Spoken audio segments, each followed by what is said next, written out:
approach that. This is how we can get those shared benefits together. And hopefully you guys will agree, because if you don't, you're not going to get very far, right? So right and wrong comes from this. It's about goals, what you want, and then figuring out the best way to get what you want.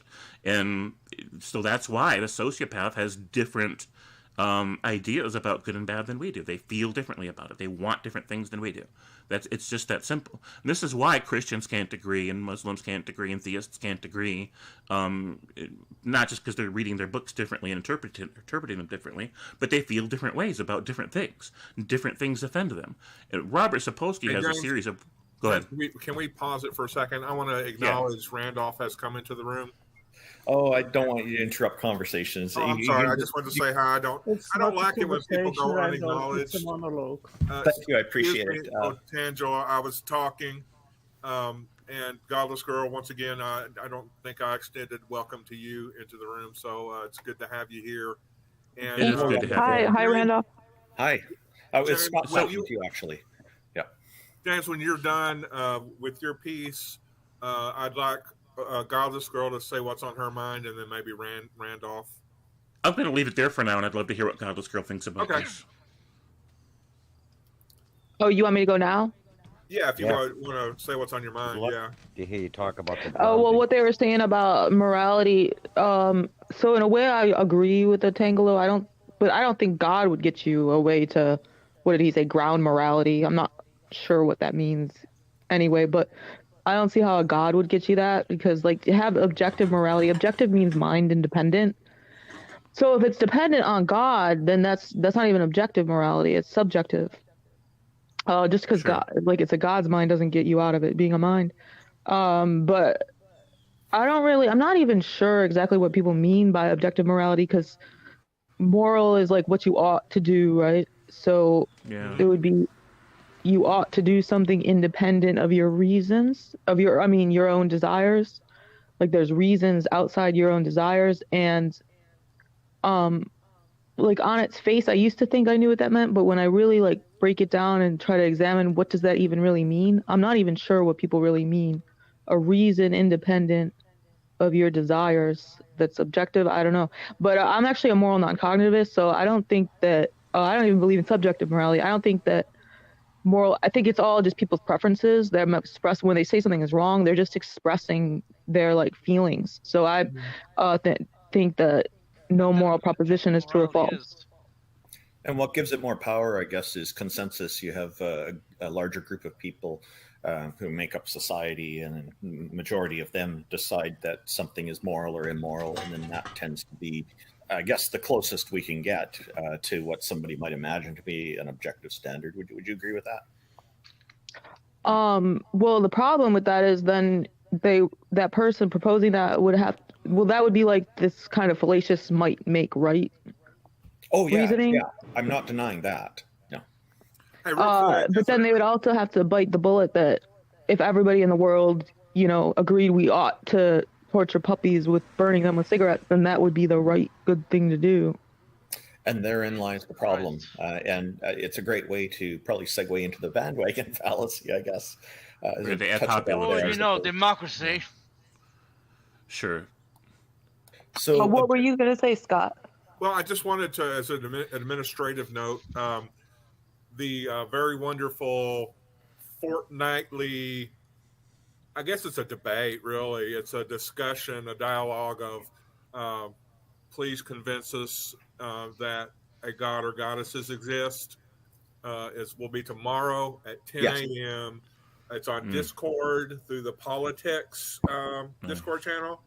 Yeah, and it's also in my YouTube channel at youtube.com/Randolph Richardson, RANDOLF. That's F for freedom, remember. I'm also, in addition to that, 3 days after this stream, I'll be running a live stream an hour earlier than that one starts. That is called Atheist Appreciation Day. And I'm featuring a few hundred YouTube channels and going through it and trying to showcase atheists and show that atheism is quite common in the world. I'm doing this because I want to showcase the fantastic diversity of the atheism demographic and to emphasize how common atheism is in the world. So Gotcha. it just it's something that I'm hoping is going to go well. I'll put up the link in the chat for you guys too. Oh yeah, please Appreciate do. it. Appreciate it. Yeah, so Now, what I would like to do real quick is I'm in the same kind of conundrum as Godless Girl, is that I don't really know what you mean by the idea of grounding morality. So what I would like to do is ask Godless Girl, what does she think grounding morality means? Because I can't get an answer from Christians. Okay, and then after that, I'd like to comment a little bit on my response to objective morality from theists. Okay. Definitely let Godless Girl go first here. I'm not sure. Maybe I could speculate. Maybe like he's asking for the foundation of morality. So like the thing that is responsible or causes something to be right or wrong. I'm not sure. Kind of a cause of morality. Yeah, I can answer to that. Yeah. Okay. Well, before you do, Tangela, I'd just like to comment that there's to kind of follow up a little bit on what Godless Girl was talking about, and I agree with you, Godless Girl. I think what you're saying is right on the mark. Some theists are telling me that they are objective moral laws from the lawgiver God. They're claiming that God created. All right, gang. So I just like for you guys to understand kind of what's going on with some of these scenes from a production standpoint. Sorry to interrupt the flow, but there's probably never a better time for this. So this scene, the goal is that you can have my two cameras up top. You can see me, both my face cam and the studio cam. Then you can see the YouTube. You can fully see the YouTube, right? You can see there in full screen, right? It'd be different if I did this. If I did this, now I'm in full screen. It's nice. You can see the video larger, right? But I'm covering up Speed, and the chat is covering up James Apperson. So this allows you guys to get sort of a full YouTube window. And then our chat will be coming down from, it'll pop up on screen, and it'll be coming down this way. Also, YouTube normally pops it up. And then you'll see their chat scrolling up, right? So the idea is our chat will pop up this way and scroll down. Theirs normally starts at the bottom and scrolls up. Most of you guys know this if you're familiar with how to watch YouTube live chats. But what this should do for some of you is that if you're watching on a smaller device or like a tablet or something, you should feel comfortable putting it in full screen so that it's easier for you to watch in full screen.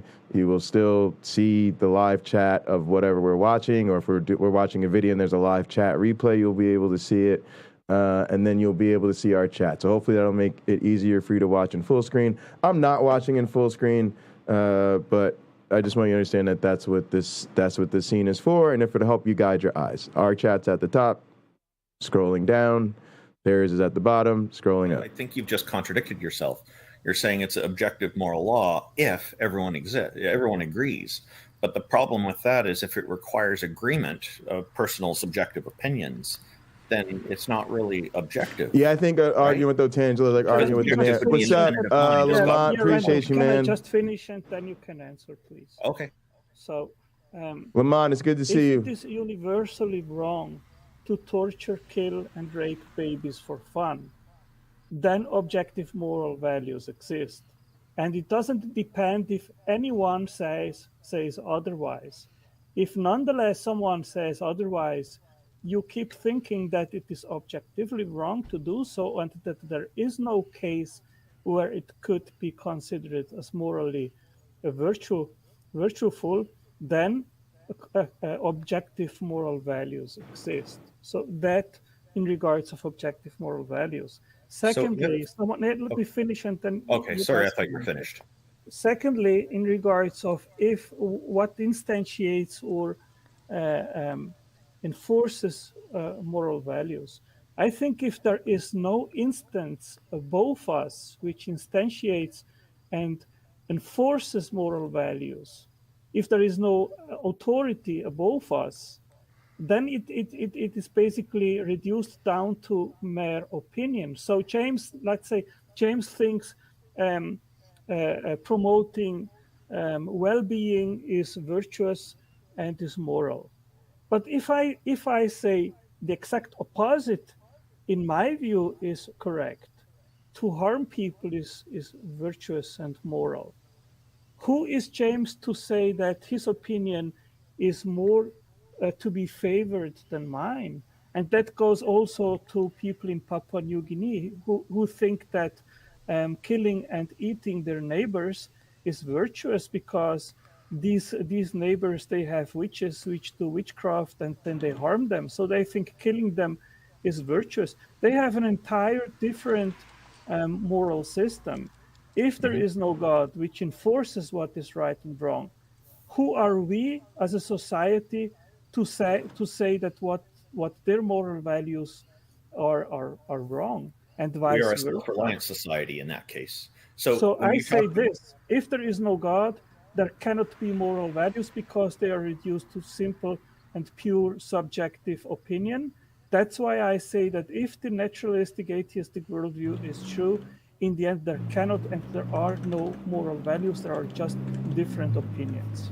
So God's opinions I disagree with. I think it's wrong to tell a father to go and kill his own son. I think that's extremely immoral, and yet that happened according to the Bible. So biblical morality is pretty disgusting. That's only one of many examples. You mentioned earlier, you raised an example of if it's okay to torture babies and some other things. I'll just focus on the torture part. Now, there is this experience of pain that certain people who are masochistic, extremely masochistic, want to get that experience of being tortured, and they will consent to receiving that.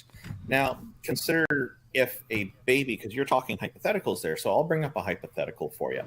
A baby is born with a mind that's extremely advanced, and it's operating at an adult level already at age 1 or something, and the baby's able to communicate and verbalize just like an adult, talk about finances and things, and they express masochistic desires. They happen to be a masochist. Would you say it's immoral to grant that baby that wish that they consented and requested to experience torture? According to the way you phrased it, it sounds like you would be against that, and you would not be in favor of that individual's personal sovereignty.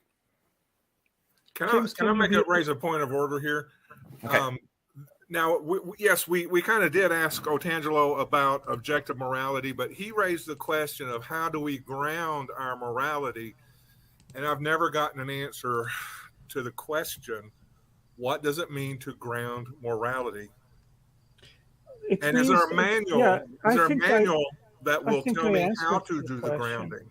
Yeah, I think I answered the question. Hey, Melody. Hey, AR. Hey, AR. Good to see all you guys. Good to see you guys.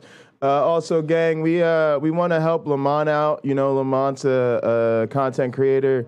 If you guys notice, I interviewed with Lamont, I believe it was last weekend, on his channel. Lamont, go ahead and drop your channel link.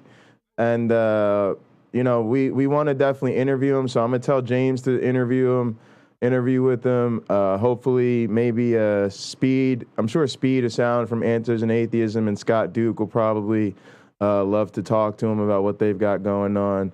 Let's make sure we can connect them with some other content creators, but definitely people like Cameron and Lena and James and Tux. And, I'm going to try to hook them up with Derek. Let's try to help them get out here and meet some more people. There are two ways upon which God grounds morality and that we can understand it. One is that he gives us a consciousness and that we know when we do something wrong, it's wrong. Like if I torture someone just for fun, I know therefore that is wrong. That is one way. And then he gives us the rules. No worries, Jerome. No worries. Good to see you, man. The 10 Commandments: you shall not kill, you shall not tell lies, you shall not betray, and so forth. Okay, so these are these two ways. So in my worldview, it is God which grounds morality. In your worldview, there is nothing. Torturing people for fun is only immoral when consent isn't part of it. There are sadistic people who will be responsible and get consent from people before torturing them, and they enjoy it. They have fun doing it. It is not immoral to enjoy that when there are when consent is there, when you've got agreement from all the parties involved, and it's willful consent. It's not something that they're coerced into. So you need to be very careful about how you're describing what sound like a lot of absolute statements.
Testing your speakers on StreamYard. Sounds like they're working.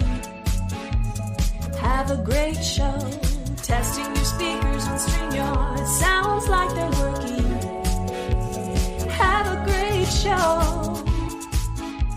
This song is brought to you by Kelsey and Presley and StreamYard support. Have a great show.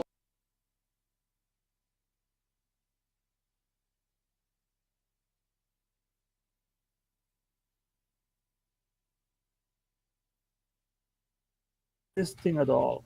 Well, So where are these one- objective morals number coming one, from? Are they coming from the Christian God or somewhere else? Yes, I believe they come from God. Okay, And that's why we're referencing God, because we're okay, finding I'm the problems with slow everything. kid Sorry, go in ahead, the Scott. I'll stop. classroom. I'm the slow kid here in the classroom. I'm still trying to get to what grounding means. So what I would like to do is give what I am picking up as your definition of grounding to make sure that's what you mean by it. Okay, because you're saying if there is no God, then atheists cannot have any grounding for their morality. So I'm just still trying to figure out grounding. I'm not trying to bring anybody's worldview into this.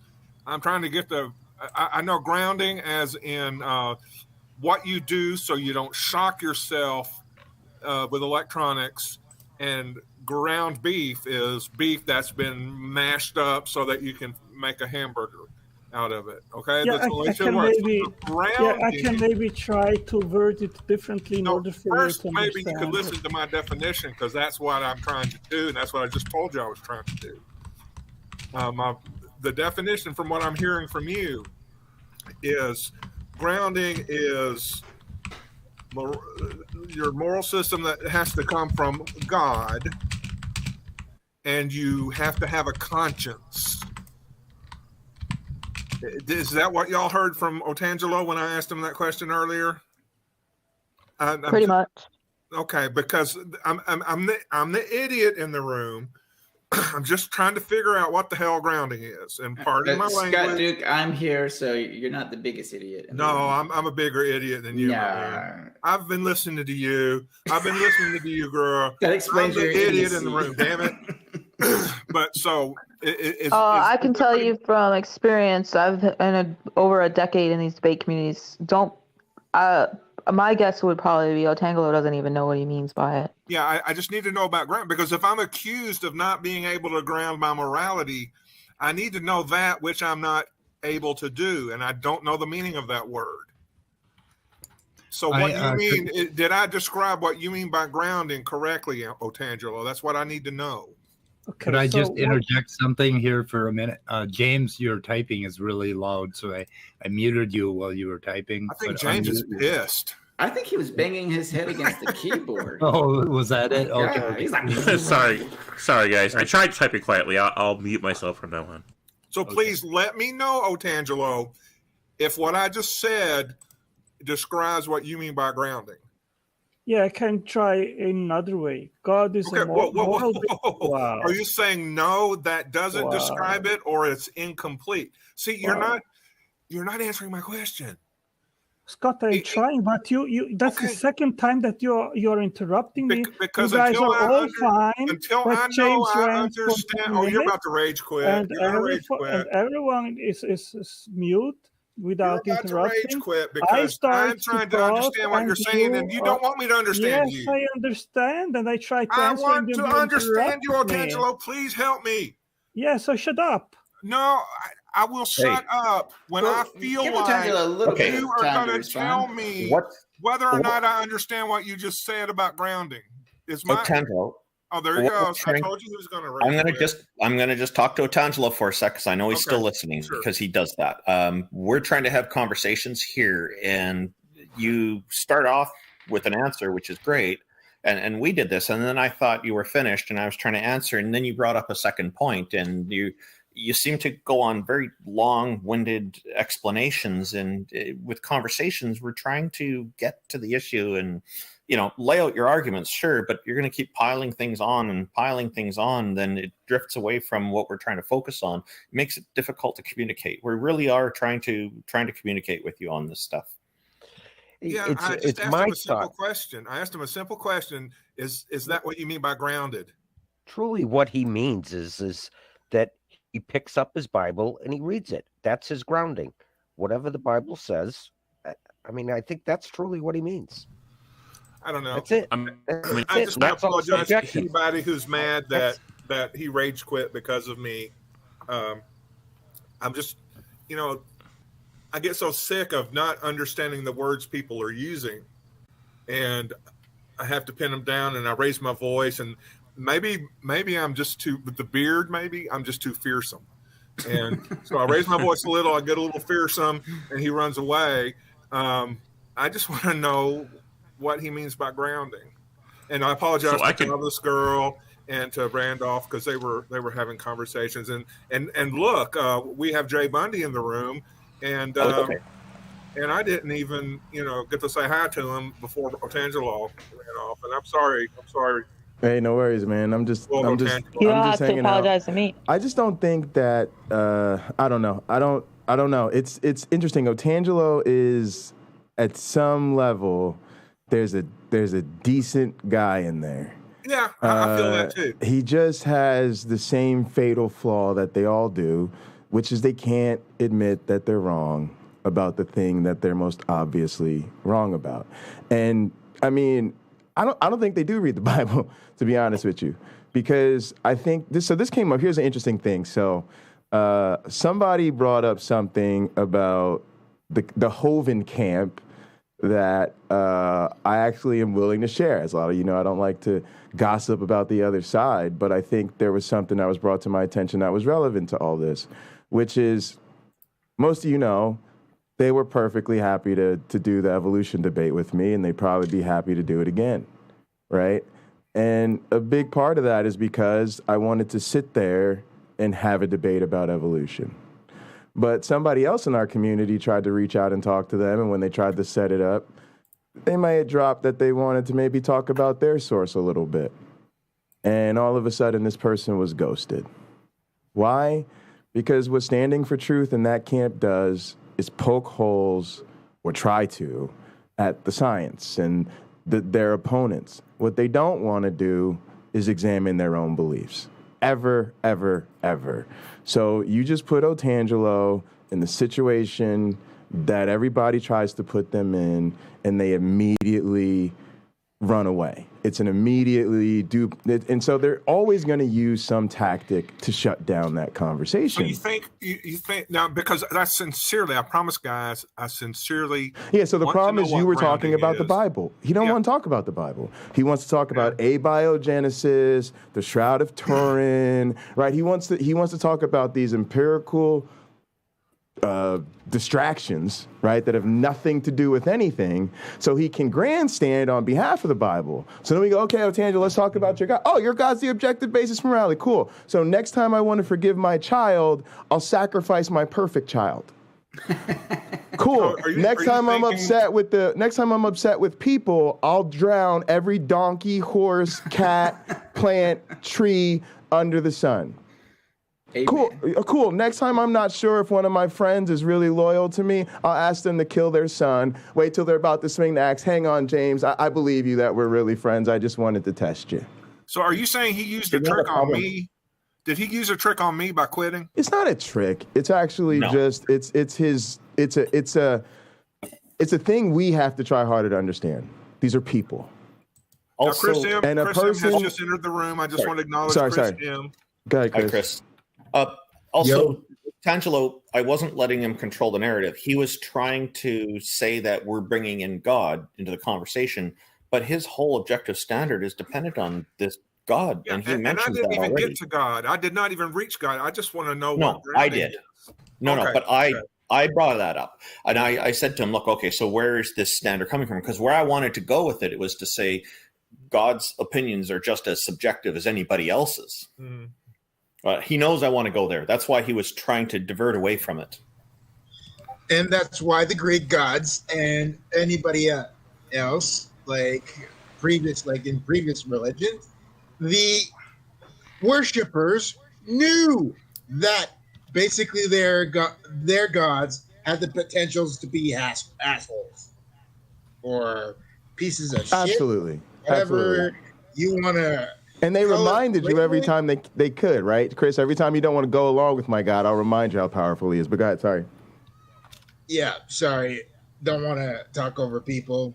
But yeah, it's just this kind of copious thing of, well, probably I'm kind of spitting words over here, but the idea that, oh, God is all loving and all that crap.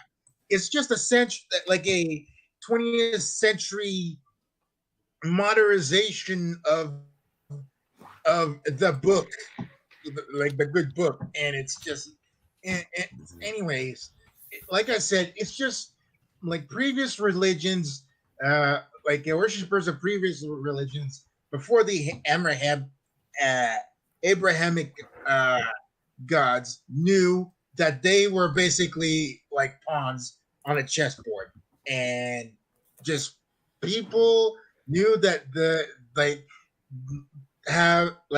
knew that the gods that they were ruling over them had human traits, and by that extension, they could have been merciful, like indifferent, or basically pieces of shit. Sorry, and I'll just shut up right now. But that's all I have to say. So, I agree with most of what Godless Girl says about the whole morality thing. There's only a couple of finer points that I'm not on the same page about, and it had to do with what Otangelo said about contrasting moral values with moral opinions. What he doesn't understand is that values are opinions.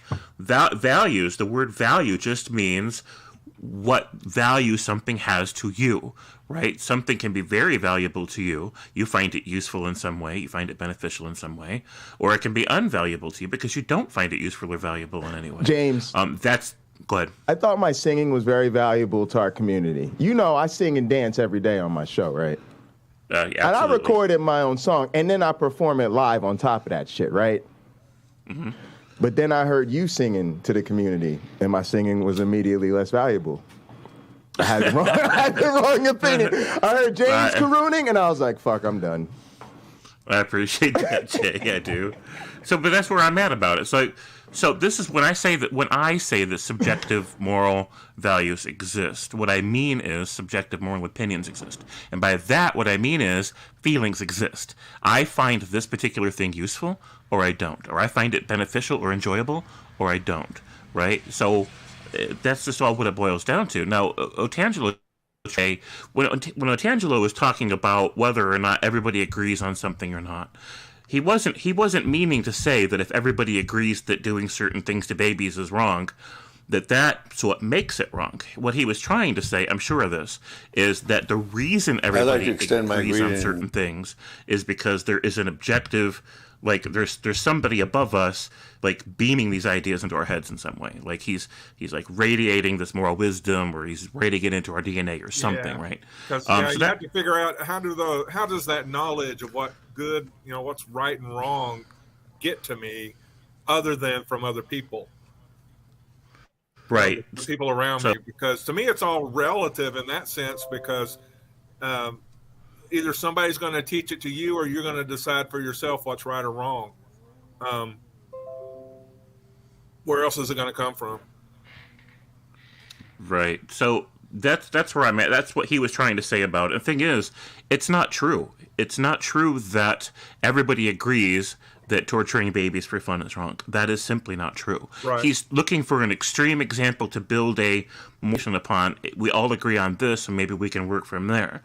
But we don't all agree. The news, if you're masochistic enough to watch the news every day, it doesn't take long to hear another heartbreaking story of somebody that got their jollies off of hurting small children and babies in some horrific way or another. Oh, yeah. That we dare not even describe because it's so horrific. So this idea that everybody agrees at least on that and we can build from there is just nonsensical, because everybody doesn't agree on that. There is nothing within the whole realm of moral debate he agrees on. Not Christians, not theists, not atheists, not nothing. Not people just in general. There's nothing that everybody agrees on. And so, and it's physics, right? Like, I understand that the reason sociopaths don't agree on certain ideas that are based on compassion is they can't feel compassion. But nobody wakes up one day capable of compassion and just says, you know what, I'm just going to stop feeling compassion. It's a nuisance. Nobody wakes up one day and says, I'm just going to be this more dangerous person that doesn't care about other people. It's the result of physics. The things that we go through in forge our brain to work a certain way or not a certain way, right? So we start off with this raw material, this genetics, and there's all these environmental factors, physical environment, social environment, right? And it wires the way that our brain works. And so if if the right portion of the supramarginal gyrus in the brain does not form because of either really rare brain damage or really horrific experiences in childhood that stunt the development of that part of the brain, the person will be incapable of feeling things like compassion and personal accountability. And so we end up with people that simply don't agree with us about what's good and what's bad because they feel differently about it. They value things differently than we value them. So that completely obliterates the very foundation upon which Otangelo was trying to build from. Now I want to say hello to Simon Funk really quick. I want to ask hello, really quick. Simon, my brother. Hello, Yes. hello. Godless Girl, do you have any insights to add to this discussion about morality? I know you're a epistemological nihilist, and I was just wondering how that fed into your ideas about morality. It doesn't really tie into the morality stuff, that position. Okay. But you are a moral anti-realist, is that right, Gigi? Yeah, I mean, I take it even further than that because I don't believe moral propositions are true or false. But real quick, I did see your upload earlier today with your debate with Skylar Fiction. I like Skylar, but I really enjoyed that. I thought that was very intriguing. And thanks. I like really am an epistemological nihilist, so I don't think anybody knows anything. But I'm just when I do that's my real position. But when I'm doing the defending Christian presuppositionalism, that's just me trolling. I don't think God would teach knowledge. I mean, I figured as much, but it was a treat. I enjoyed it. Actually, can I say something else? If you guys don't mind, there's go ahead. Go ahead. I like just started my channel back up after a year not posting anything, so it's not going very well. But I noticed the thing that gets me the most new subscribers and stuff is going like on other people's channels. I tried to get on that thing that Randolph is doing in the politics server tomorrow. That atheists with a bunch of atheists, I forgot what it's called, but they didn't want me on the panel because I have like a controversial past on the internet, I guess, which I guess is understandable. But if anybody like has a podcast or like just does streaming on your channel and wants to invite me on for an event or something, I do. Come to my channel. Come to my channel right now. I'm live now. Forget these guys. You got to be live. You ain't live right now. Stay out of this. No. What's the name of your channel? Pocket Locker 86. And then join our Discord, and we'll get you set up with a bunch of interviews and all these fools too. Yeah. Yeah, and put your link to your channel in our chat. I just posted it in the side chat. Godless Girl, Thank you. I'm going to ask them to revisit that and see if they'd be willing to bring you on. I think what's important is what people are doing going forward, and you seem to be, from what I can tell, everything's good. Agreed. So, I actually am very changed. I used to be like, I'm like a reformed. I used to be like this really monstrous bully, and I'm still like pretty fucked up, but I'm nothing like I used to be on the internet. That's great. Good for you. And if I would, if I did go on that panel, tell them I'll be on my best behavior. Like I'll still be entertaining godless, but without doing anything. Hey, I got a better idea. You can join my cult where we celebrate sin, and you can be on your worst behavior. Sorry. Yeah, no, and actually, all my interactions with you, even from quite a long time ago, have been excellent. So it's, I just assumed. Maybe they could just. Maybe they could just have me on like one day and see how it goes, just for a one-time thing, see what they think. So I can no, we don't do it that way. We bring people on as regulars when we do. So I will ask the group to revisit it. That's all I can say at this point. It's Taco's the organizer, so it's what the group decides, right? So. And James and I are trying to get out there too. James and I need come see me and James. We want to get on panels, right, James? We absolutely do. And I just want to say, Godless Girl is legend. And I don't think there's anybody here that doesn't know who Godless Girl is. Yeah. So, living legend. Living legend. Living legend. Yeah. And I'm looking for a female co-host, so I'll put that out there too. So, yeah. Okay, I'll put my email in the chat too if we want to go email about it. Yeah, sure. That's great. I don't want to take up, what's the owner of this channel's name? Slow. I don't want to. Speed. I don't want to take up his channel. Oh, you got rid of Gurr. Speed of sound or answers in atheism. Yeah. All right, so here's something. We just had the Brady Bunch layout there with Godless in the middle. So can I say something about Otangelo? I'm fully convinced that he is just part of the whole stew. Like he's just brought into the worst parts of his faith, right? I mean, let's call it what it is. We're talking about a young earth, anti-science, Shroud of Turin believer. So allegedly. Noah's Ark. Okay. Well. Okay. Come on now. Sorry, did you just say ShamWow of Turin or Shroud of Turin? Yeah, right. And their whole it's kind of like something James says a lot. You might not be one of the psychopaths, but you're playing from the psychopath's playbook, right? Because that's just how it has to be in this game. And I'm sorry, all the good Christians are gone. I hate to tell that to some of the atheists because I think a lot of you guys just are too emotionally attached to your Christian friends and your Christian families, and you're still drinking this stew. What planet are you on, dude? I'm just finding this to be very strange. Yeah, no, I'm serious. I'm very serious about this. You're hanging around in the wrong circles. So all the good theists are gone, dude. No, I'm not talking. If I'm not talking about, you're probably not talking about. But I'm talking about. Guys, I talk to the atheists every day, right? And I know a lot of atheists that literally are stuck in these toxic relationships with friends, and they insist on bending over about this. I'm just being honest about my experience. I'm not trying to tell you guys that you're wrong. I'm just saying. Promoting the theists. All right. Anyway, let me get to my point because this isn't. Praise and Jill and shit like that, and G-Man and whoever else. Of course, you're going to end up like in that boat, huh? Yeah. So who's attached to G-Man? Anyway, nobody. The point. Not even his mama. The point I'm trying to make about these IDC guys is they really don't want to talk about the Bible, and it's very deep in their playbook. Like all of the serious IDC theorists, quote unquote, all of their scholars, this is their playbook. They don't want to talk about the Bible. They don't want to talk about God. And so my real observation here about Otangelo is people know this. I tried to get Otangelo to get serious about biology. Otangelo, you want to keep having conversations with me about abiogenesis, evolution, all this other nonsense, read a book. All right? So with the level of ignorance that this man has demonstrated, he no longer has my goodwill. He has my goodwill interpersonally. I think he's a decent person. But when it comes to talking about these issues, he has failed to demonstrate sufficient education and competency to even have these conversations. But here's the crazy part.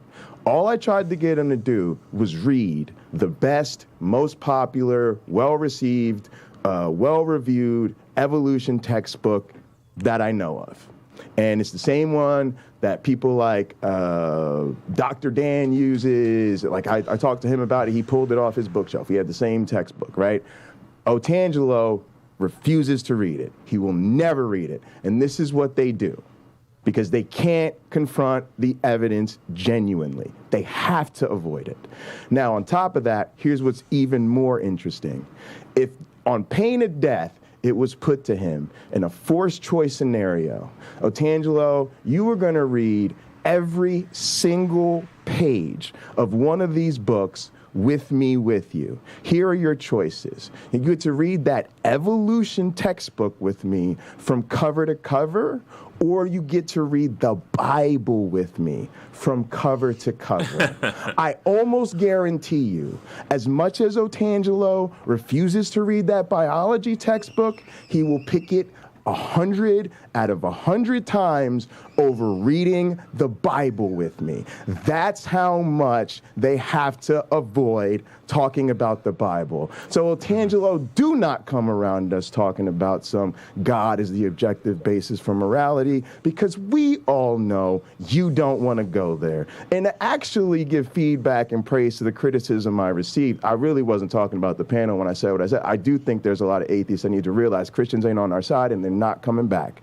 But you guys are right. We're the absolute wrong audience. We are former believers. We took the faith more seriously than any of you. We served the church. We worked in the church. We read the freaking Bible. We know it. And you don't. Except for me, I was a cradle atheist. Right. Oh, you were there.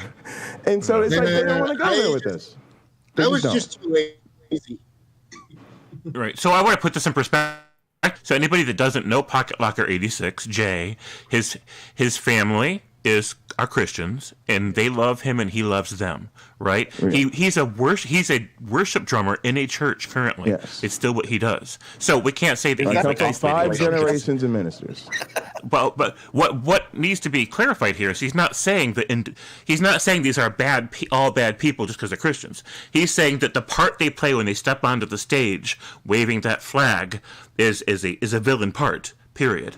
There's no way to not be the villain on stage playing that part. But these people are good people outside the context, right? When they take off the Christian hat and they just start talking to you as a regular human being, they're people of conscience. You have to be a good person, though. You don't have to take off your Christian hat. You can be Christian and follow the teachings of Jesus as a person and still be a good person. He was, for the most part, the messages that he spread were pretty good. There was some stuff that was a little questionable. The part they play on the stage, but I mean, I kind of want to debate that a little bit. I don't know. I don't know anymore. I don't know anymore because I think what it really gets you at best is people being blindly following something that's good, and then it's only good as long as the examples that they're following are good. And I don't really see Jesus as much of a moral teacher. Matter of fact, I think that bar is so low. If you're going to tell me, take the plank out of your eye before the splinter in somebody else's, and a worker is worth his wages, and render unto Caesar what is Caesar's. It's like, come on, kindergartners know this stuff. Jesus is such a layered character that you can't just say this is Jesus and this represents him. There's the Jesus that may have been an actual person that existed in history. There's the one that's written about in the Gospels. Then there's the one that's presented by different churches. Every church has their own version of what. But who else do we talk about this like, though? Yeah. Like, who else? Yeah. Who else? Okay, let's say he is a real person, right? Yeah. What other figure? To me, that's it. As soon as we say he's a real person, all right, cool. Let's stop talking about him. Because I don't wake up any day, ever, and point to another person as my example of who to look like, and if I did, you best believe it'd be somebody in my life. a family member, a friend, a mentor that I could touch, that's touched me, that's corrected me. And I can say, oh, I know they're a good person because I see them do this. And then I was off on this BS and they straightened me up, right? To say like, oh, let's all be better people. Let's talk about what they say in this book this guy did 2,000 years ago. Honestly, I'm taking that book and throwing it in the trash. Now, me and you going to sit here and figure out how me and you going to live together. Because until we're having that conversation, all we're doing is giving them outs. And to me, that's the problem. It's the epistemology, y'all. Once we tell them it's okay to base your life on faith, then we can't come back to them and say, well, no. Well, it's okay sometimes, but really, right now we need you to be rational. Wait, hold on. Right now we need you to be scientific. Right now we need you to base things on empiricism. Like, that's just, most people ain't that nuanced and complex. We're going to have to give it to them one way or the other. Even the tales of Jesus himself is allegorical, or is it's basically like folklore, folk tradition, even to pass down to future generations as an example of good behavior. And you can even take out the parts that you don't like when you pass that down, because that's how folklore works. That's why they change. That's sure. These characters change through different traditions. That's why there's so many different versions of Jesus. Me and Randolph were having a good laugh about Korean Jesus the other night because he's totally jacked. He looks like Bruce Lee. But yeah, there's ways to pass on this tradition and this. It's not about, and that's what people are afraid of. We're trying to destroy their tradition. Sure. It's not. Sure. We're trying to. Oh, and Chris looks like they want to say something. I'm sorry. I'll stop talking. I just want to say I'm really impressed with how still Chris can hold that pose. Like, sometimes I think his camera has frozen, but it hasn't. He's a vet. That's pretty impressive. Go ahead, Chris. Muted. You're muted. Can't hear you, bud. Now Chris is pretending to be mute, and he's keeping it up. That's also impressive. Stays in character. Sorry. Welcome.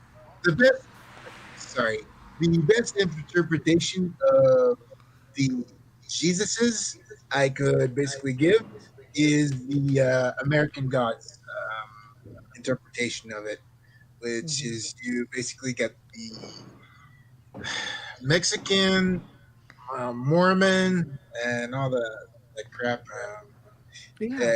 in that TV show that basically gave Santeria. Huh? The Santeria. Gin and Truth. Jesus. Yeah, pretty much. Yeah. What's up, baby? And all that stuff, but Rob, you gotta hit up my phone real quick, bro, because we gotta work out a time thing for tomorrow. Like, we could do it earlier, but I think what'll happen, one, I'll have to get up. I'll have to go to bed early. I'll have to get up early. It'll be traumatic. I don't really be functional till before a hot program on Sundays.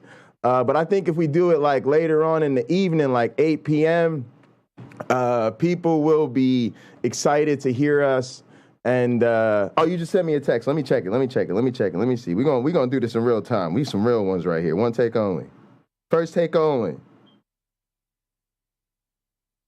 Oh, he works early on Monday.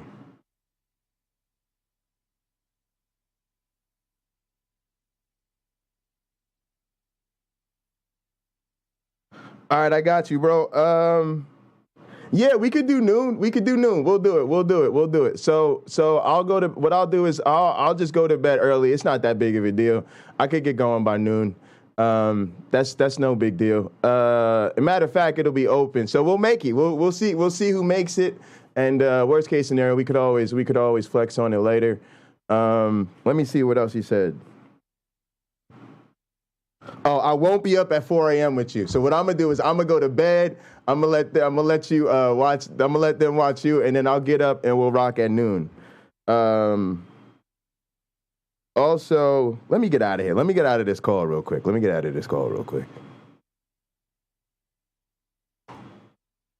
Hang on one sec. Whatever you want to call us, is that we've been not exactly persecuted but it's just that we were looked down upon as the. Yeah, I hear that. Yeah. As the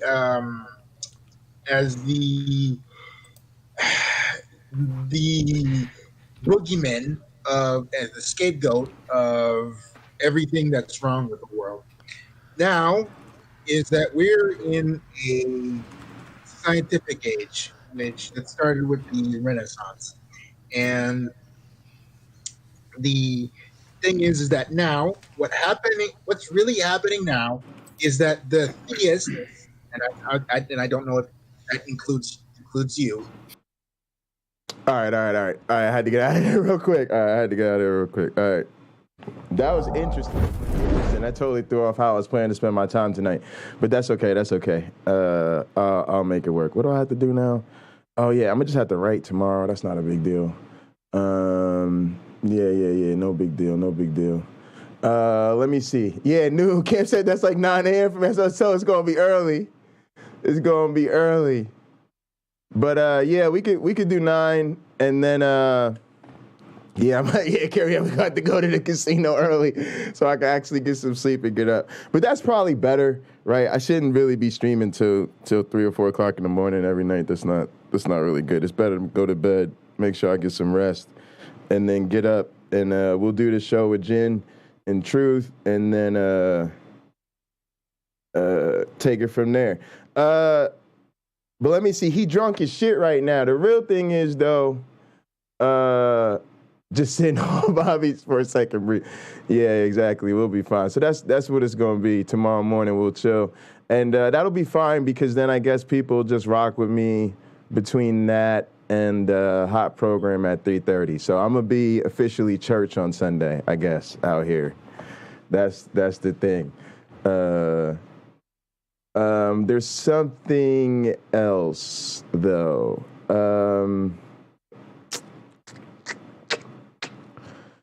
I gotta see how my one black friend does his channel thing. No, I'm Eastern time zone.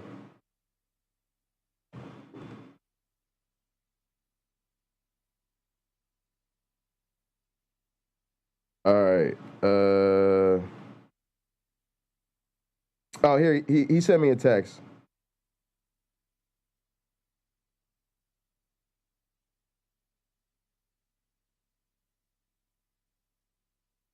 He said the Saints play. Well, I don't know what time zone he's in. Let's see this. You and Robert are central. So when he talking about noon, is he talking about 1 for me? Oh, that would be even better. Let's do noon central. Central?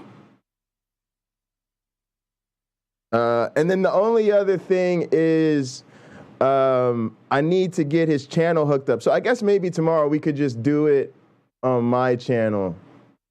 Yeah, we need to get our noons in sync. That's exactly. I sent him a text on Twitter. But yeah, let's chill for a minute. I'm going to let me and Uncle Bobby try to wrap it real quick just so we can make sure we get on for y'all tomorrow. What the hell is going on? Why can't I hear Bart?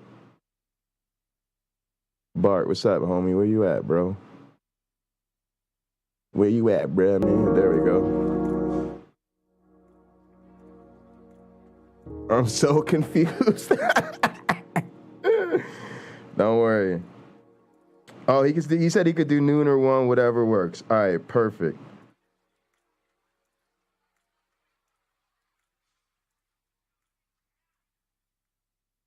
All right, yeah, here's what I'm going to do. All right, this will be perfect. All right, perfect. Let's do noon central, which is 1 p.m. Eastern. All right, now the only other thing we got to work out is so that he could put it on his channel. And that is a thing, actually, my one black friend figured out. Let me ask him. Let me see for a second. All right, so Uncle Bobby we're going to do, y'all, it'll be 1 p.m. Eastern. Let me call my one black friend real quick just to ask him something. I'm going to put on some OG Roddy real quick for y'all. Shot of Jerk. Oh, no, I ain't playing Shot of Jerk. Pull up. I can't miss that. Sorry, I ain't playing with y'all. Let's go with baggage claims. Wait, actually, y'all listening to Bart, because I got to listen to my record real quick. I'll play it for me.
right, gang. My one black friend said he's gonna jump on, and then he'll be able to help us. He's gonna show me what's going on with the restream. I'll tell you why this is important in a sec. What am I typing? It's important because what we've got to figure out is, right, I don't like people having to be on my channel when they have their channel, right? If somebody's making content and they have their own channel, you want them to have the ability to be live on their channel. And so my one black friend puts our hot program shows on his channel. And so he's just going to show me how he does that. We'll take a look at it, and then we'll know how to use that. That way Uncle Bobby can add the show to his channel. It's not a big deal. If it doesn't work out, he can just give me access to his channel, and I'll make sure we're both live. But I think this way is probably a little bit more secure, and also will give us a little bit more ability to have, you know, more people putting our shows on their channel. So I want to just make sure I get how this works anyway. And yeah, epic day here, huh? Damn, like, I hope James comes through after he gets off that panel. Hey, man, we in the thick of things around here. Yeah, it helps with future shows, exactly. So hopefully he'll jump on in a sec and get that going. In the meantime, let me put on my damn record. Actually, I'm going to go ahead and just pull it up on the other computer so that I don't have to keep jumping back and forth. Actually, right now, I can't see the other screen, so we're good. Here we go, y'all. I'm going to play a shot of Jerry's pull-up. Here we go. Wait, hang on. Turn off mute the lo-fi. There we go. Yeah, we got a lot going on, y'all. Also, Uncle Bob, you got to let us know what games you play, man. Does this man play dice? Does this man throw cards? You know, does this man play pool? We got to find the bait, man. We got to find... See, I understand Pocket is always working. And when I start working with new people, I start doing deep dives on their weaknesses. Let's find out what this man's weakness is. Do you throw dice? Do you play pool or spades? Or pinochle? Please say pinochle. Please say pinochle. And don't be sitting there, you know, y'all know, I'm going to be spilling Uncle Bobby's business out here, y'all. I heard this man, Robert Reed, don't like video games, y'all. A lot of y'all asking me, like, Jay, why are you asking this man about card games knowing we be up in here playing Steam and video games and going crazy? And I'm like, because I heard the man don't like video games, y'all. Where should you message me? First, you should come on my panel. Click the link in the description that says call the show. Is there a link in the description that says call the show, y'all? Tell me it's a damn link in the description that says call the show. Where's the description at? I don't even know how to see the description of my own video. There it is. Boom. More from Pocket Locker. Call the show. Boom. There it is. Yeah, you said I should pin it. Yeah, I didn't pin it today. I wasn't planning on. I didn't know all this was going to happen, which is why my title for today's show is now something that's no longer going on. See, he said video games blow. See, he like Ken Hovind. Whoops. Hey, they both hate video games. That's all I'm saying. That's all I'm saying, guys. They both just, yeah, that's why we asking them, do you play cards? Do you play pool? Do you throw dice? Like, you got to be into some kind of gaming. It can't be football and martial arts all the time. Like, you know, you don't even like the UFC video games. You don't like football video games, none of that. Bro, I guess real football players don't really get off on tackling people digitally, but it's fun for the rest of us. Let's see what we got going on, man. I need to hear some OG Roddy, man. Let's get this shot of Jerry's pull up and stop playing around. Stop playing around. Play my record. That's not my. I mean, this is my record, but that's not the record. There we go. I got a hit. If it don't hit right away, I know they the right song. Where you going? Oh, he said he likes baseball. He likes pinball. Oh, pinball. Oh, he likes pinball. Okay. That's a weakness right there I could exploit. All right. Oh, yeah, I got to pin a call-in link. Now, do you love me, Lakeisha? We gonna pull up. I got the hook up. Hang on a sec. Here's a link. Nah, I can't stand you. Have to bring you round just to show what the fam do. No text, no calls. Nah, this ain't the right thing yet. What you doing, girl? Pull up. Hang on, y'all. I'm trying to do too much right now. I'm kidding. I'm not really trying to do too much. I just got to think. I forgot to put that link up. Let me post that link on the channel.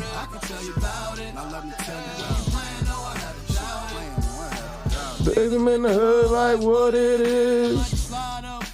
What up, bitch? Cause you know I like to play with you. Come spend the day with you. Come kick it, seeing what it do. Yeah. Yeah, see, we out here, Jen. You don't know we out here in this community. We out here in these streets. We gonna have you deep in this community. Same old song on your weekend shit. I might just wish I never met her like call Tom is, but I ain't tripping, no. Stay up on the grind. Man, you got that good ass brain. I had to let you know. Really wanna let you know. Tell me where you wanna go and what you wanna know. Whoa. What you doing, girl? Pull up on me.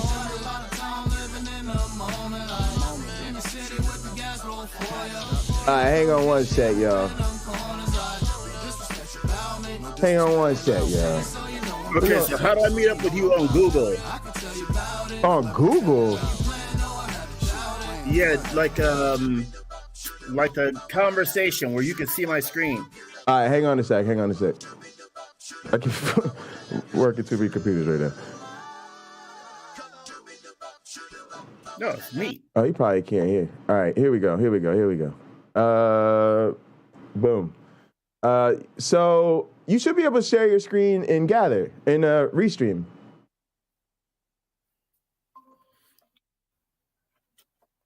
Add others.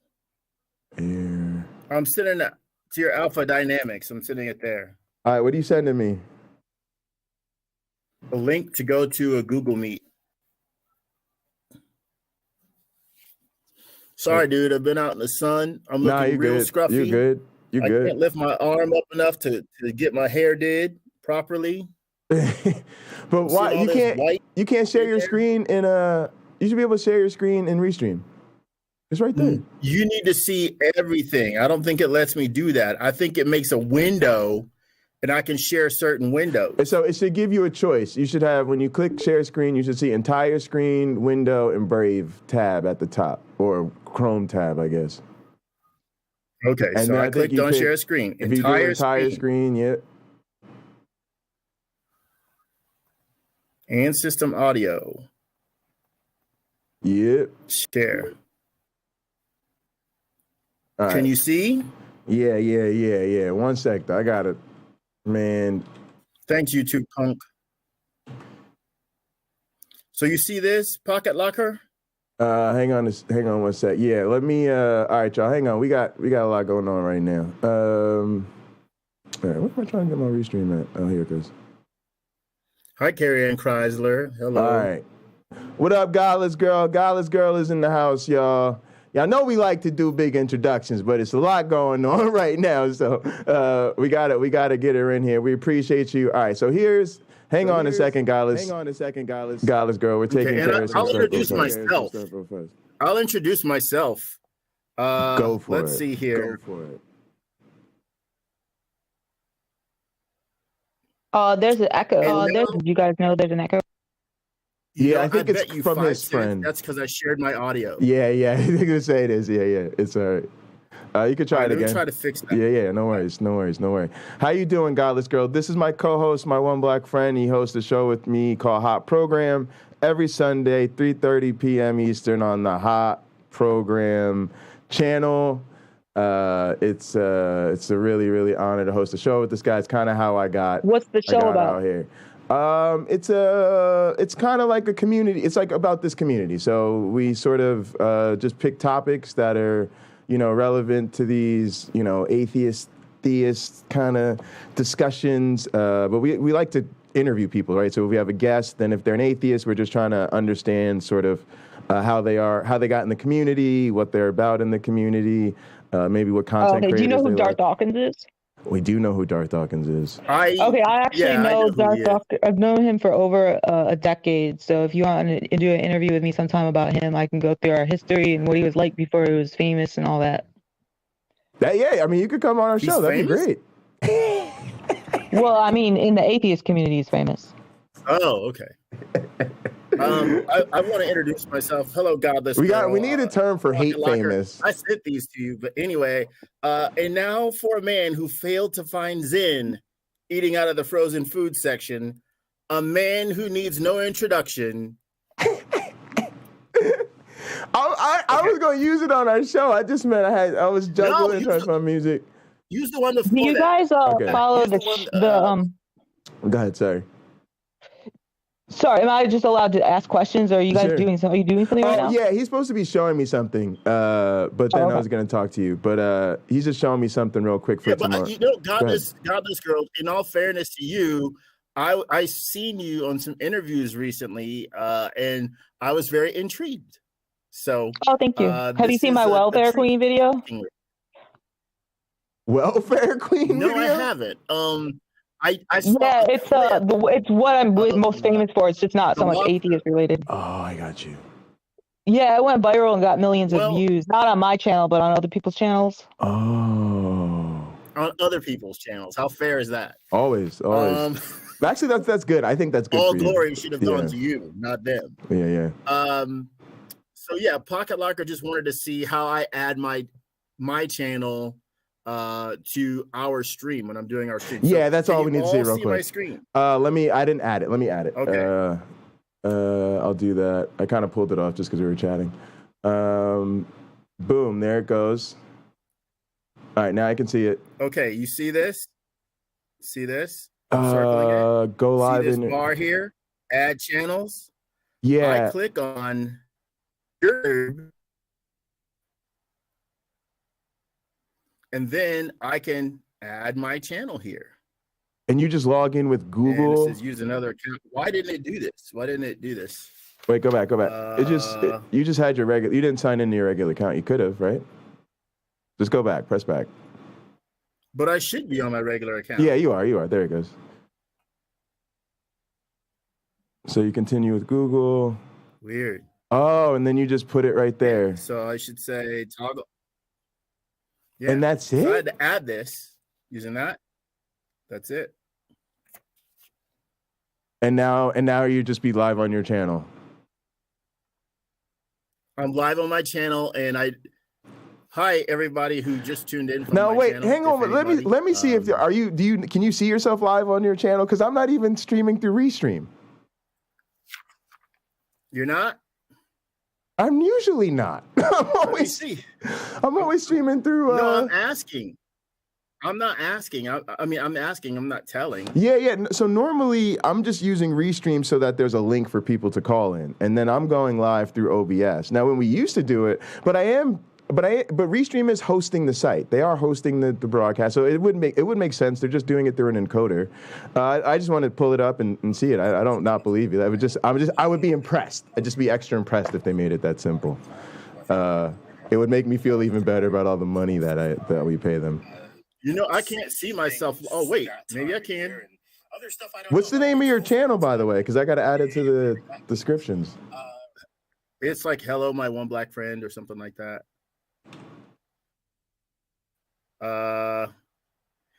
I clicked on live and it's not there. My video isn't. This video that we're making right now, it isn't there at all. Yeah, I'm seeing a video I made about getting a Ouija board as a Christmas gift when I was a kid. All right, let me see. Filters. Let me go filters for channel. So my one black is one word, and then friend is my last name. And then is hello just part of it, or? Yeah, not the channel. What is the channel name? My one black space friend. Oh, that's the channel name. Okay. That's the channel name. I got it. Subscribe. Turn on notifications. All right, we're there. Videos. So evidently. Yeah. They don't go live there. Okay, that's fine. All right, so now. I don't know that it actually works, Pocket Locker, because I'm trying to see this video. I'm using my phone. I click on live or videos. Yeah, because it's not added to your thing. All right, so let me try something on my end. Add a source, invite guests. Settings. Nope, there'll be something else here. Interesting. Oh, I've gained a subscriber this year. Nice. All right. So what we actually need to do. Hey, hang on. There's a couple of things we can do. I don't understand this, but that's okay. I don't have to understand. Yeah. It's no big deal. So what you couldn't know, Godless Girl, on my phone, you're at the top. Your interview with Rebecca is at the top of things that I can be watching. Really? Wait, I can't remember who's Rebecca. Bread of Life. Oh, okay. Yeah. Oh, that was boring. That's not interesting. Don't watch that. Oddly enough, it's not financial advice. But that's okay. What did you like about Rebecca, if anything? Well, I thought that would be a good place because I spend most of my time attacking my fellow atheists, more so than like theists and stuff. Because I've been doing this for so long that it's just like become boring to just debate Christians over and over again. And Rebecca, most of her subscribers are atheists, so I thought that we could benefit each other. There would be like a mutual thing going on there if I was on her channel more. I'm not sure. But I did have an idea of do you guys know do you know who like G-Man and Shani and Rev are, all them? Vaguely. I know G-Man. What's he like about it this very moment? Can you tell me? What? I know of G-Man. I've had a run-in with him before.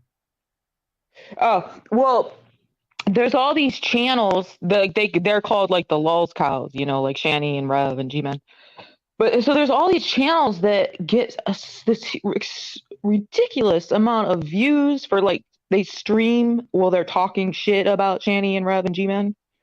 And I genuinely like think like what I mean, are they doing it just for the views, or are they like really this obsessed with Shani and Rev and G-Man and there's so many of them and they're so popular. Like I'm kind of friends with G-Man. And I've known Shani for a long time too, and it's like he's just some crazy Christian, you know. So I just think of him as like, oh, crazy old, when he's saying his ridiculous thing, like crazy old grandpa or something. I don't give him much thought. But then there's these other people, these seemingly normal people who get obsessed with people like G-Man. So I was thinking of doing like a show where instead of watching the lulz cows, we watch the people who watch the lulz cows and talk about them. Oh, I like that. And then we would be getting reactions. I think that's how, like, because the communities like that love drama. So then we would be getting reactions from them and going back and forth, like with Dragnut and stuff. I really don't like Dragnut. Interesting. What type of Godless Girl? What are your favorite videos that you make?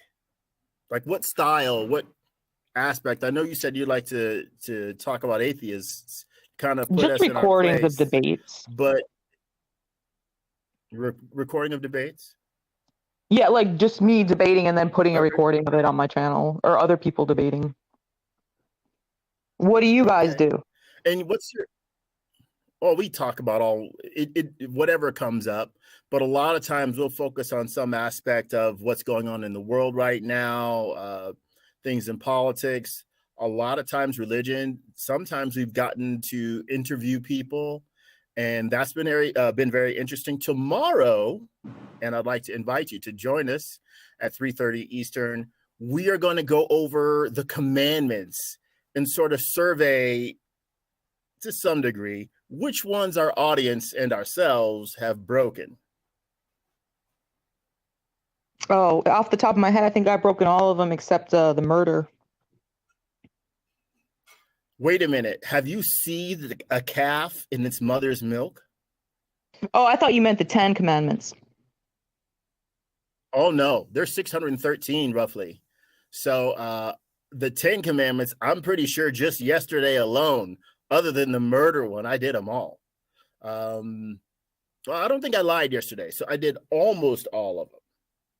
And there's 2 lists of commandments, so but the 613 godless girl is divine from going through the Old Testament and just saying, okay, here's another. So it's like a gathering of them together, and there's several lists that you can find in various places on the internet. So I think there are commandments that are silly. I think some of the punishments for people violating a commandment, like working on the Sabbath, I mean, let's be honest, we'd be slaughtering most of the people in America right now because they're working on a Saturday. There's this one absurd part in the Bible that I'm surprised nobody ever talks about it, because it's like one of the most ridiculous things in there. It says if a woman, I could find the verse if I Googled it, if a woman's husband is fighting in her yard with another man and she goes outside to break up the fight and she accidentally touches his penis, you're supposed to chop off her hand. These folks in the Bible were having a rough time.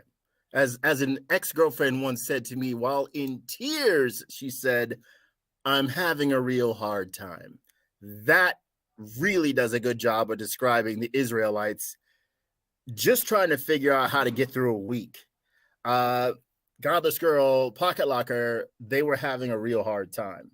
I think a lot of the rules that they came up with, if they were enforced, right? Because we don't know how often they enforce these sorts of things. We don't. We just don't have a window into that.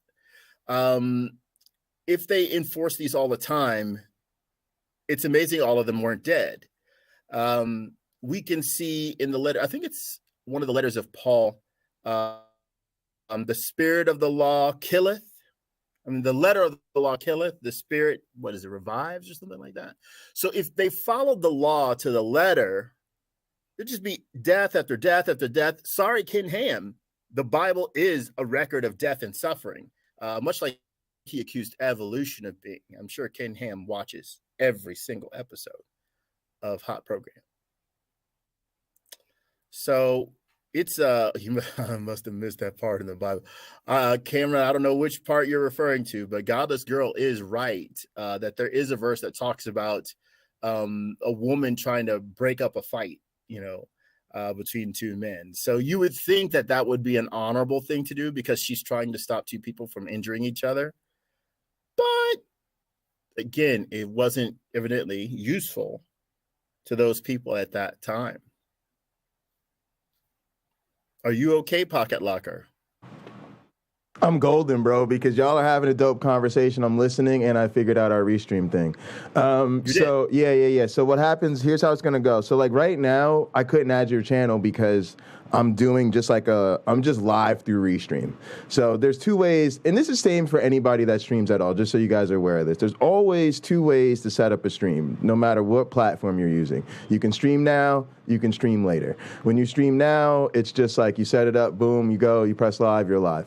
But most of the things that YouTube likes are what's called events, right? And so when we do Hot Program, I normally sit here and I set up an event, right? And I schedule it, right? It has a thumbnail for it and a title, and it's scheduled for 3:30 p.m. Eastern. And then what I do is I select which channels I want to add. So you basically have 2 options, and I'm explaining both of these because people need to know this, but they won't all have these options available. So you're a co-host on my team. So is Gin and Truth, so is Tux, so is Cliff, right? Now we've got, I think, 4 seats available to us. So I will just have you and Jin and Tux log in, and then you can go in and actually manually add your channels. So like you actually basically can make your channel the host channel effectively, right? So when we host an event, normally we're live on my channel, Hot Program, my Facebook, my Twitter, and my Twitch. And that's because Restream allows us to host from up to 8 channels at once. So then what you can do is just add my one black friend, and then you only have to do it once. Because then what will happen is every time I go to host an event, or even when I go live spontaneously, I'll have your channel as an option. That's why you should do it that way, and so should Gin and Truth, because then you don't have to worry about it from then on. I can just, like right now, if I wanted to go on live on Tux's channel, I could just press a button and be live on Tux's, because he has his added to the list of host channels. Now, how it works for these events is they have to be scheduled. And then what'll happen is I'll just send you a link. It's like a restream link. And then it'll come with instructions, but basically you're able to then log in through your own Restream account, which is free. You can log in through a free Restream account. It doesn't have to be the paid one that I use.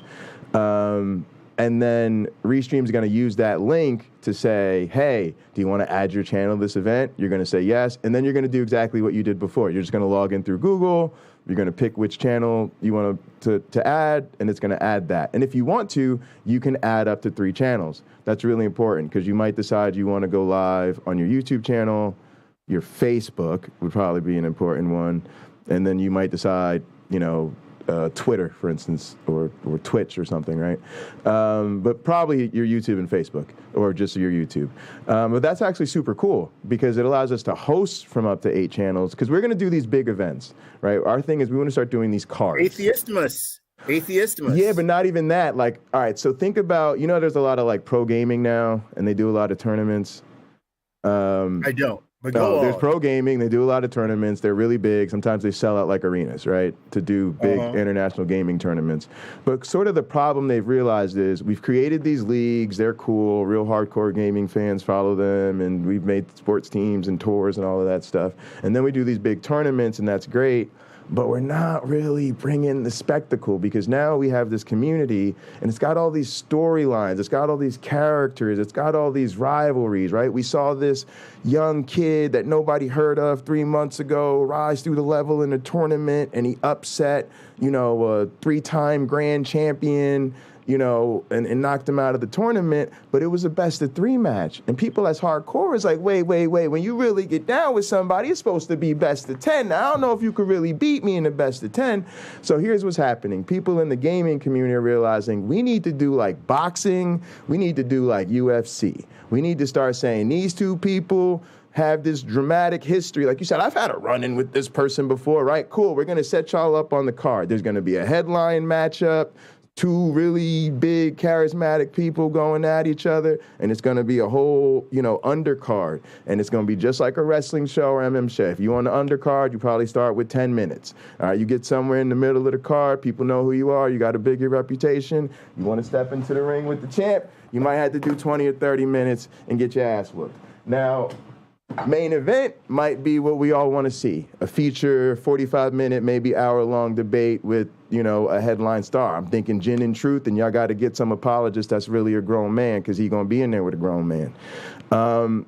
And then we're going to set it up and promote it. But here's what's key. When you see these panel discussions, what's the problem? They're always hosted by one person. And in YouTube land, this actually causes drama, because it's like, well, we got to go on my channel. So first one, we'll do a panel on my channel. Then we'll do the return panel on your channel. Then the third one we'll do on Godless Girl's channel. And then everybody who's not live is stuck rebroadcasting it, right? And then you get into the game, like me and Derek want to do something, but Derek's like, Jay, we should do it on my channel. I'm like, yeah, but Derek, it's my channel that needs to grow, so I need you to show up on my channel. He's like, well, my channel's bigger, right? So you start doing all these weird games, right? But us doing Restream, we tell everybody we're hosting it. And now we're live on everybody's channel. And even if you're not one of the bigger names, if you're like a smaller person, it's like, cool, when your match comes, you can go live on your channels, your opponent's gonna go live on their channels, and we're gonna be live on ours, and it just takes the drama out of it.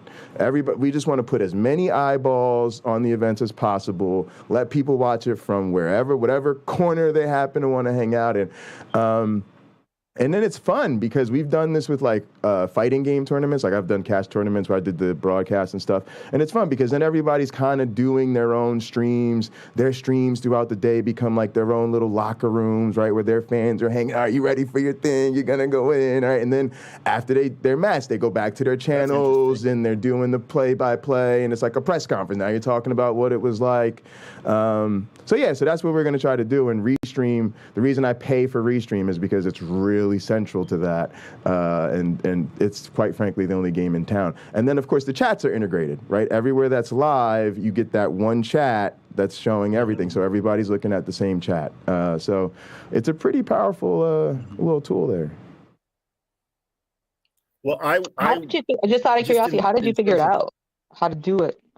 I think honestly, Restream, I would say T-Jump, because I'm a technology nerd, so I'm into all the streaming technologies, and I've gone through all of them. And so a lot of us are like, I don't know if you know who Pine Creek is, Doug, Godless Girl.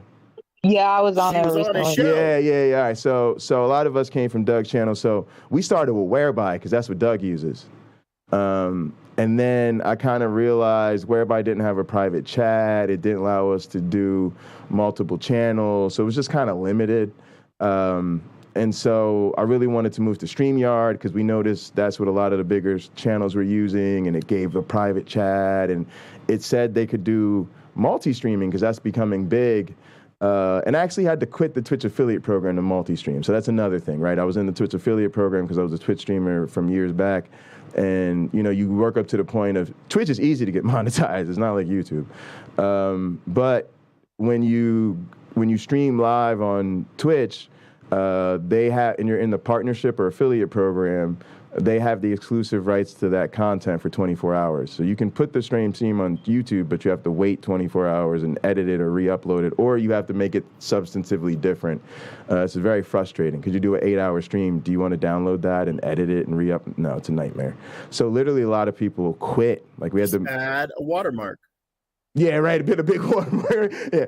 But anyway, a lot of people really in transition. Yeah, a lot of people literally just quit. They just sent in there, say, I don't want to be part of the affiliate program anymore. So it's kind of a big deal for us. So once you make that commitment to multi-streaming, you're kind of committed to this. And so you go to StreamYard, and StreamYard is letting you go live to Twitch and YouTube at the same time, because my audience was split because I started on Twitch, but now everybody's on YouTube. But they didn't have the same chat. So I literally had to sit there and manually highlight every comment because that was the only way to make sure you saw it no matter which thing you were on. So once I saw that restream, so then I saw T-Jumps, and I noticed T-Jumps chat looked different. And every once in a while he have a little Facebook comment or something coming through, and I said he's using something different. And then when I looked into it, I realized he was using Restream because it's the only thing that has the integrated chat overlay. But literally I recognize this screen. I look at enough of these broadcasts that when I'm looking at a broadcast, I'm analyzing all their gear. And I realized T-Jump was using it. So that's how we ended up on Restream. Yeah. And this guy could tell you, right? Because he remembers we were switching platforms like every 2 weeks, and people were just showing up, and it would be something. They hated that. Yeah. I usually pick one thing and stick with it for a while. Since we have Godless Girl here, do you mind if I ask her some more questions? No, go for it. Yeah. Okay.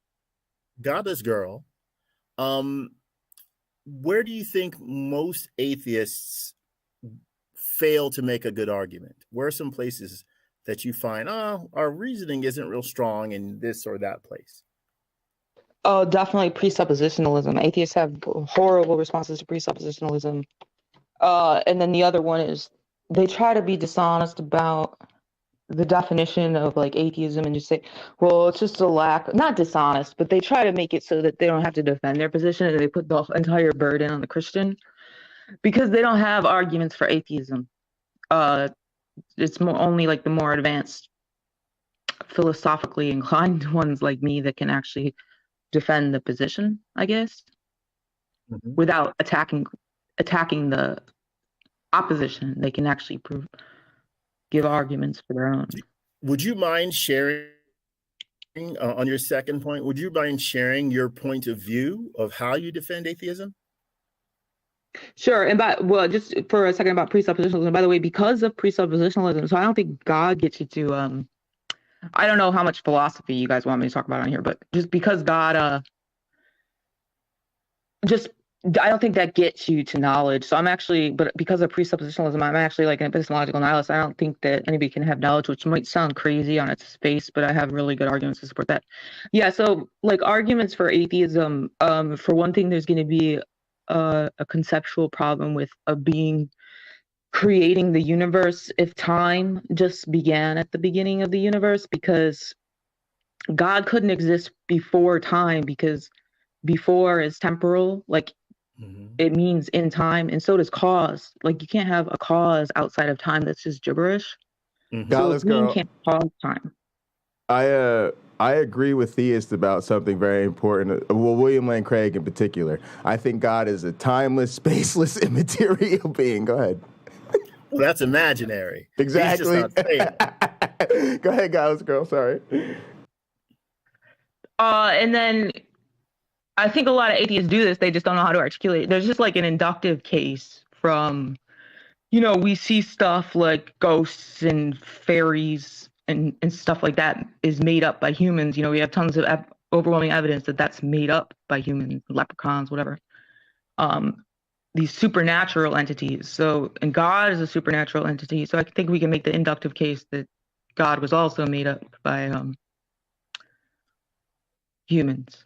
Wait, is that so you're saying that is your argument in favor of atheism? Is that you can induce that we've made it up? Yeah, just like a pretty simple inductive reasoning. I believe it or not, I say the same thing. And what I say, and I'll turn it over to them, but I will say this. I often say that is the difference of why I consider myself a strong atheism. And I try to make that very clear to people. I say, I am not suggesting that I have evidence to prove there is no God. I just think the evidence, all of it suggests and supports the idea that this is a concept people made up. But I wholeheartedly agree with you and want to state that. Go ahead, my one black friend. You don't have to raise your hand. It's your show. Iron Chariots here, adenosine triphosphate. Thank you very much. Biology minor. Well, I also will agree, and I just had a conversation about this with someone, a few people on Facebook. I think it is, how do I say, it's optimistic to think that the Genesis story is fact. I think it is optimistic to be told that several biblical stories were derived from other cultures, and yet to be unwilling to verify whether or not that's true, because not doing it protects your belief. I have found, and God bless girl, you mentioned that you see some dishonesty in atheists, and then you sort of rephrase that a bit. Do you find the same is true when you were, or if you do speak to Christians about their arguments? Well, like a young Earth creationist that's just delusional, right? It's just straight up categorically delusional. But I'm like actually biased against atheists, I think, because I've just I want to go back to like being a normal atheist, but I've just spent so much of my time the last year attacking atheists rather than Christians, but I don't want to keep doing that. But yeah, like a young Earth creationist is just, I mean, I can't even like articulate how delusional it is. It's just crazy. Yeah. So no. God. Regarding atheists, do you want us to be better? Do you want us to be better atheists in terms of our argumentation? Is that sort of what you're trying to achieve with your approach? I don't know if that's necessarily. Maybe it's one of my goals. It's probably not my primary motive. My primary motive is just probably because I'm bored with the great debate, because I've been doing it so long. Although it's still, other things don't interest me, so that's why I'm still around. But I guess I used to be one of those really crazy, stupid, militant atheists. So yeah. And like I got attacked by some really people who were strong in philosophy, like other atheists. So that kind of like threw cold water in my face to wake me up. So that might be like a byproduct of me going around attacking atheists. That would be cool if they went out and learned more to respond to what I'm saying. But that's not like my primary motive. Mm-hmm. Okay. What do you think?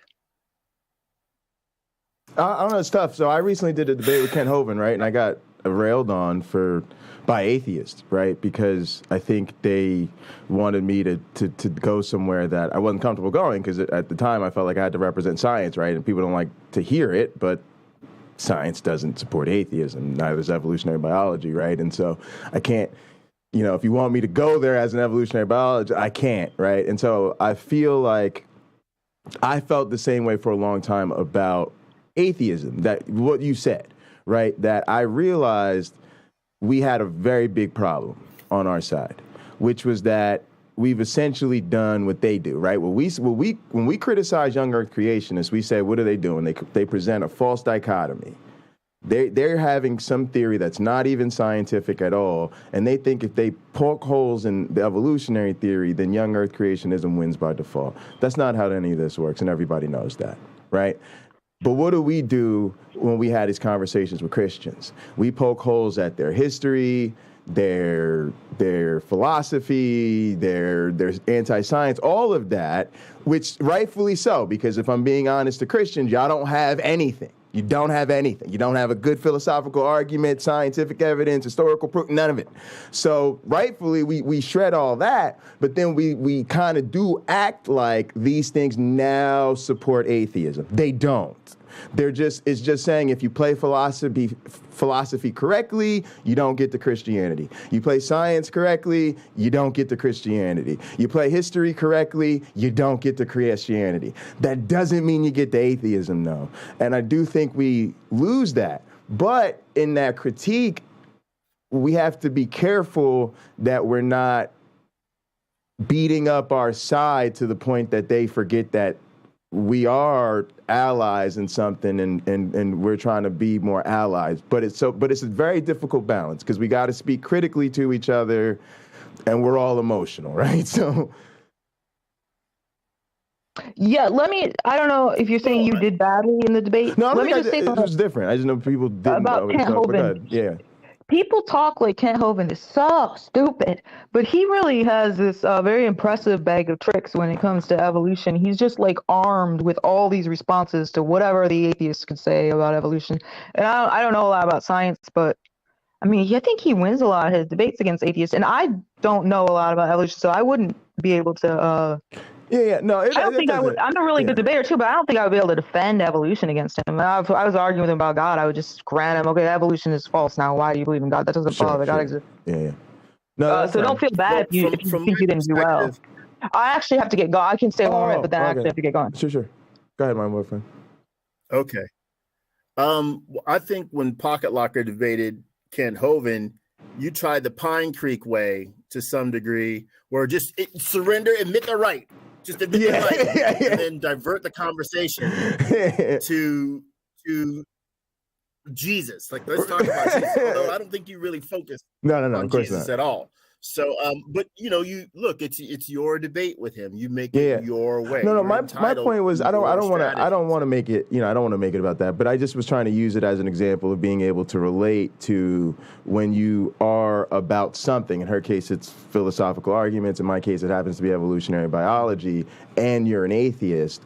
When you represent those things in a way that sometimes doesn't emotionally feel good to the atheist, it doesn't feel like you're on their side or you're not telling them what they want to hear, you just have to learn to live with that somehow when you feel that that's what you have to do. But at the same time, like she said, she's trying to grow. She doesn't want to be necessarily known for that going forward, right? So it's a difficult thing to do. But I definitely appreciate you for bringing what you feel is an important message, even if, and again, you've got to do it your own way. So I appreciate your journey. Before you go, I just wanted to let you spoke about on the panel a little bit that people, kind of have a negative maybe idea or impression of you. And I don't let people come on this channel and talk negatively about other people, like their personal lives, their past, their legal troubles, any of that, I consider off the just out of scope. But I do love to let people come out here if they do want to share anything with people or open up to the audience or have a place to speak to things in the community that they want to address in the community. So you don't owe me an explanation about anything, but you did mention it. And if you want just a place where you're free to speak your mind, you can do so here. Oh, thanks. Yeah, no, I'm brutally honest. I'm an open book. You can ask me anything. Yeah, I have like a really rocky past in real life and on the internet. And sure. I think one of the things that makes me it's because I've always been brutally honest too. brag about things other people just find atrocious. But I'm still godless girl. I'm still crazy, but I've really turned myself around in real life and on the internet. And don't do I used to be a really bad bully on the internet, Okay. you know, to the point where I should have been taken off the other internet just to like protect other people's well-being, because it was like really bad at one point. But yeah, I'm still crazy, but I've turned things around. I'm very different. I mean, you can just, if you watch my videos now versus my videos in the past, you could see how different I am. But thank you for asking me that. Okay, I'm gonna get going. I might stop by tomorrow. Appreciate you. And I don't shoot me an email too, and we'll set something up and get you scheduled. Okay. Appreciate you. Thank you so much. Bye. Yeah, thanks for joining us. Sweet. That was awesome. I joined all of you. All right, and so I think too, yeah, and I fired up a hot program just so you know, that audience can see some of that interview, and then I think I figured out what I need to do to get you going. I just need to, one, I'll send you your stuff so that you can log in, but I think even for tomorrow, what I'll do is I'll just make sure you get your link, and then that link I'll make sure there's instruction with it. So if you get on it, so as long as let's try to maybe get on a few minutes early, probably around 3 or so, just to have time to maybe work it out. If you can. If not, don't worry about it. It's no big deal. But, you know. No, I should be fine. Just so we're not rushing or whatever. My only thing tomorrow, I gotta do some work stuff, but I mainly have to work on my engine. Well, we'll try to get it for 3:30. So right. So if you're a few minutes behind for 3, it's just gonna be me and you, and you know, it's just to give us time. I've got plenty of daylight left to play with my engine and all that stuff. And I'm out there cleaning the intake manifold. And if you're gonna start yapping about your car, you're gonna have to bring some pics to show tomorrow. You can't be talking about it out here and not letting us see them. Look, okay, this engine, for those who don't know, is for my 69 Firebird, which is in need of many things. But I'll tell you what it's going to be when I'm done. Probably like a blue, like a darker shade of blue with some either pearl flake in it or metallic flake or mica. It'll have roll-up windows, BMW seats. It'll have a Chevy 6-liter engine out of a Silverado SS. I do not plan on turbocharging it. I do not plan on supercharging it. This car will be used for autocross probably 3 to 5 times a year. But that's what it's being built to do, with just a few turns of a wrench, coilover suspension all the way around. The suspension on this car is probably $7,500 for everything. Wow. I've never spent that much on the suspension of any vehicle I've built over the years. All right, so here's a ridiculous amount of money. So here's the thing.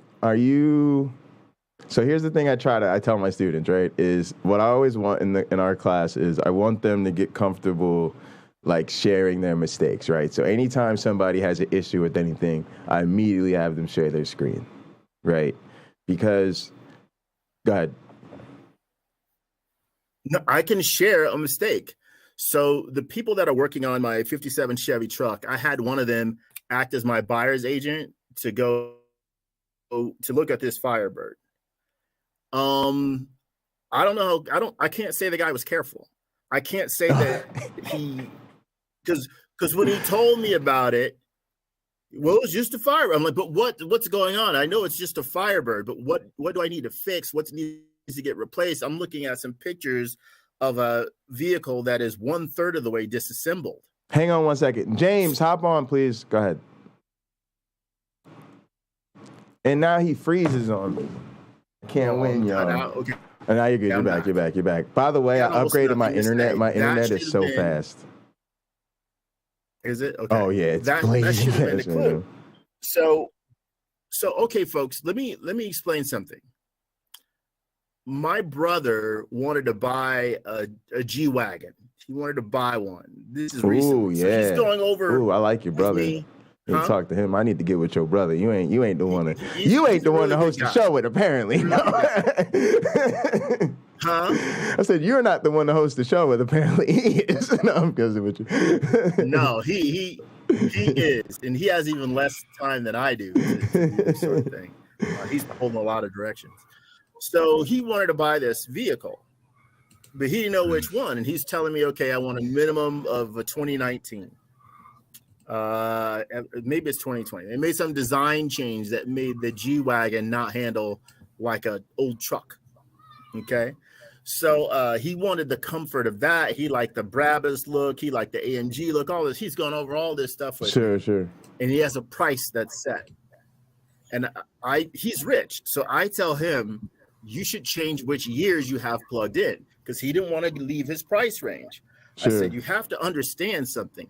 Wealthy people are generally the same, but there's this group of wealthy people who are more about experience than they are the stuff. They're called Europeans. That's who you need to buy your G-Wagon from. Some guy that wanted to have one just to have one, and now wants to get rid of it just to get rid of it. And now he just wants to get rid of it. Yeah. To take the next opportunity. Right. Yeah. The most proud. Why do I say this? This is exactly what my brother is doing. He wanted the experience of having this or that. Oh, sure. So now he's had his fun with it. He had Teslas. He sold both Teslas, and now there's a G-Wagon shaped hole in his garage. Right. Massive garage. Yeah. So I made the suggestion, take the years off. Yeah, who and cares? when he did that, he found one that was way above his price range. I said, I guarantee you that car is almost $20,000 cheaper than what you see there. Call the guy. And just offer the money right now. Deal. Yep. Boom. Done. I just wanted that. He wants it out. He wanted out his driveway. The sale price was like $3,000 more than what my brother stated would be the lowest he'd be willing to get one at without thinking it was like trash or something. Right. What he then did, because he has endless money, he hired, at my suggestion, a professional who inspects vehicles for people who are buying a car. Maybe they're too busy to go look at it. This guy's a professional. So the guy, I went to where the G-Wagon was, made a video. It was at a car dealership because I told my brother, have it taken to a Mercedes dealership, pay for whatever the inspection is. I don't care if it's $1,000, $2,000, right. Just pay it, because they're going to tell you what's wrong, and you can use that as a bargaining chip or walk away. So he did all that. He had the professional come out, $300. The guy looks it over. He makes a video, posts it, and my brother and whoever else can see it, where the guy's pointing out all the flaws in this G-Wagon. I had hoped that when the guy went to look at my Firebird, actually they brought it to him. When he looked at it, that he would do some work for the money I paid him. I paid him almost as much money as my brother paid a professional. Right. Who does it for a living. I did not want to pay extra for the Chick Magnet 2000. This is the Chick Magnet 2021. Iron Charioteer. So, and Carrion Chrysler, I want to encourage you. You can get your old Suburban from the late 60s or 70s very cheaply, quite often, less than $8,000. Just keep your eyes peeled and your money saved. I would say figure out what modifications you want to make to your Suburban, if any. Like a modern engine is going to do way better than your old engine. A modern engine installs about $5,000 if you hire out the work. And that can get you the cost of the engine too, depending on where you live. So keep that in mind, because you may want to buy somebody else's project. For instance, my car has all that money I spent on suspension. It's going to be able to be lowered more than 2 inches, have full shock travel in the front, have a torque on rear suspension with Watts link. I know this is not everybody's language, but I'm just telling you what it's going to have. And I'll probably have to pay like big money for custom wheels to clear the giant brakes that it will have, because I rear-ended somebody once on the freeway, and I won't buy a car these days that I can't modify with giant effing brakes, because maybe I won't hit somebody again. I drive much more carefully than I used to. But, keep that in mind, because you could be saving money buying something someone else is giving up on. Like my engine. It's engine and transmission. What I bought is normally like $3,000 to like $3,600. I paid $2,200. So the guy just wanted it gone. Yeah. So the proudest financial moment I ever had in my life, I'm sure my dad could tell you about it, is we took my shoes. I had very expensive shoes, which I originally got for like, I don't know, Cory Booker's inauguration or some shit like that. Very expensive shoes. Nice shoes. And took them to get resold. Because, you know, went to nice haberdashery and everything. And that was the first time I had a pair of shoes fixed. And it was my proudest moment because if you read like Think and Grow Rich, Napoleon Hill, and Millionaire's Mindset, my uncle my uncle's a financial expert, right? He writes books. His name's Kelvin Boston. He wrote Who's Afraid to Be a Millionaire and Smart Money Moves for African Americans, right? So you talked about there being classes of wealthy people. Really wealthy people don't conspicuously consume. That's usually the thing they consider new rich or upper middle class, right? Conspicuous consumption. Really, really wealthy people, usually if they make a show of anything, it's frugality, right? The richest person I knew drove a beater almost till the day he died.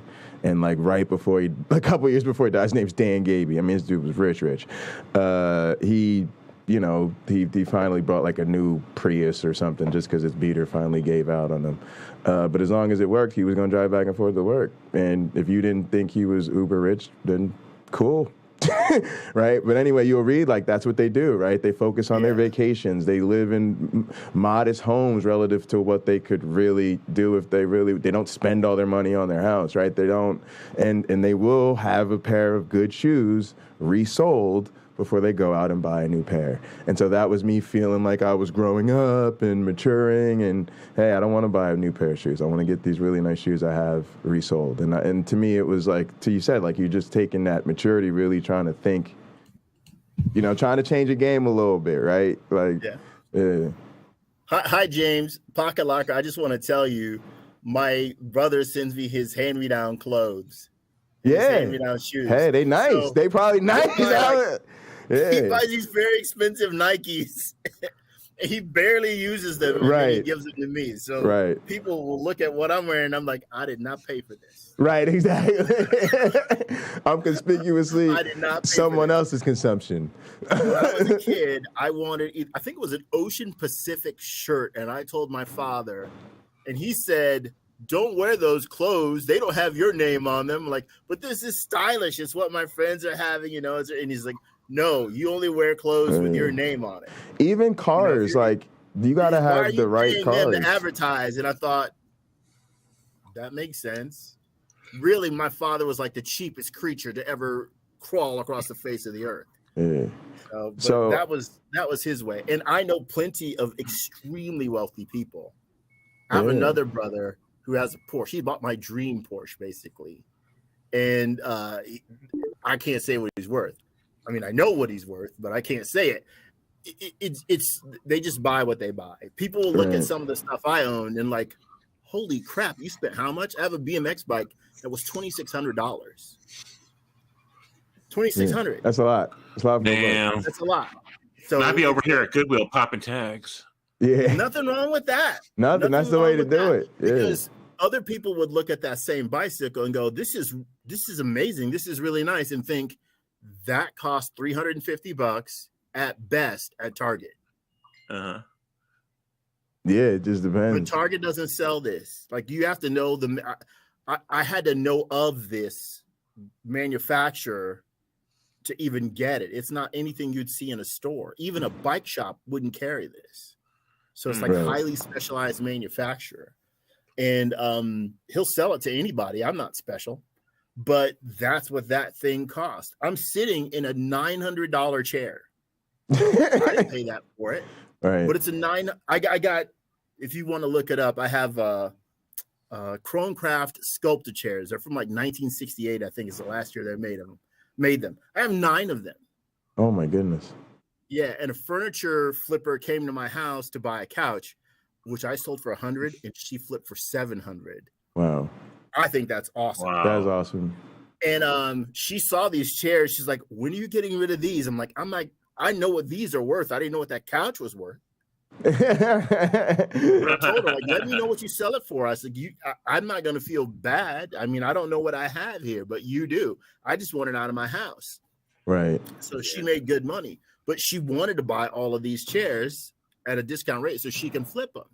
She probably already knows somebody who wants these things. You know, me, I saw them, I liked them, I wanted them, I got them. I'm either going to sell or give away everything I have in this house that isn't a bicycle or a computer.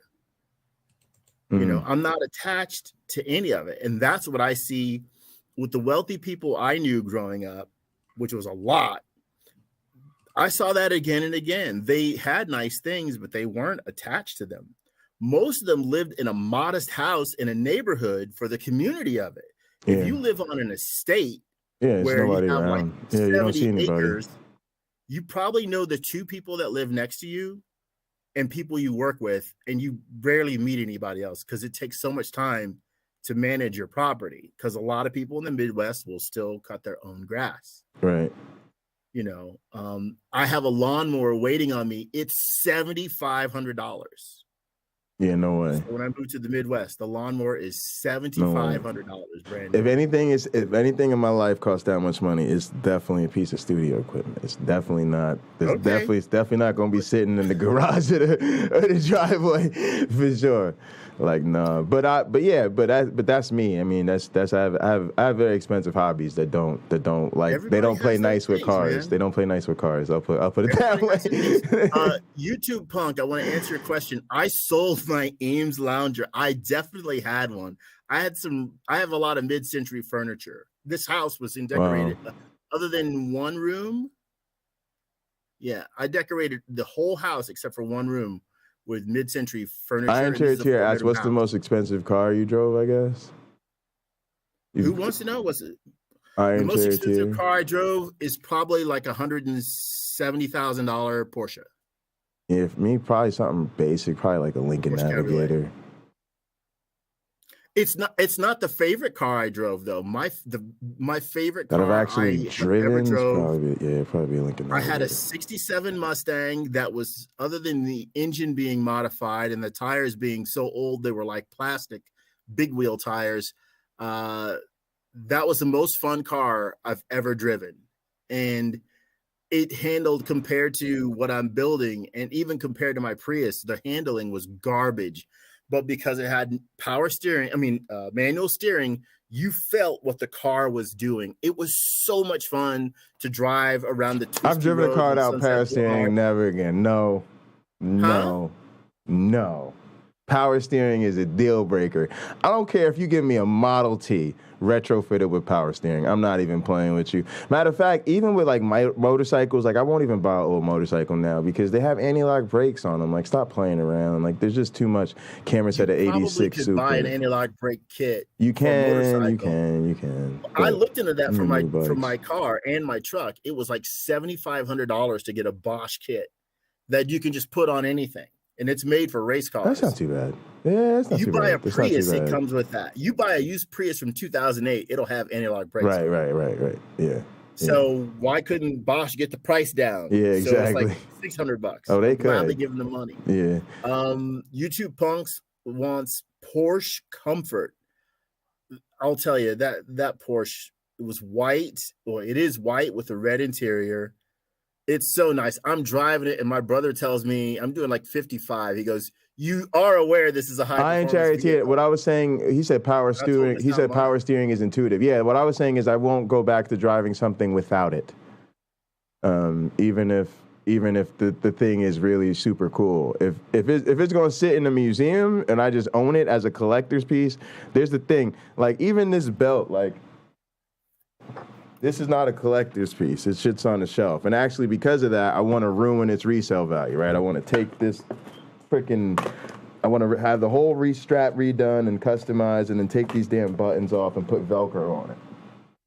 Watch television, folks. Look at wrestling television, folks. You will notice most of the real belts have straps on them. I mean, Velcro straps on them. Why? They have Velcro here, and then this is decorative. That way the champion can just go like that.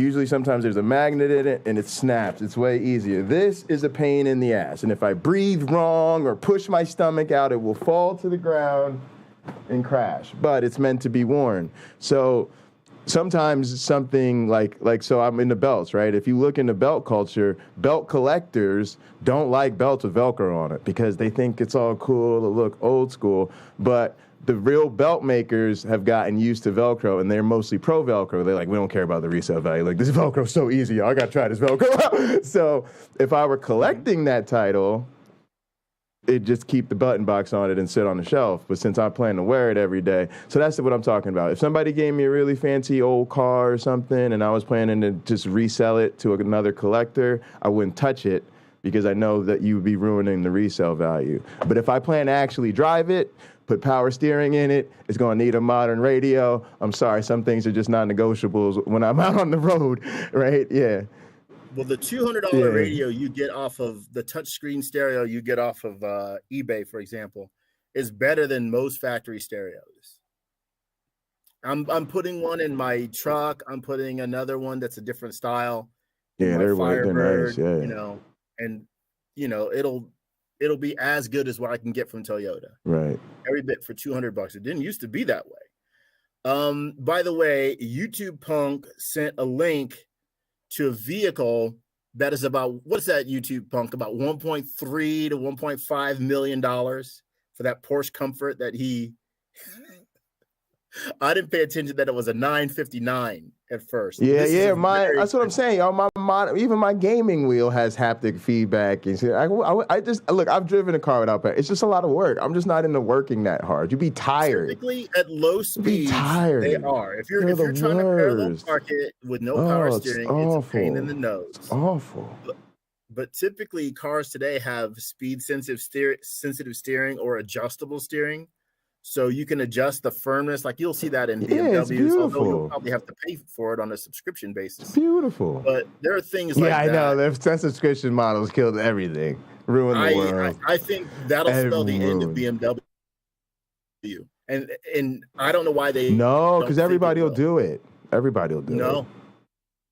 No, I don't think so. First of all, your first problem, like Adobe used to have this problem with hackers stealing their product. Right.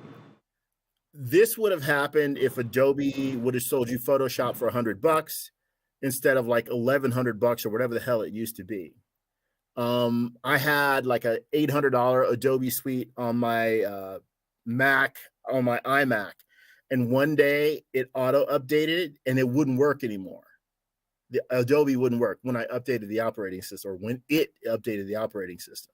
Bro, you talking to an open source free software, bro? Okay. And no, I'm fine with all that. But to me, you got to be a pro, or you got to have money. And when people really need, these are now the tools of mass communication. So I didn't like Adobe then because their stuff was too expensive, and I don't like Adobe now because their subscription model. Matter of fact, I just wanted to use Adobe on a project because Rodrigo's learning Adobe, and I was like, whatever, like I'm down. I spend money on software, and I'm down to pay for tools.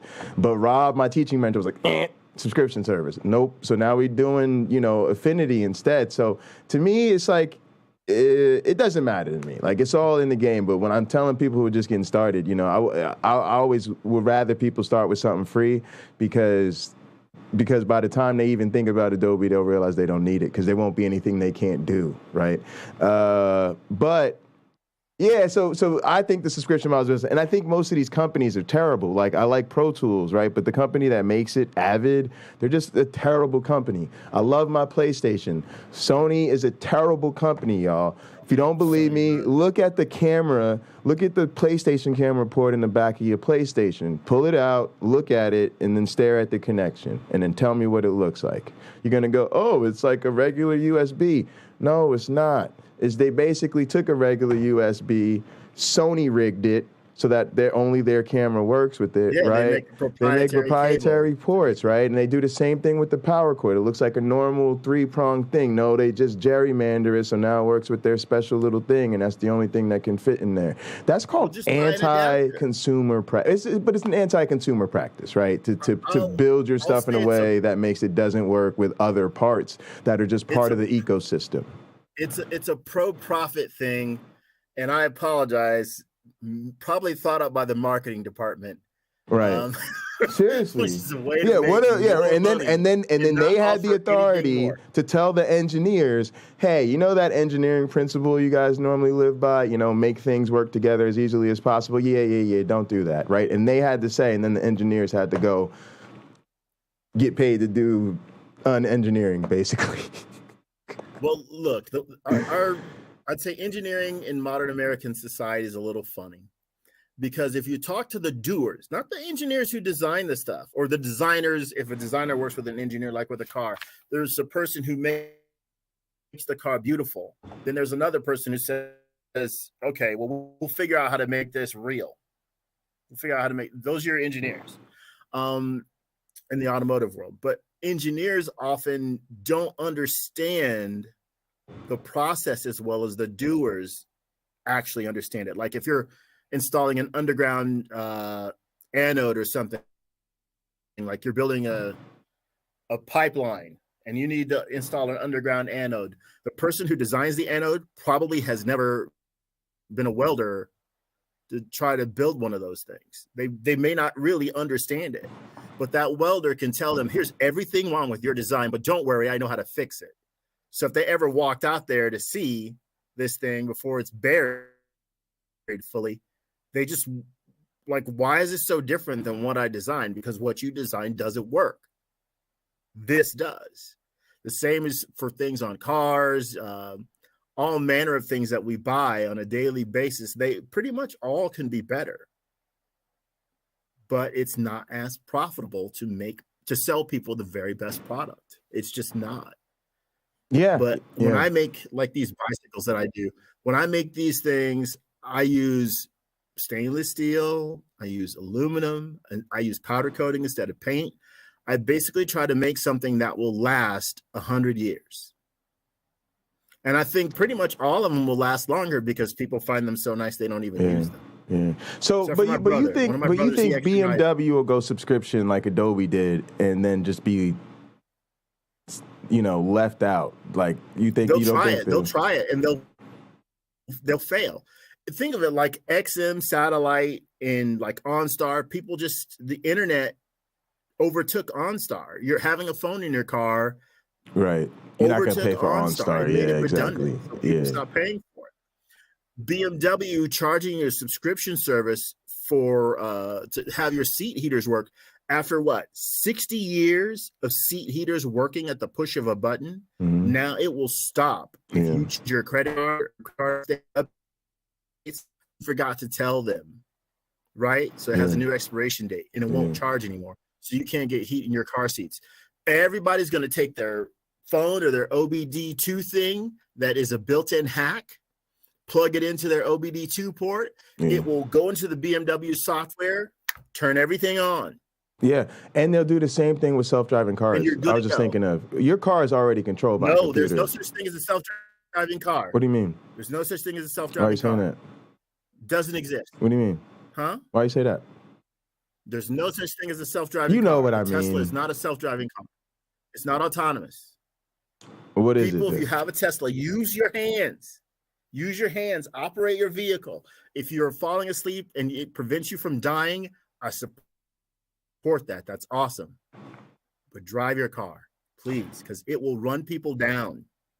It will crash you into things. Bob Lutz said it best when Bill Gates criticized him about but eventually why aren't cars as good as our computers. Bob Lutz said, if Microsoft built a car, it would crash itself. Well, now Elon Musk does that. Yeah, pretty much. No, but I do think eventually they'll get the error down way lower than people. Right? That's the question. You'll be dead. You said before that happens, do you think? You'll be dead before that happens. Back in the early 60s, I don't know. They had cars that could drive themselves. Yeah, but back in the early 60s, this isn't new. This is another thing Elon Musk did not invent. No, but it's different. I'm not saying I don't think he invented it. I'm just thinking eventually, and I'm not even thinking Elon Musk. He's not the big player anymore. That's what I'm saying. It's bigger than him. It's going to be Chevy and Google and all of this stuff, and it's going to be multiple sensors. It's going to be a lot. This is what I'm saying, because the problem is still you can't even compare it to before, because before you could take the whole grid processing, and they didn't have as much processing power as I do in my phone right now. So it's just gonna keep scaling. Like there's gonna get to a point where this phone right here, the chips and all the processing in this phone are worth a penny. And the truth is, they'll be worth less than that. It'll just be we won't have an actual unit of currency like small enough. This is what the microprocessor people say. Right? They'll say it'll literally be, and the things that we think now are trivial, right? They've already got like a pill you could take. You take the pill and it'll do a colonoscopy for you on its way out the back door, right? Because it's got a camera in it and it's got all the sensors they need to take all the data, and you just pop it like a regular pill, poop it out, you never even notice, and the doctor comes, right? This is the future of a colonoscopy. Right, it's just right, because all middle-aged men hate colonoscopy. So I just think I don't. And again, I'm not a person who thinks we're gonna like cheat death and get off the planet, but I do think a relatively self-autonomous driving system is not that far off. I actually would welcome it. I always say this: the world would be a better place if driving and shooting were things people only did in video games. That's the world I want to live in. Okay, so driving, shooting, and flying all right, planes. Let's go through a few of these comments. Let's get this comment section because I want to pause you because you're being wrong about stuff. It's fine. You don't have to agree with me. I'm just saying. Yeah. What did I write? I told someone I wrote this. I shared something with Pocket Logger. I told someone to think for themselves. I hope I made the right decision. Yeah. Exactly. There you go. This is I'm revisiting that. I'm able to recycle that comment. Okay, so Cameron, something to keep in mind, the way solar technology is currently, you can't put enough solar panels on your home to recharge your car. If your car has a 60 kilowatt battery, your home won't produce that in a day. So you'd have to still plug your car into the grid. Now, maybe in 20 years, they'll have the efficiency of solar panels so high, you'll be able to have 2 or 3 of them, and it will. But today, it won't. So you're still going to have an electric bill with that car. Now, with solar on your roof, and it replaces your electric bill, it displaces it, eliminates it, right? You now have enough money to easily charge that car and still spend less money than you did before, provided you can pay cash for the car and you can pay cash for the solar. If you finance your solar, you're paying the interest rates on that solar, which means the payoff period is even longer, right? It's not as immediate. You have to keep that in mind. When you buy let's say a Tesla, I've done this math many times. I invite other people to do it. If you buy a Toyota Prius for $30,000 out the door, that's got some equipment on it. It's pretty nice, $30,000. And you compare that to buying a Tesla. A similar Tesla is going to be about $45,000. Think of it. You have $15,000 to spend on fuel. Okay. So I can get my calculator out here on my phone, the most useful app on my phone other than the phone part. You have $15,000. Let's say fuel is $5 a gallon. Okay. So divided by 5 is 3,000. That bought you 3,000. It's an average price. 3,000 gallons of fuel. If your Prius gets only 40 mpg, even though they're advertised to get over 50, if it only got 40 mpg times 40, that's 120,000 miles you could drive before it even breaks even on the price of the Tesla. They are not worth it. Yeah, I mean, I got no. I mean, look. Not only do I not care about Teslas, I don't care about Tesla people, and I don't like Elon Musk. So I mean, I have no like. To me, like Elon Musk could literally vaporize right now, and I would feel nothing. But I don't think it'll be them. I don't even think it'll be a car company, and I don't even think it'll be like. I think it'll become. You know, it's a thing where I don't. In the future, I just think it's going to be really crazy. But there's going to be a lot of things that go. But I would put more of its on a grid company. It's going to be more a technological solution at the level of Google or something, where you're looking at somebody that is going to be able to make this that is looking to make this a ubiquitous technology that fits into their bigger payoff, right? So to me, Google does it because Google wants you to go ahead. People like control. Right. How is Porsche, are they going to build a self-driving car? Porsche is all about mainly about high performance. No, it's just going to be, luxury. It's going to be somebody. I don't want a Porsche that drives itself. No, you're going to buy a Porsche. Nobody's going to take away your Porsche, your ability to drive your car. But here's what the truth is. I don't trust people. People got a lot of this. They don't trust computers. I'm the opposite. I love working with the computer. When we work with the computer, when the computer blows up, when the computer crashes into something, we can fix the computer. We can't fix human error. Human error is a baseline that we never going to have any control over. So the same way that and yet, who makes the computers? But look at what happens at the grocery store, right? They're just replacing the people because why keep paying people to do something? So to me, it just people are not good drivers, and they fall asleep, they get drunk, they do, and it's just going to be easier to not bear the. It's going to be cheap. It's just going to be cheap and easy, and you know who's going to really lead it? Insurance companies. That's going to be the bottom line. It's going to be insurance companies who incentivize it. Your insurance is going to be way less if you sign up for whatever. It's like the thing I had. I had a thing from Progressive, right? And I took it. I got rid of it, man. I changed it, right? But Progressive used to have a thing on mine. They wanted to see if I could qualify some cements, right? And every time I stepped on the damn brakes too hard or went over the speed limit, that thing was clocking me and charging me, right? And it was like, nope, sorry, we're not giving you any discounts because you drive too aggressively. And part of the reason I didn't like it was I realized it wasn't a good match for my car. I actually drove very carefully with it, but I drove an older car. And so I realized it was just like I would do something because you could hear it when it would go off. It would like beep or something. And I realized this thing would be going. It don't realize I drive an old Jeep. Maybe my brakes ain't that good. I got to push them too hard or whatever.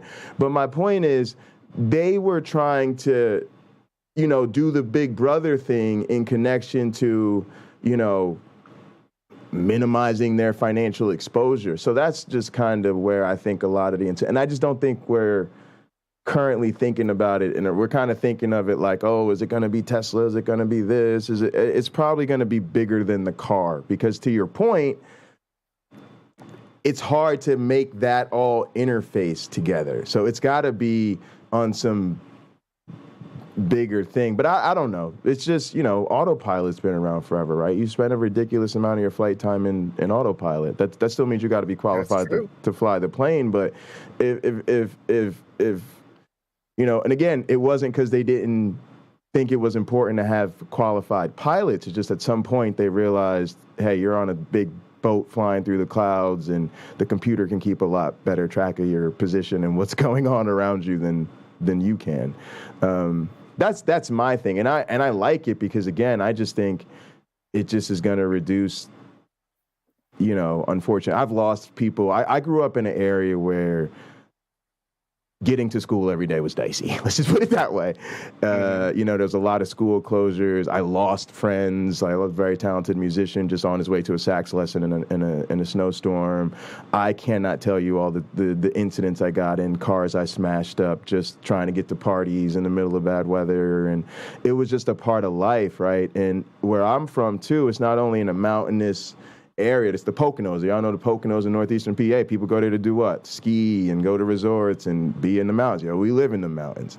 And because of that, everything's far, right? My school was a 35 to 40-minute drive from my house. And it either meant taking serious back roads, which meant you're in the terrain, or Route 80. Right, which means you're on the biggest interstate, and you're 16, right? And you've got to get on Route 80, right? People always talk about merging. Nah, we do that every day, right? And so it just was real dicey. And so you're thinking in situations like that, you're keeping a lot of 16-year-olds safe. You're keeping a lot of people. You got an automated system that's just not going to let you do certain speeds. It's going to tell you you're in the wrong gear to be trying to get up this mountain right now. a lot of that is just, that's the perspective I look at it. It just becomes a financial thing. But I could be wrong. I could totally be wrong. There's a lot of things that I think that's the best part about being in science is that you recognize the future's undetermined. We don't know. Anybody that plans to know, oh, I'm sure we're going to cure cancer in the next 5. No, you're not. No, you're not. Right? Yeah, I know some people who are related to oncologists, and those people the oncologists have worked very hard, and yet there's still problems they haven't overcome. I want to go through some of the comments. So Cameron is telling me I misunderstood him, and he'd be right. He's focusing on an Aptera. So that's a vehicle I know pretty much nothing about because I just looked at the cover page of their website. So he's not referring to a Tesla. So if anybody wants a Tesla, compared to something that gets excellent mileage like a Prius, that's a hybrid, and that's probably where your money is better spent today. In 10 years, that probably won't be true anymore. That probably won't be a better buy in 10 years. The Tesla might very well win out, or any of the other alternatives that Ford or GM or somebody else is going to make. I just became a MAGA hat. I just became an official MAGA hat right now. You did? Yep, make America grow again. Somebody asked a question here. I'm getting Iron the red Jerry hat. Tier says MAGA, make America grow again. Going to revolutionize self-driving cars. It might not be Elon Musk. I suspect it will not be Elon Musk. Tesla's had some problems. They let go a bunch of the people who were working on the autonomous driving component. See, the thing is, Tesla can sell it as a self-driving car, even though it doesn't have above like level 2 autonomous driving. Right. And if I don't know why there's not a class action lawsuit against them. Like, this doesn't do what you said. It does a decent job. Or maybe, there's a EULA that nobody has ever read except for like one lawyer with a podcast. So maybe it does exactly what they say within the limitations that they offer, and you still pay 10 grand for it or 5 grand or whatever it is. And you can marketing protection. You have to protect companies' abilities to lie to people. It is, to suggest that companies can't lie to people to sell products is wholly un-American, my one black friend. If you want to get elected office in this country, my one black friend, make sure you never say what you no, I'm just kidding. But really, isn't that what it feels like we live through, right? Like, we live through the marketing nightmare, and it's like they won't even, like what you just said is so basic. You should not be able to sell something as a self-driving car if it cannot, in fact, drive itself. But as soon as you say that, there will be $1 million lobbyist up your butt. Like, what are you talking about? We have the freedom to tell people Tesla is their it's just so weird, man. Look at this video of a guy sitting in the back as the car goes down the freeway. Exactly. There you go. Take his car from him and give it to the police. Here's a new police car, and don't you do the same crap. Or it could actually transport the criminal to the jail. Well, anyway, because police spend a lot of time on posts. Now, here's the question. All right, would you feel... Okay, I got one for you, though.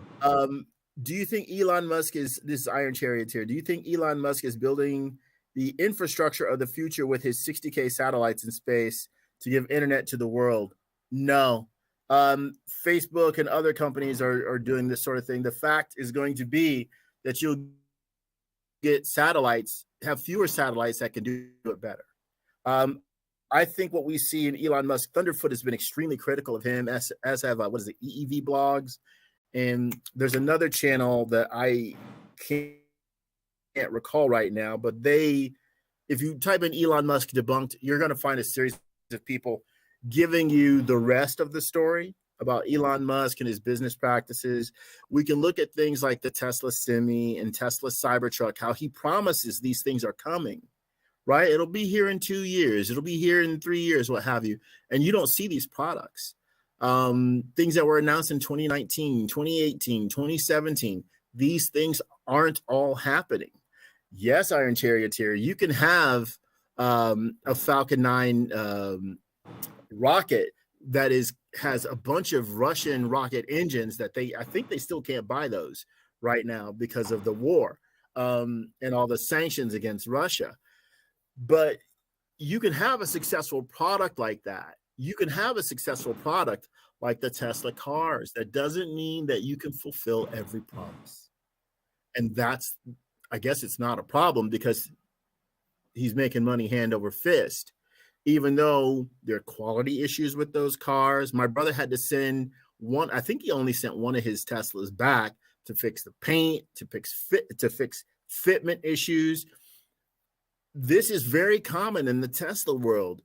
They don't have the quality control that General Motors or Ford or even Stellantis do, or Volkswagen. They don't have that quality control. Because those are major players in the auto industry, dealing at a different scale. Again, but look, Tesla is worth more than all those companies. That's ridiculous. It's based on the fact that Tesla is lucky enough to have Elon Musk, who builds a mythos. Right. So he essentially is their chief marketing officer of their company. And the value of that company waxes and wanes with his behavior to some degree, right? They control a small percent of the market, and yet they're worth more than all the other companies in their industry. How can it be? Ferrari makes something like $68,000 per car. Per car. How come everybody isn't using the Ferrari model? They're too expensive. But the people who own Ferrari, we make enough for us. We don't have to complain. We put out the best product we can. Technologically advanced, gorgeous looking, fun to drive, and aspirational for those who can afford it and those who can't. They're doing a remarkable job at Ferrari. I'd like a 355 myself. That's an old one. But, you know, I think Tesla definitely plays a part in that it made everybody else who was being lazy get off their butts. And that's I can thank Elon Musk for that. Let's see. I don't want to make this all about Iron Charioteer, but Iron Charioteer asked good questions. Carrie Ann Chrysler Hubby said 1938 Olds Coupe. Does it run? Would have to ask him. Okay. She's talking about a car, maybe a 36, so she clarified that. YouTube Punk, everyone using SD cards, and Sony uses those Magic Gate cards charged up the wazoo. Yeah. Only he didn't say wazoo. These proprietary technologies make these companies a lot of money, but there's always some company that makes generally some company making an adapter.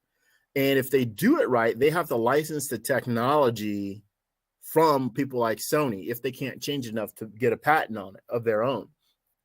So that makes it unique. YouTube Punk asked, go on about BMW. Well, sure.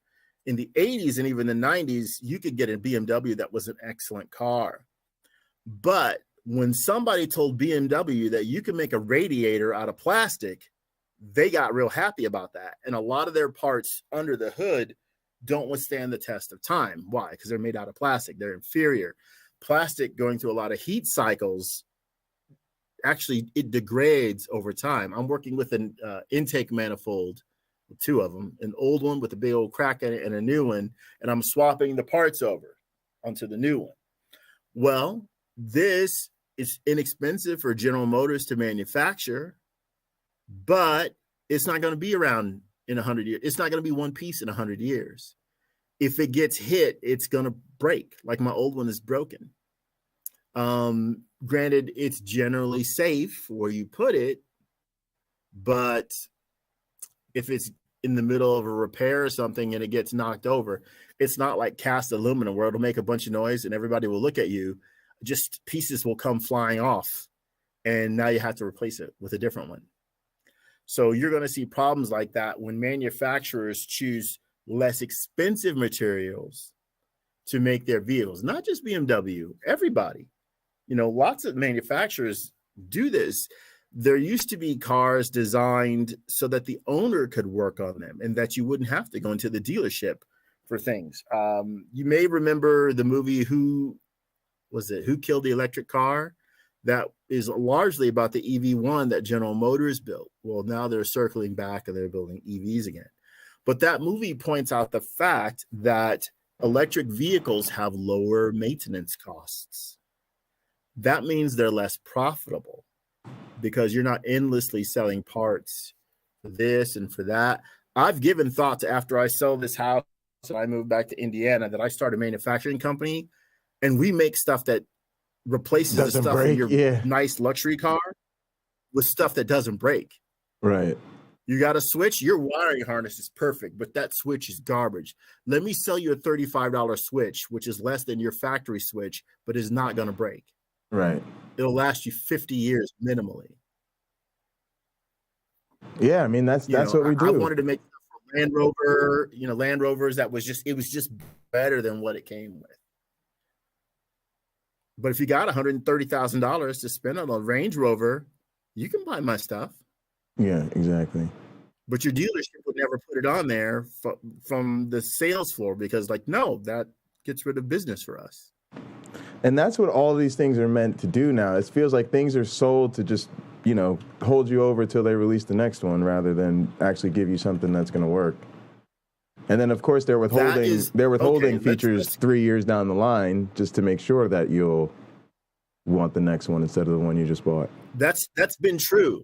That's been true for a very long time. Very long Cars time. in the 30s had disc brakes. They had disc brakes in the 30s. It didn't become mandatory to put front disc brakes on the car to 1970 or 1972, something like that. It was a superior technology for cars, not for necessarily big trucks.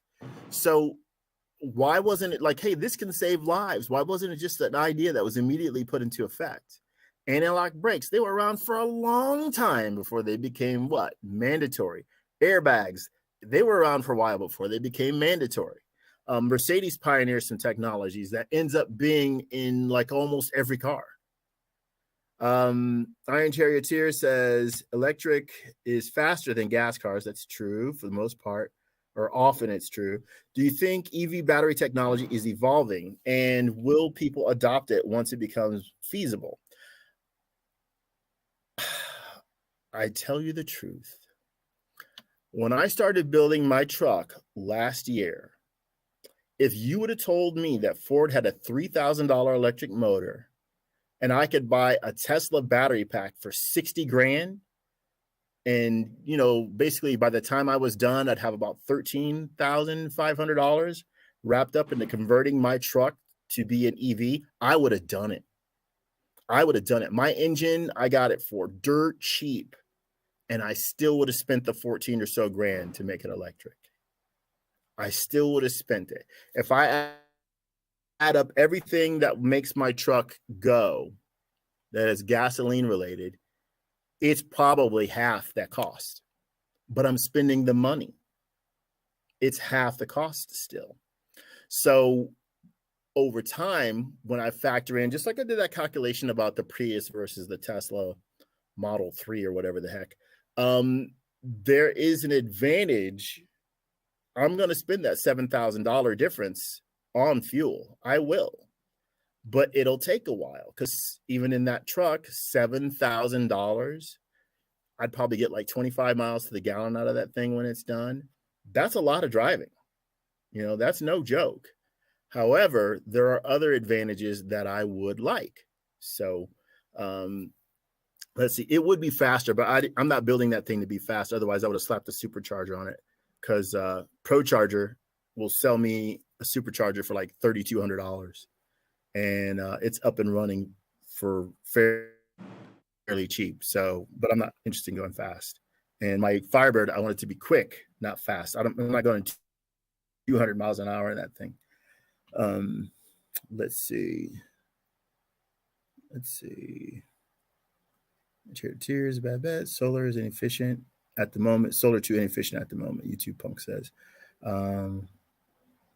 Something about Uncle Bobby. Carrie and Chrysler, what about lithium mining to make batteries? Okay, so we're circling back to the battery question. I would think with just there was a race to make a fuel efficient car, who can make fuel efficient cars that are good. There'll be a race in this battery technology because there are billions, untold billions to be made. And if you have the superior technology, what's going to happen is what happened with Toyota and their hybrid systems. Other companies licensed it and then put it in their cars. So Toyota is making all this money selling to their competitors the idea of a product and not the actual product. Here's how we made the motor. You're paying for the patent. Go make your own. Here's how we made the inverter. You go make your own. They're making money off that as intellectual property. So if you are the person who designs the battery, my brother Rick gave me this example of Armorall. He says the people at Armorall own the formula. They have like 75 employees. This is a long time ago, but other people manufacture it all over the world. And they just essentially they're at the top of the pyramid, if you will. It's not a pyramid scheme, but other people do the manufacturing. They don't. They just own the formula, and they sit back and they collect the money. If your company, your university, what have you, comes up with the battery technology that will rule the future for the next 100 years, you couldn't count the money unless you borrowed Jay's computer to do it, because it would just be an idea that people would run with. And if you had a patent in the US, you have, what is it, 75 years now? I think it's 75 years that you can use that. I'm thinking of copyright. I don't know how long a patent lasts, but someone in the chat will know. Let's see. Your Firebird is going to get converted to electric mope. The times they are changing fast. Very clever. Look, I'm working on a greasy motor. Well, it's not. I spent like 14 hours cleaning it, but the engine I have was greasy. The intake manifolds I have, they're both greasy. And I have to take my time, transfer all these things over. If I was dealing with the electric version of this, it would have been nowhere near as dirty. I probably would be done and it would be in the vehicle right now if it were electric. So that is a fact. The sticking point for electric cars is the battery. The charging that you're discussing, that is becoming very fast. And we're looking at less than 30 minutes to charge a vehicle up. Hey, if you put your coffee shop right next to the charging station, you'll do well. You put your restaurant next to the charging station, you'll do well. Or you own the charging station, you'll do well financially. But what's that system when I convert my vehicle? What's it going to cost? At 14 grand, I'm in. I can sell the engine I have now or give it away. And I'd be money ahead making that thing electric, because then I would actually drive it more. And I guess a piece of financial advice for Pocket Locker and our viewers. Wow, I've talked for so long. Yeah, I got one more thing for you to do before you leave. But go ahead. I don't want to interrupt you. But can I give this financial advice real quick? Oh, you got as much time as you want. Yeah, you're good. No, I got to get back outside. I'm losing daylight here. I got about 2 more hours of daylight. I'm coming up on a meal time. I have to eat something. So I want you to be willing to consider what I'm about to say for your own life. Oh, is fusion off the table? I don't know. You got to ask Thunderfoot that one. My daily driver is a 2008 Prius. I bought it 6 years ago. I've put over 100 and some odd thousand miles on it in that time commuting. And when people ask me, because they see it has body damage, somebody backed into it. It was a salvage vehicle when I bought it for like $4,000 all that time ago, and it's worth every penny. People ask me like, well, you can afford it. Why don't you get a newer car? And there's plenty of things I'd like. If I were to buy a new car tomorrow, it would be a Camry hybrid, the lower price one with the skinny wheels to get the better MPG. I would buy that.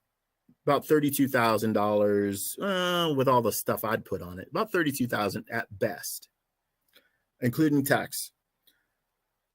When I drive my Prius, which I just spent $630 on tires yesterday, when I drive my Prius, the difference between my Prius and the new Camry is my Prius smells like burritos, farts, and hamburgers and French fries.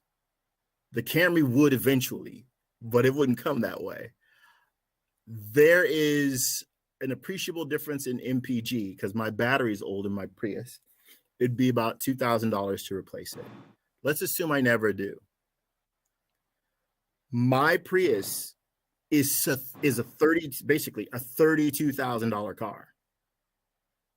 As long as I don't buy a $32,000 car, because the new car performs the exact same function, a little bit better than what I have. And the little bit better isn't worth the debt. Typically, as a guy who's almost died a few times in his life, I've been on death's door, a little bit better is worth considering, but not when you got to get a loan and it's just a car. You're saying the advice is avoid new cars. If you don't need it. Yeah, that's easy for me. I know. Yeah, I won't even think about buying a new car. When I get married, my fiance doesn't know how to drive. Oh yeah, you might want a new car. Yeah, you might want to put in a new car. Yeah, I got you. But I told her, I says, I'm not buying you a new car at first, because she doesn't know how to drive. She wants a Mini Cooper. I told her, I'll get you a good running Mini Cooper that probably doesn't look all that great. And I told her why. If you back into a pole or you dent the door or something like that with a shopping cart, it's fine. I don't want you to be broken up about it. Right. When you learn to drive and you're comfortable driving, I'll buy you whatever you want. Not a Mercedes. I'll buy you whatever, unless it's old, like 60s or 80s. But I told her, you can get a new car at that point where you're that comfortable with it. Myself in Indiana, as long as it's not winter, I can drive my truck or the Firebird. I'm giving my Prius away to my friend's son. So I'll buy another one probably and then move on my way, to Indiana. Yeah. But I don't need a new car. Iron Charity, I think the renewable energy would be enough now if we got serious about it. The problem is the political willpower. It's not I don't think it's, the infrastructure is part of it, but I really just think it's the willpower. And believe it or not, I think it's a misconception even about how easy it is to get there. It's just about overcoming some of the regulatory hurdles that make it easier for these businesses to transition. I'll give you a sort of preview of what I'm talking about. The future of marijuana does not look like dispensaries. It probably does, but dispensaries are probably places you go locally because you like a local dispensary, just like restaurants, right? When you go out, you have a choice of where to eat. Do you want to go to maybe a little bit more pricey of a place, but it's really nice, but it's just run by some people that they just run that restaurant. You see what I'm saying?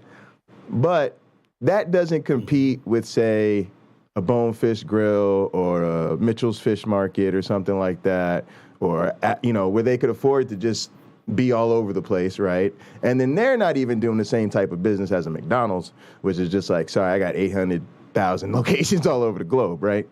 And the same thing's going to happen with weed. And I'll tell you something that was crazy. When I first started smoking weed in high school, later in high school, 'cause I was late to the dance and I was kind of a nerdy kid, and I remember, it was different for everybody. And I didn't have a lot of people talk straight with me about it. But one of my female friends, her father actually was an executive for Philip Morris.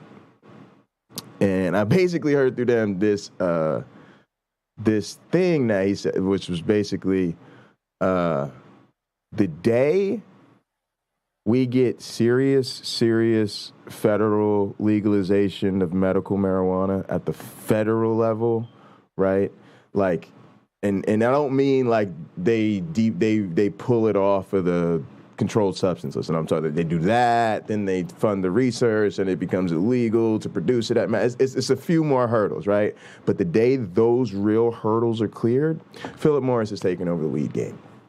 And they're ready, right? Because your dispensary is not going to be able to compete with Philip Morris's ability to just monopolize mega farms and build skyscrapers of hydroponics, right? So that they can stuff cigarette tubes and then sell them on packs, right? When they get to the point that you could put a pack of weed cigarettes next to your pack of Marlboro menthols, Philip Morris will be making sure that you just like, yeah, I want that $10 pack of weed cigs right there. And my point is, people think that they don't want to do that. And they don't want weed to be legal because, no, Philip Morris is like, we're in the business of selling smokable products and being the best in the world at it.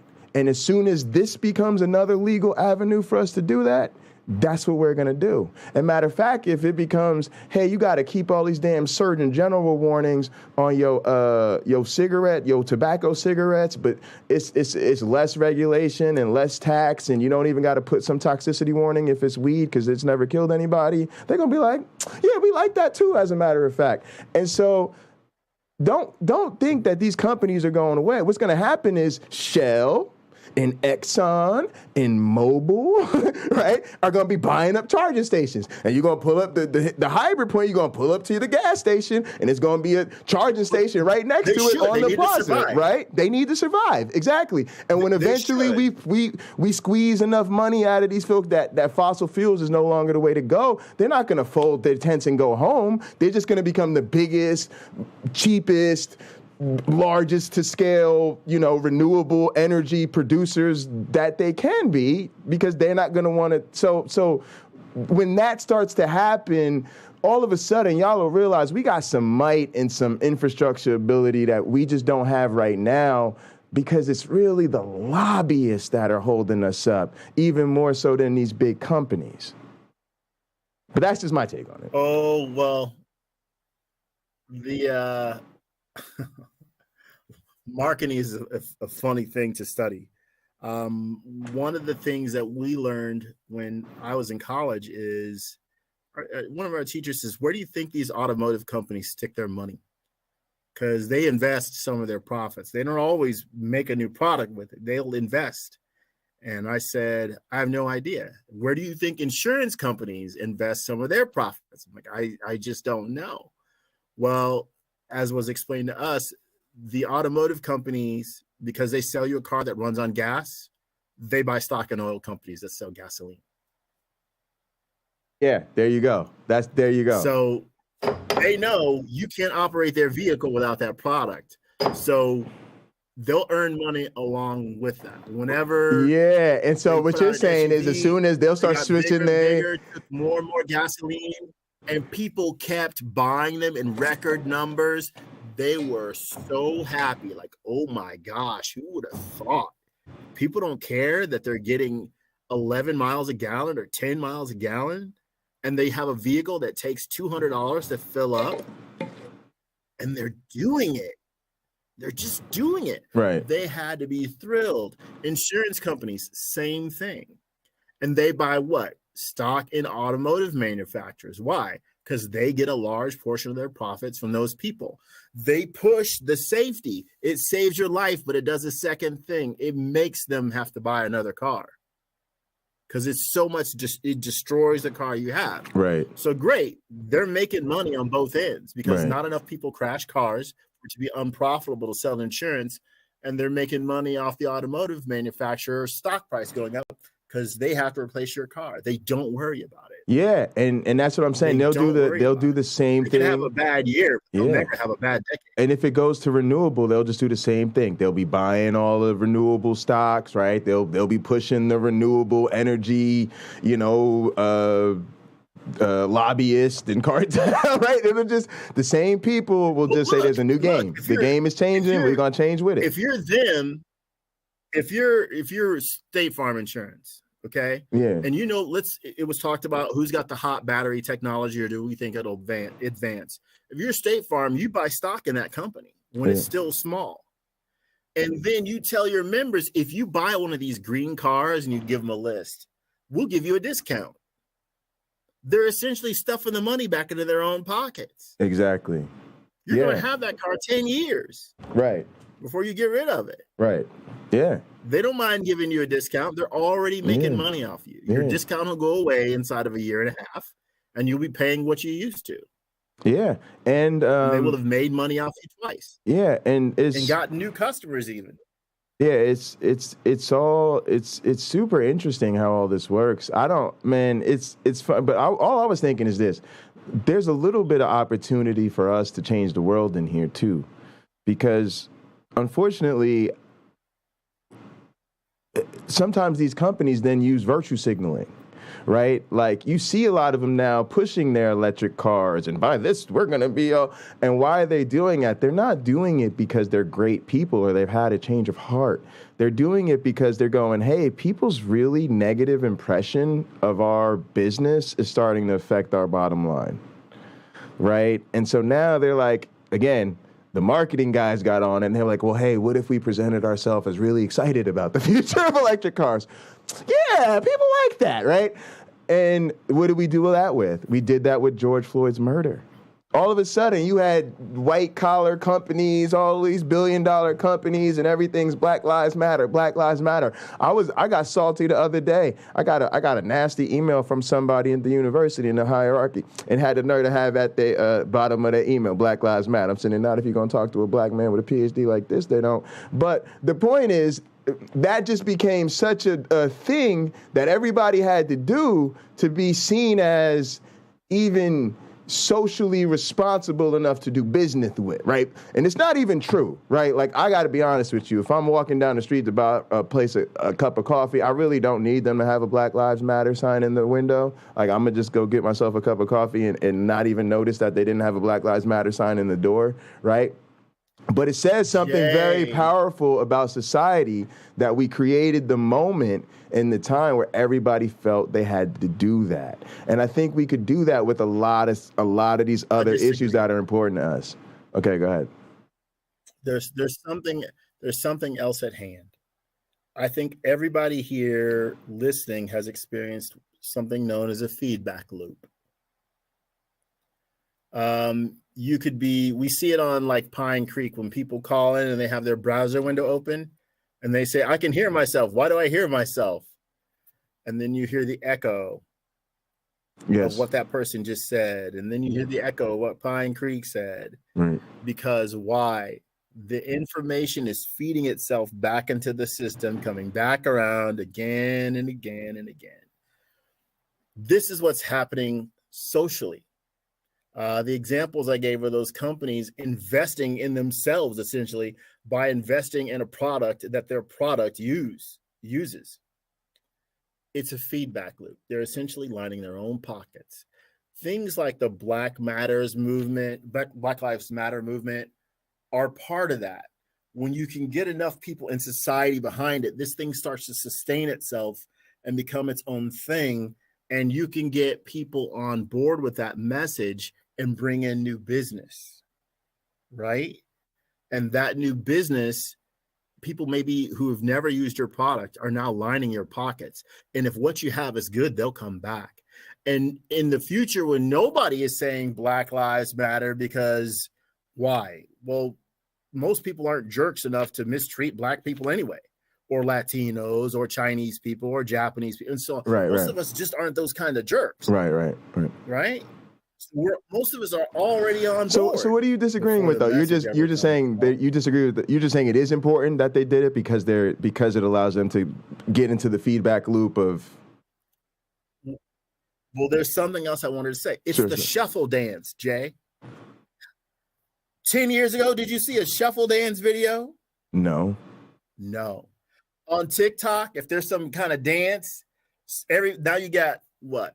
Everybody doing it. 2.4 million people doing the same dance, right? To the same song. Yeah, like bees, like a flock of bees, just all over the internet, like a big beehive. Everybody doing the same waggle dance. All over the internet doing that.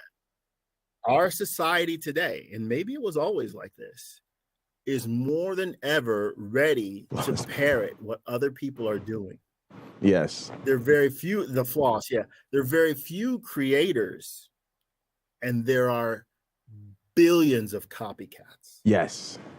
And the best creators are creative copycats. Creating it unless it's something you can own a patent on. Yeah. And the best creators are creative copycats, right? You know what? Godless Girl's a great example. Nothing on that? She's a fantastic example. Godless Girl made a video about buying lobster with her public assistance. Other people made the money on her video, not her. But I disagree with that too, though. So well, I don't say disagree, but I think that that's good. So I'm gonna tell you something that's different for me. I think about it, I always look at that from a different perspective. But I think what I want is to me, when I think of a star, it's because you can make somebody else's product good, right? To me, think about it like this. LeBron James, right? He could have a big stream. Maybe he does, right? But for the most part, right, even if he has a couple million followers on YouTube, nobody's ever going to be like, yo, LeBron James is a huge star because he's got 5 million followers on YouTube or whatever. He probably has 50 million, 100 million followers on Instagram, right? But nobody really cares, right? What makes him a star is that when he shows up on ABC television for the NBA Finals, the whole world is watching to see him, right? So it's not his ability to play the algorithm to bring attention to him. It's his ability to go somewhere else and be like, and then people be like, oh my goodness, LeBron James came on our show, best episode we ever had, right? That's what makes stars. And so, like, when I even look at the Ken Hovind thing, some people ask me like, Jay, well, how many viewers did you get from it? Or how many subs did you get afterwards? I was like, that wasn't the point. The point is, somebody called me. Donnie said, I got to find somebody special to do something for Ken Hovind. His 300th. He said, Jay, you the guy. All right, let's get it done. What did he think afterwards? He thought, Jay, that was fantastic, right? It was bigger afterwards than it was going in. It was good for him. He thought it was one of his best episodes. His community enjoyed it. Kent Hovind, right? The whole thing I said going into this, even when I cut all my promos against Kent, I said what? I said, Kent Hovind, if I was dumb enough to just debate Kent would bury it. Right? That was a very serious thing, y'all. If you talk to other atheists, talk to Mark Reed, talk to some of these other people, Professor Dave, right? These people go into these Kent Hovind debates, all right, you'll see what's going on. People go into these Kent Hovind debates thinking that's a big opportunity for them. They're going to get a lot of eyes. Kent's going to put it on his channel. All his big audience is going to see it. And they whoop Kent Hovind's butt, and then what does Kent Hovind do? He doesn't put it on his channel. So it becomes nothing other than another video that they post to their audience that they already had, who already watches all their stuff. And then it's like, look, guys, I debated Ken Hovind. I killed him, but nobody saw it because he won't put it on the site. What happened when we did ours? I said Ken Hovind was going to do that, but he didn't. He put it on his website. He celebrated on his website. And matter of fact, when he posted on his website, what did he call it? Because if you come to a Ken Hovind page, he's got 300 debates against atheists. Which one are you going to start with? How about the one he titled in all caps, the best debate ever? And which debate was that? The one against this guy. Right? So that's the thing. I'm not trying to brag. I'm just trying to tell people, when you ask me that question, I'm going to flip it on you. And I'm going to tell you my job was not to do something to bring and get subscribers for me. My job was to show up, do what entertainers do, make a good show for the people whose platform is hosting this. And so when Godless Girl tells me that, I'm like, that's great, because now you're viral off of something that was so valuable to the internet. Everybody else was eating off of it. Like, everybody else was making content off of you. So even though it feels right now like everybody else was out there and you didn't really get the subs from it, and now you're back, and it's like eventually when them dots get connected, them dots will get connected. And a viral moment like that is something the rest of the internet kills for. Because even if a person has 10,000 subscribers, 50,000 subscribers, whatever it is, what are they really hungry for? They're hungry to be the type of person that could break out of that shell and go out and do stuff in the world. And so I think sometimes our perspective gets a little bit twisted because we're so focused on streamers and YouTubers, and they don't really think about entertainment the same way traditional entertainers consider it. Like my dad ain't got no YouTube followers, right? But my dad's been on cable television for 35 years, right? So that's what I mean. Like it's about going out there and being worth something, so that people who do put money into their platforms think that you're worth, putting on that platform. So yeah, it's just something to think about. I see your point. Yeah. I see your point.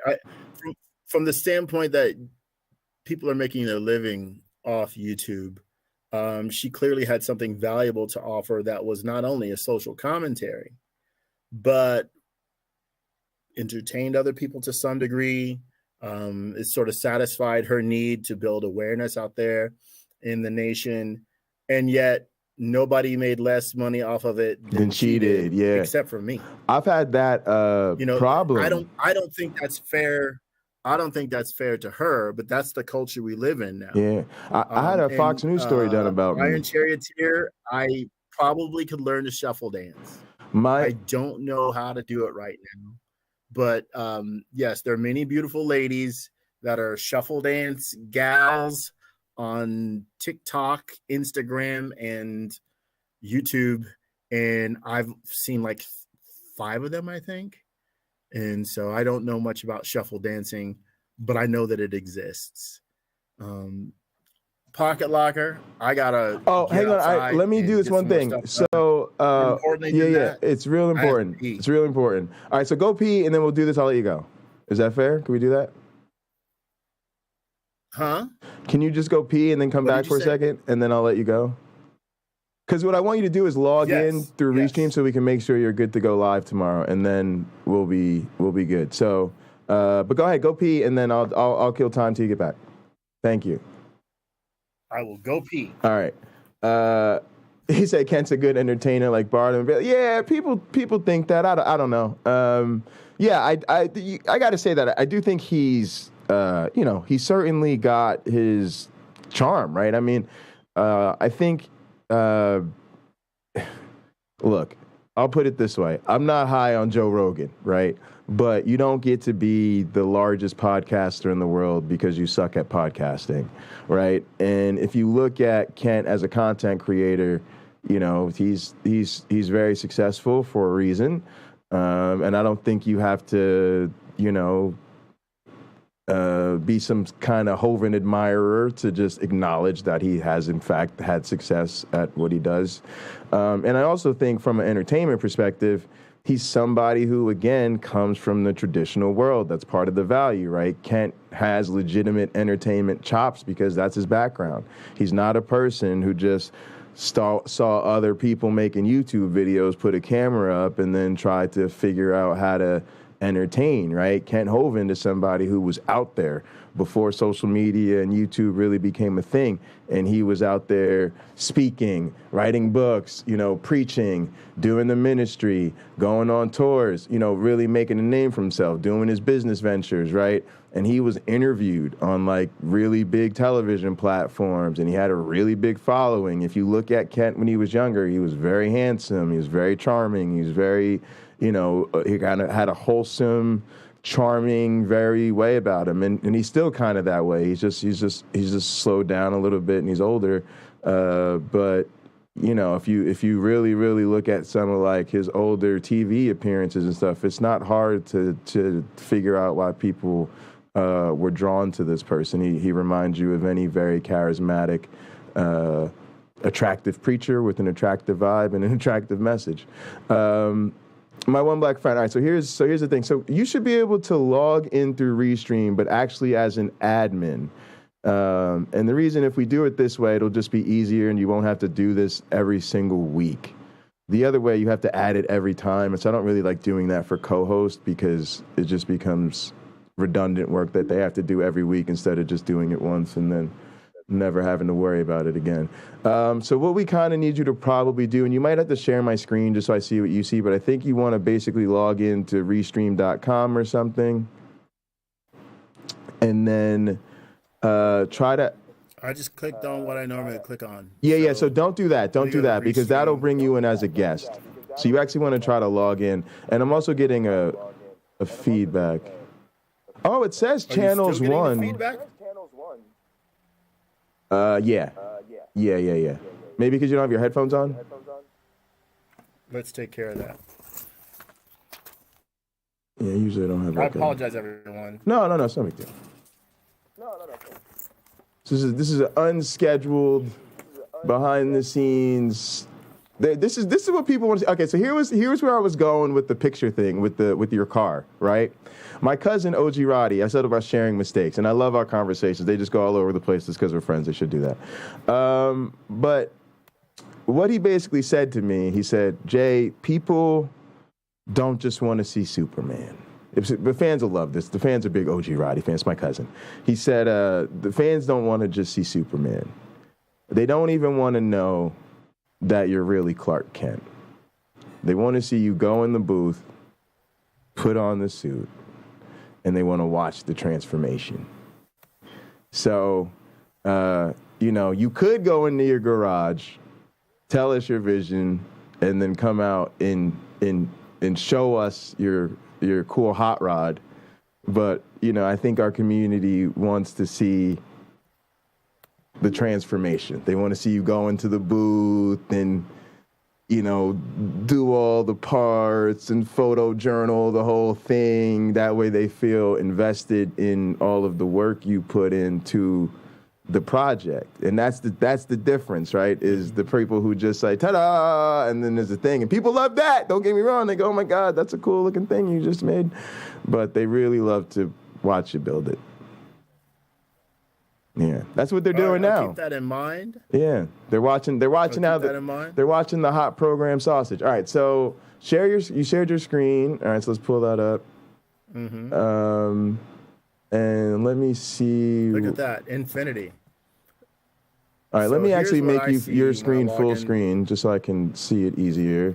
I'll pull the chat off the screen. Wow, I'm part of a tutorial. Yes. Part of a tutorial. Look at me. There you go.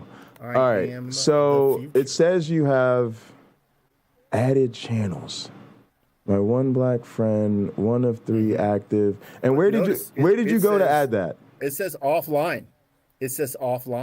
I added this in when I was talking to you. So the other link, I clicked to be a guest. That was different. You didn't do that. Okay. All right. And it says you're offline. Now let me see something. That might be because I'm live currently, and then I would have to add it to the current broadcast. So let me see if that's what's in fact going on. Edit destinations. I still do not have your destination here. That's what's driving me crazy. Okay, let's see if we can fix that. Go to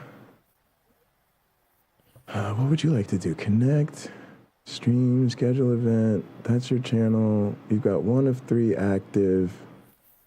Did it just have an ad channel over there for you? Yeah, let me show you. I didn't add it in this. I added it in this. Can you see me circling my cursor? Yeah, you don't want to add it there. Yeah. Leave that. That's in the studio. That's why. Yeah. Don't do that. We don't want to connect. All right, so go back out of that. That's why. It's because we're not live with studio, and it's just saying, oh, we don't do that. So let me see. Is there a little drop down there? Is that a little chiclet menu? Go click on that chiclet menu. I haven't seen this from your side. That's why I wanted to do this. So here? No, not there. Yeah, cancel out of that.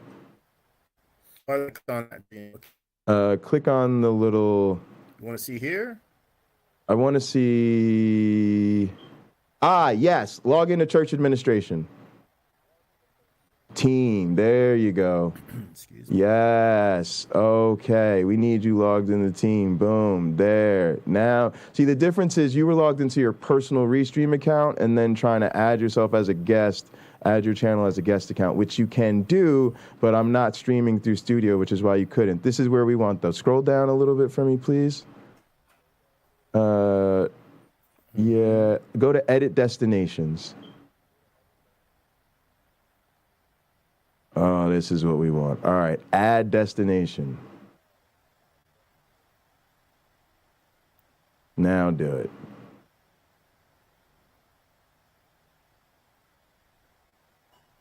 Yep, go ahead. Yep, connect YouTube.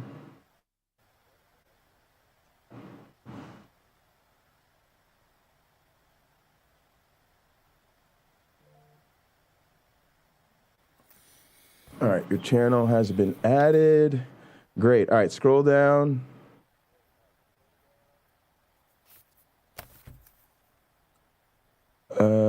Scroll up. Where's your channel?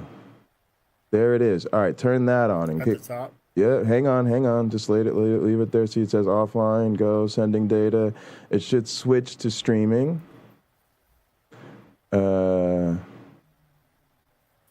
Although normally you can go ahead and close it, but it's good to sit there and see. All right, streaming closed. Now you should be live. Let's go check. You check on your, and I'll go check. Clicked on view on YouTube. There it is. Mute it when you open it. Click on there. Mute it, mute it, mute it. Yep, there you go. Now you're live, I think. All right, so we're gonna check a couple more things, and then we'll do it live. James Apperson said today. James Apperson is live, y'all. If I want to check out James is doing something called Today in YouTube, a recap, which is pretty much what I planned on doing tonight. And there's a Trump rally in Michigan that he says that David Blackman. Oh, there's always too much happening, y'all. My weekends are crazy. I know the weekends I'm in the madness, in the middle of it. Hang on a sec. All right, let me find my One Black Friends account. Cameron, if you can see me, Cameron, this is Walter. And Ken Tobin. Yes, my One Black Friend is live. This is Walter. He's live. We're subbed. Let me see. Yes. Yes, y'all. Oh, y'all can't hear it? Let me check it. I can check it on my other speaker. Yes, y'all. Check that out. It's still not showing up on my phone. Yeah. But there it goes. I guess it's showing up now. We'll pause it. There's no need to play that because I'm living it.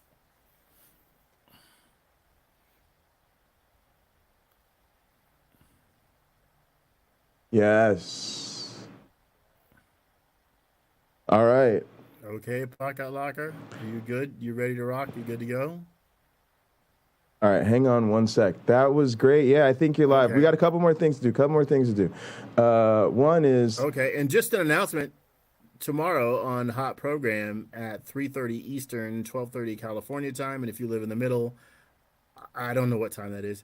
But you can join us for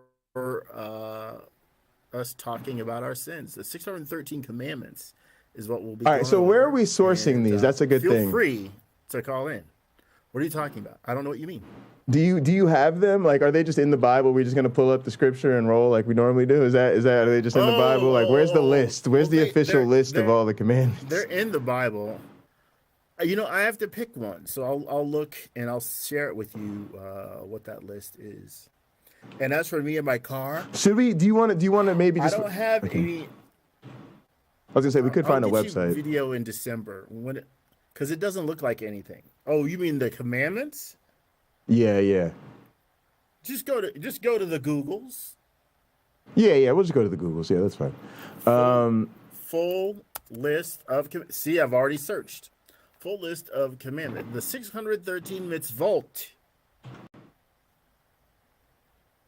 All right, this is great, my One Black Friend. All right, so one thing includes the chapter verse, which is fantastic. I'm adding your channel to my description template. That way, when people go in the descriptions, there'll be a link to your channel. And I will put it, join me every Sunday for, I got to add Hot Program in here and your channel. So we'll do that. Yeah. I'll add that to the, I'm trying to think of where I should add it. I should add one down here. All right, that says checkout. Oh no. What are you doing? I'm going to stop sharing my screen. Yeah. But I took it off the screen, so you're fine. It's fine. It's fine. More the crap of other people. Yeah. You're good. But yeah, I'm trying to get your. I got it here. No, I got it here. I'm gonna add your channel to my description, just so that it'll be a link to it in the description. Just want to make sure people are able to pull up the channel. But yeah, I think that's good. So I think, I want to double check on my end just to make sure I have access now to your channel back here. Edit destinations. It shows we're streaming. All right, that's a little weird because it's not showing me your channel back here. Let me go ahead and refresh and see if that's the issue. All right. Ah, yes, it just needed to refresh. Edit destinations. All right, I now have my One Black Friend streaming. I can view it on YouTube. Fantastic. 6 of 8, baby. We're on live on 6 channels right now. All right, the only other thing I need to do is schedule an event and just make sure that when I go to schedule an event, I have access to your channel. So we'll just put in some fake information here. None. The description will be none. Go Carrie Ann, saving somebody's bacon. We'll call it from, we'll say it's scheduled for 11:45 tonight. Next. Great. I can pick your channel. Yeah. I have access to your channel here. Great. So now everything's taken care of. So you should now be able to just, what's that? Is that how much daylight you've got left? That's my blood glucose. Oh, that's your blood glucose thing. I have 93 milligrams per deciliter. Is that high or low? I think that is in the middle. That is inside the normal range, which for me is 60 to 99. That's where the doctor wants me to live. So I've been trying to game my body to get it to make that where it loves to be and wake up there. And I've able now to wake up with it being under 100. Yeah. And that took a long time. This is down from like 140 and 150. Oh, okay. So now waking up at 100. Yeah, at or below 100. So the goal is to wake up with it in the high to mid 70s. All right. So I got one more thing. This is gonna blow your mind. All right. Let's see if we can take this thing all the way. All right. So what you should do now is leave this link, like close the tab where you're called in right now, and then try to sign in through Restream again. Join through the church account, the team account that you just joined in now, the church administration, and then try to just join me in the studio. All right. So let's see how this goes. We getting real experimental, y'all. I have faith that people of all ages in all stages of their technological development can conquer Restream.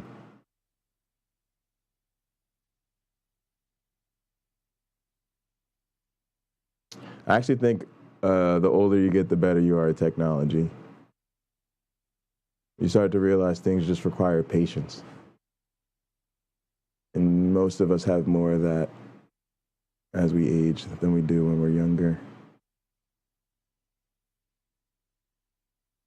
David Blackman has the best news. That's what I'm talking about. I gotta get ready to do David Blackman things. It's apparently a lot going on, and I gotta catch up with James Apperson because there's been a lot of drama going on, and I gotta figure out, what my man James has been up to. All right, so let's see if he gets back in here. All right, he's back here somehow. All right, how did that go? That was simple enough. I just have to be willing to let it think I'm you temporarily. How'd you do that? Oh, because of the profile you logged in through? Yeah. Okay. Now share your screen again, please. Sure.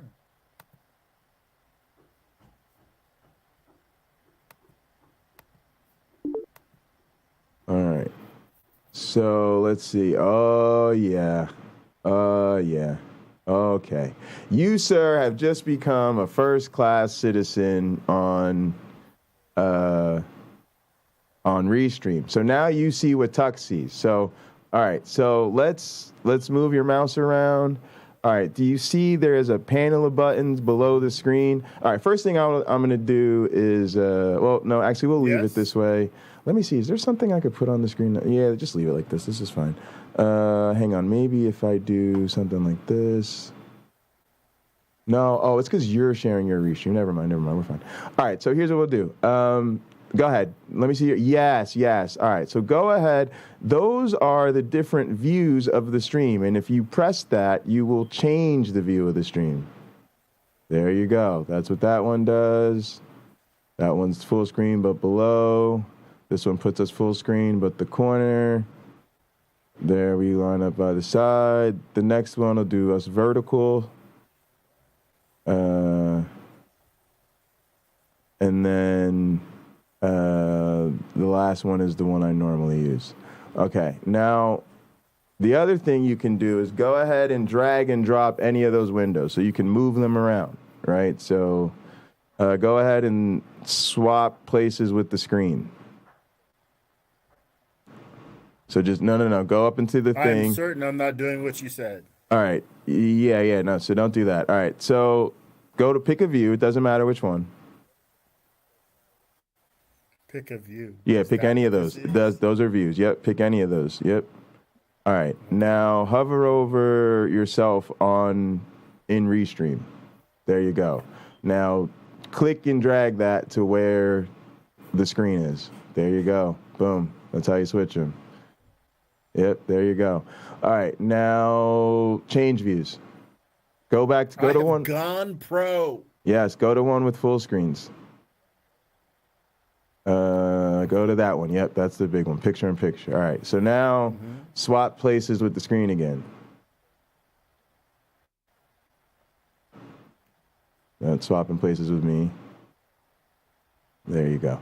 All right. Now this is really important because when you're showing stuff, a lot of times this is a really good view to have because it allows the audience to see, the screen in full screen. Normally it's not a regurgitating the restream at them, obviously, but that's useful for this purposes. It's fine. Doesn't matter. And then you can do stuff like that, right? And so this is what Tux does. When you see the stream and Tux jumps in and you don't see him on screen, what he does is he stays backstage and he just starts switching views based on what's going on. He'll decide, we should, feature the guest or whatever. So he starts moving stuff around. So that's what he's doing. All right, there's more. Go over to where it says. Dude. What? I live in California. Oh, you got to go. Yeah, go get some here. All right, but there's one more thing I want to show you. There's something that's really, really important. Go click on the chat. Okay. Click on the chat. If I don't do it, I have to pay someone to do it. This is the thing I enjoy it too much. This is the thing Click on the chat. I don't know where the chat is. Right there. That's why it's there. Yep. All right. Now. This is what I've had no idea how to do. Yeah, there you go. So now when there's a chat comment, which I don't know why it isn't showing you the chat. Why isn't there any? Maybe chat overlay? No. Yeah, it might be just that you put the chat too soon. Let's go see. Hi, people are saying Thank you, Hippie Smiles 84. All right, tell me if you see. Oh yeah, now you see comments in the chat, right? All right, so now click on Hippie Smiles comment. Oh yeah, look at you. Now you're hosting. Look at you. Look at that. Look at you with the superpowers. Highlighting chats, and there's one more thing. That's very nice. You can actually put a star on them. See that little star? Click the star. So what happens is when one of your guests or yourself or me is rambling and there's a comment that goes by and you don't want to forget it, but you don't want to get off the screen or whatever, you don't have to highlight it all the time. You can click that star. And then there's a little thing that says pinned messages. See that little list that says pinned messages in purple? Look at the top. Purple pinned messages. Click that. Yeah. So that will keep track of the highlighted messages. So if you want to start highlighting super chats or there's questions you want to remember, you can just star them. You don't have to acknowledge them right away. You can just star them. And then you can say, all right, I wanted to go back and acknowledge these questions. And they'll be right there for you. So if there's 400 flying by, but there's 5 or 6 you want to make sure you don't forget. That's how you manage the chaos. And yeah, so I'll teach you a couple other things, but that's the sort of first class 101 tour.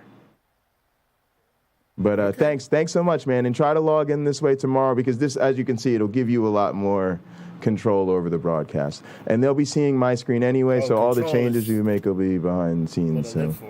Yeah. Well, no, I want you to be able to highlight comments and now you're hosting, baby. You officially you looking like a co-host out here right now. I appreciate you, man. Enjoy your work. I had a man. discussion with a friend of mine. About doing something with music, and this could be useful for that. So Yeah, now you're ready to go, have man. a knowledge. So when I talk to her, about it, I can have her watch a few minutes to get an idea. I think she'd be able to handle this. She works at a college. So Yeah, it's pretty intuitive once you get used to it. Yeah. online classes. It's actually laid out quite nicely. Well, folks, don't forget your safety glasses. Don't forget your safety glasses. Projects, they will save your eyes and maybe your life, because crap still splashes up near my eyes, and I work with chemicals and high speed rotating tools. So stay alive, whether you're a brother or whether you're a mother. Just stay alive. Okay. All right, man. Peace and hair grease, everybody. Appreciate you. Take care of yourselves and each other. Take care of yourselves and each other. I'm sorry, I wasn't. You right. He's on it, man. He's on it. Impromptu. We got to do it. Take care of yourselves and each other, man. Tomorrow, 3:30 p.m. Eastern. Commandments Part 1. Our first mega series. Our first 60-part mega series. The way we talk, man, we'll get through the first 10 of 613. So, appreciate you, man. We'll see you tomorrow. And Carrie Ann Chrysler back. And let's see. Hold on. Yeah, there we go. And bye, Cameron. Yeah, man. I don't know if anyone can hear me. Yeah, they can hear you. They can hear you. Okay. Yeah, we'll see you tomorrow. Okay, bye. Have a good one. See, cycling through comments like a pro. Like a pro out here, man. Yeah. Oh, look at that. That's nice. Now I got the easy chair. Now I can just sit here and talk. Okay. See you later, man. All right, guys. Now that my one black friend is logged off, I will go ahead and I will take us off of his channel, as well as the Hot Program channel. Thanks so much for tuning in. I really appreciate my one black friend joining us for a little behind the scenes action. So thank you all so much. We'll see you tomorrow, 3:30 p.m. Eastern. I'm live on Pocket Locker 86. Feel free to head over if you want to hang out. Ciao.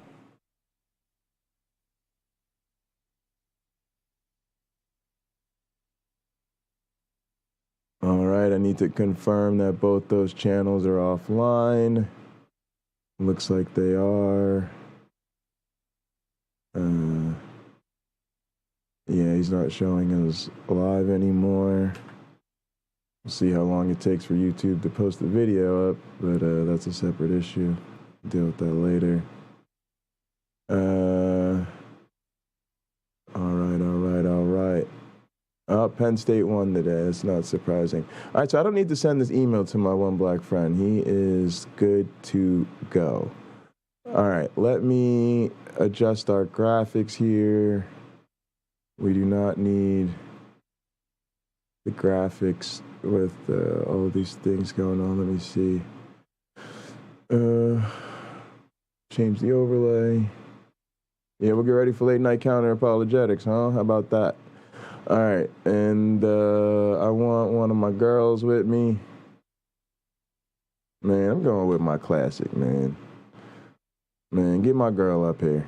Get my girl up here. That's what I'm talking about, son.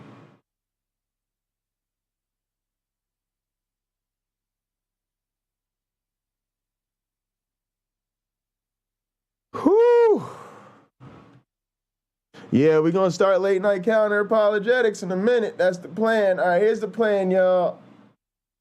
Oh, I got to change the title of this stream because I ain't done no writing. I got to do that tomorrow. Oh, man. Let me change the title of this stream up. Lord knows I ain't getting no writing done tonight. All right. Whew.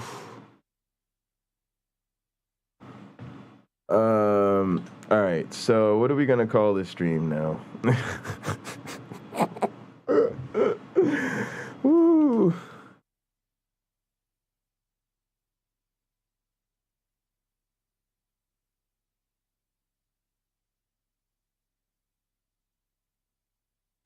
There we go.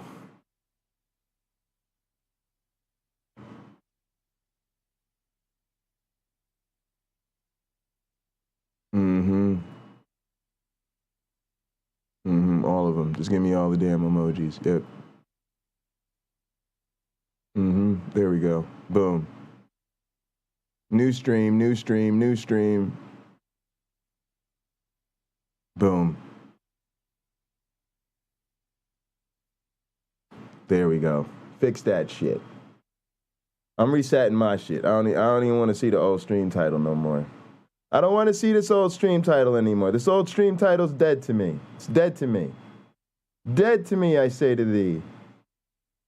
Cast away that stream from before me. There we go. That's what I'm talking about. Y'all see the new title?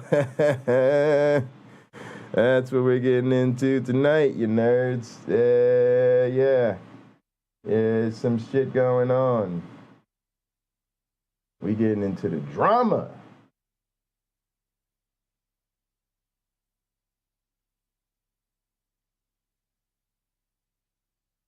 Motherfucking drama. Got one too many YouTube windows open right now.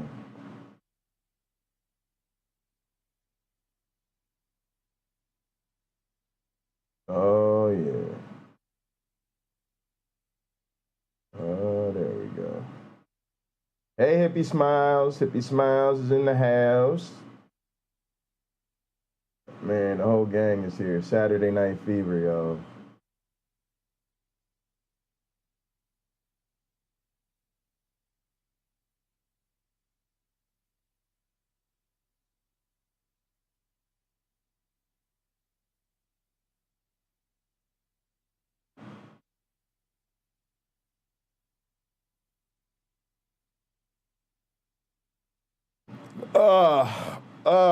Yes.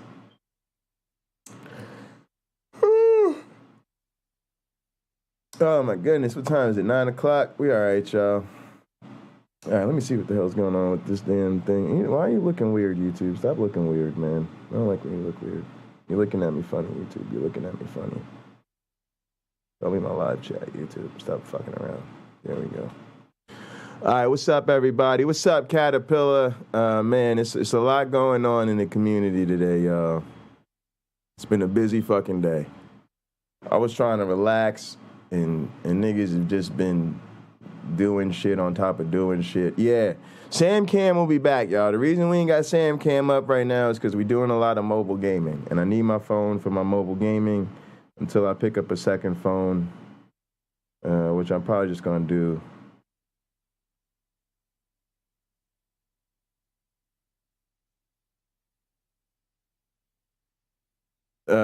Me and Uncle Bobby bullshitting about football. All right, so All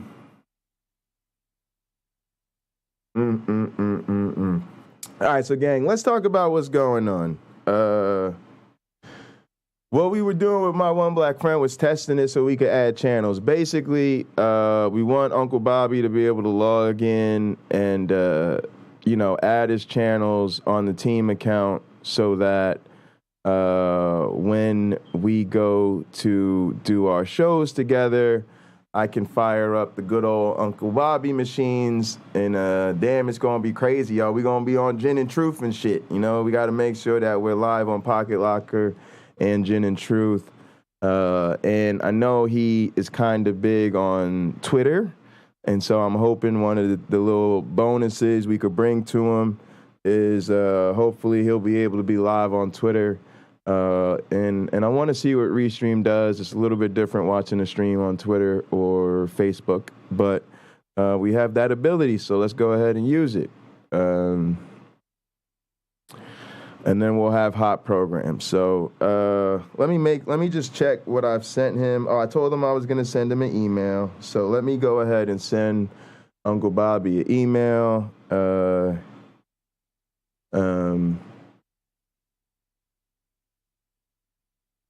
He should get an invite.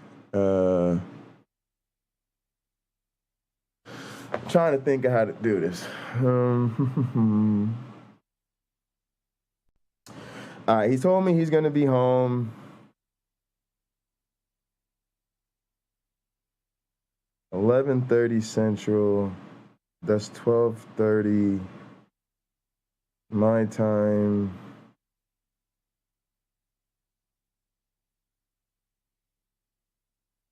"20 minutes to get home."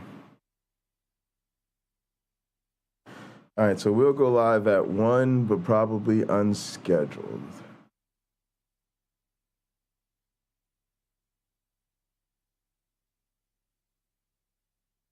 And then he's just got to log in to Restream. Click on the church account. And then we've got to add his channels. All right, so I got to send him something.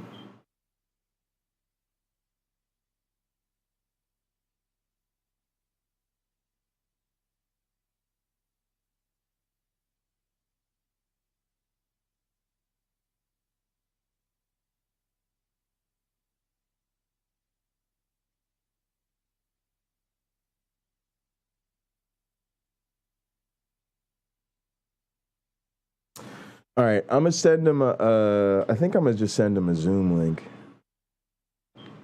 Or I'm gonna just send him a Restream link. I'm gonna just send him the same Restream link I've been using. And just tell him to call in. And then when he calls in, we'll get him set up. When we get it set up, we'll add him to the channel. When we add him to the channel, we'll schedule the event and go live. That way we have time. All right. Game plan, activate. All right, let me execute the game plan real fast, and we'll be ready to go. All right, so we're going to log into my Gmail. We're going to make sure we're on the Pocket Locker. We are. I want to check in with you and see if I can help you onboard your team into a Gather office. Show you how to gain remote team culture. Forward. Yes. No. Hang on a sec. I got an email from Gather, actually. They want to meet. Hey, Tim.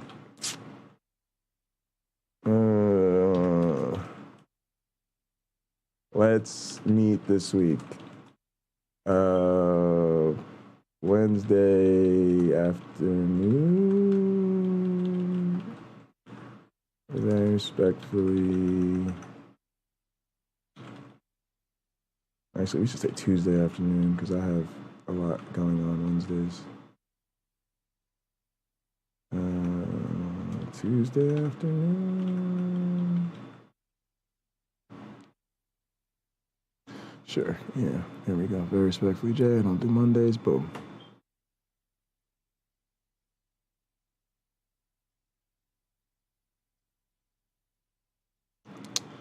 All right. All right, y'all. I'm gonna put on. I'm sorry, y'all. I'm just getting my train of thought together here. Let me put on some music, so y'all not sitting in silence. I gotta send Uncle Bobby an email. All right. Before I do that, let me tell y'all what the game plan is. Here's the game plan. We needed to do that because we start our show with Uncle Bobby tomorrow. That's gonna be at 1 p.m. Eastern. 1 p.m. Eastern, noon Central.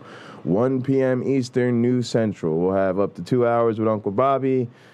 That'll probably stop at 3, and then we'll start our program at 3:30. So we got all that worked out so that now we know, because Tux was able to add his channels, but my one black friend hadn't been, and I wanted to make sure we got it set up so that way I knew what to do with Uncle Bobby.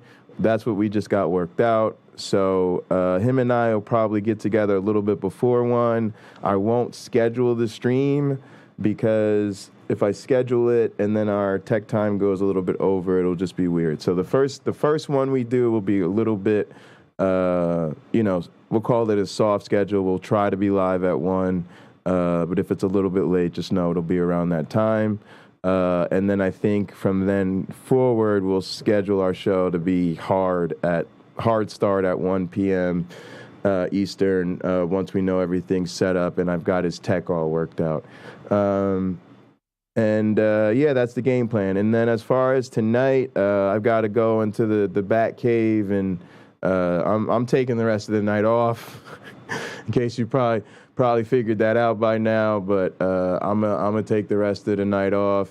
I'm gonna we're gonna take a little break here. I'm not gonna end the stream. I'm just gonna put something on for a little bit. I'll take a brief break. I need to let Sam out, and then I think Heartbreak Jay is gonna take over. I think he's probably itching to get back in the chair. Probably thinking that Jay Bundy being over here all boring is ruining the vibe and the weekend. And we'll get late night Counter-Apologetics started. I don't know. I think the game plan was to talk about grieving as atheist. We might touch on that a little bit, but hopefully we can catch up with James. I want to talk about the stuff that was going on Answers in Atheism, and just kind of catch up on some of the drama that's going on. There's also a Trump rally going on. Maybe we'll hate watch that for a little bit. So what I'm going to do now is I'm going to play a song or two while I email Uncle Bobby. We'll take a quick smoke break. After I'm done with that, I'll put something on for a few. I'll take Sam out. And then when we come back after that, I'm sure Heartbreak Jay will be ready to do whatever fucking ridiculous pansy ass singing and dancing this nigga does. I don't even know. I don't know why that motherfucker entertains people. I keep trying to remind that nigga he's almost 40.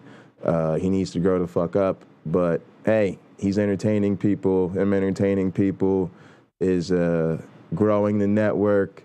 So I just promote the stars, and right now he pays the bills.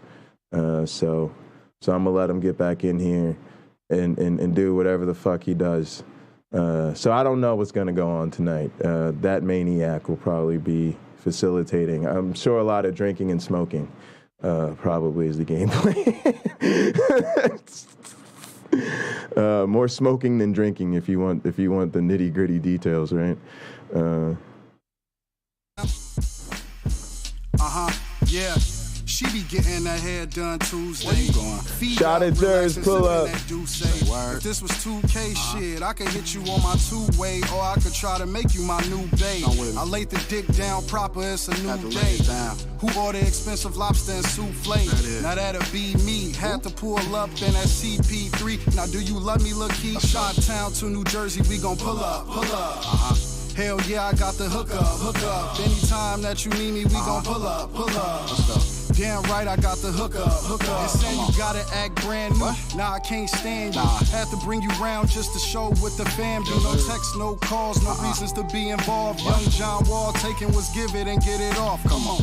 What you doing, girl? Pull up on me. I spend a lot of time living in the moment. I'm in the city with the gas roll for you. Can I come get you and we bend them corners? Disrespect about me. No disrespect about city, so you know I'm about it. So you know I'm about it. I can tell you about it. Now let me tell you about it. Playing, no, I had to shout it. Days I'm in the hood like what it is. I might just slide up on you like what up, bitch. Cause you know I like to play with you. Come spend the day with you, come kick it, seeing what it do. You feeling comfortable, I make the move. But now it's different though, I guess it's cool. You wasn't shy about my love, remember after school the days when I picked you up. So now you fucked around and changed, almost messed it up. See, I ain't changed, baby, trying to catch a plane with you. Came back around to show you that I'm made for you. And here you go with the same old song on your weekend shit. I might just wish I never met her like Call Tom is, but I ain't tripping no. Stay up on the grind, we gon' get some dough. And you got that good ass brain, I had to let you know. I really wanna let you know. Tell me where you wanna go and what you wanna know. Whoa. What you doing, girl? Pull up on me. I ain't got a lot of time living in the moment. I'm in the city with the gas roll for you. Can I come get you and we bend them corners? Disrespect about me. Disrespect about city, so you know I'm about it. So you know I'm about it. I can tell you about it. Yeah, James, I can hear you. I'm just I'm sending an email to Robert Reed. I'll give it to you in a minute. I just okay, man. Yeah, just Derek was in chat but I think he's getting ready to hop back out. Oh, is he? Sorry, I got my email pulled up. Derek, what up, bro? He's driving with the family. He just want to stop and say hi to everybody real quick.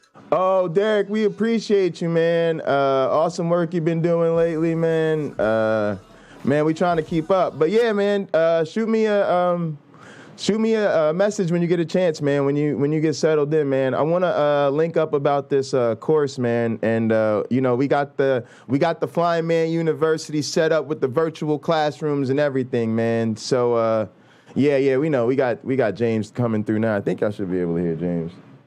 Yeah, they could probably hear. Yeah, they could hear you now. Yeah. Right. Um.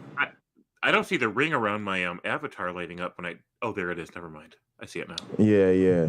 Let me check. Let me make sure they can hear you. Avatar lighting up when I. Yeah. Oh, there it is now. Yeah, they're good. They said the audio's good. But yeah, Derek, let us know, man. We want to get the class set up, man, get it going. But thanks for everything you've been doing. And also, we're going to try to set up these formal promotion cards, Word Wrestling Entertainment cards, big pay-per-view events, and we know we got to do business with Derek, right? We got to get Derek involved. If we don't get Derek involved, then I'm not being a good promoter. So, right. And I know how to promote. I know I'm getting Derek involved.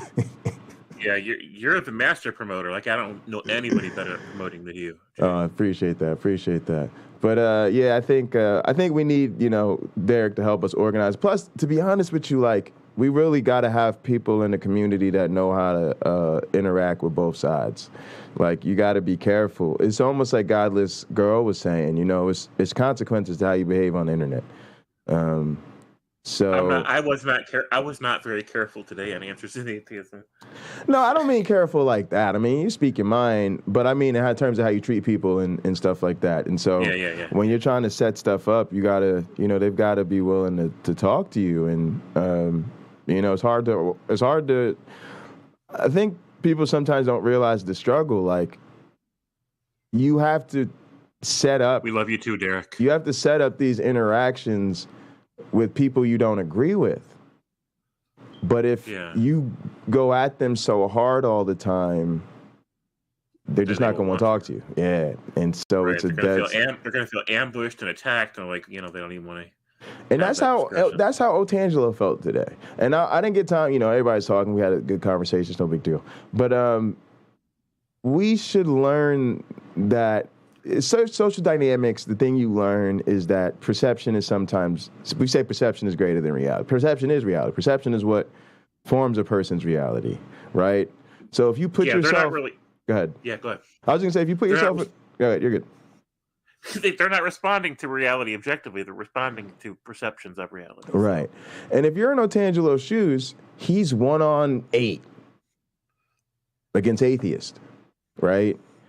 And what happens is this person's going off at him. He tries to respond to thing, but he brings something up, and then this person asks him a question. Then he's trying to respond to this person still. Then this person says he won't answer their question. Then they go off on the 10-minute diatribe. He's like, well, I'm trying to respond, but you won't shut up because you're talking for 10 minutes. But then we're like, no, Otangelo, you can't talk. You won't answer our question. So then Otangelo literally, legitimately today was sitting there going, I'm trying to answer your questions, but nobody's letting me answer their questions. Everybody keeps telling me I won't answer their questions, but nobody's letting me answer their question. Would you let me answer your question? No, Otangelo. Like, he was literally going, would you let me answer the question? No, Otangelo, you can't answer the question. By the way, Otangelo, you ain't answering our question, and you'll never answer our question. And would you explain what you mean by grounding? He goes, yes, I'm trying to. No, and I'm not going to let you do until I tell you what I think you're trying to tell me you think. And it's like, okay, y'all, he's just going to leave.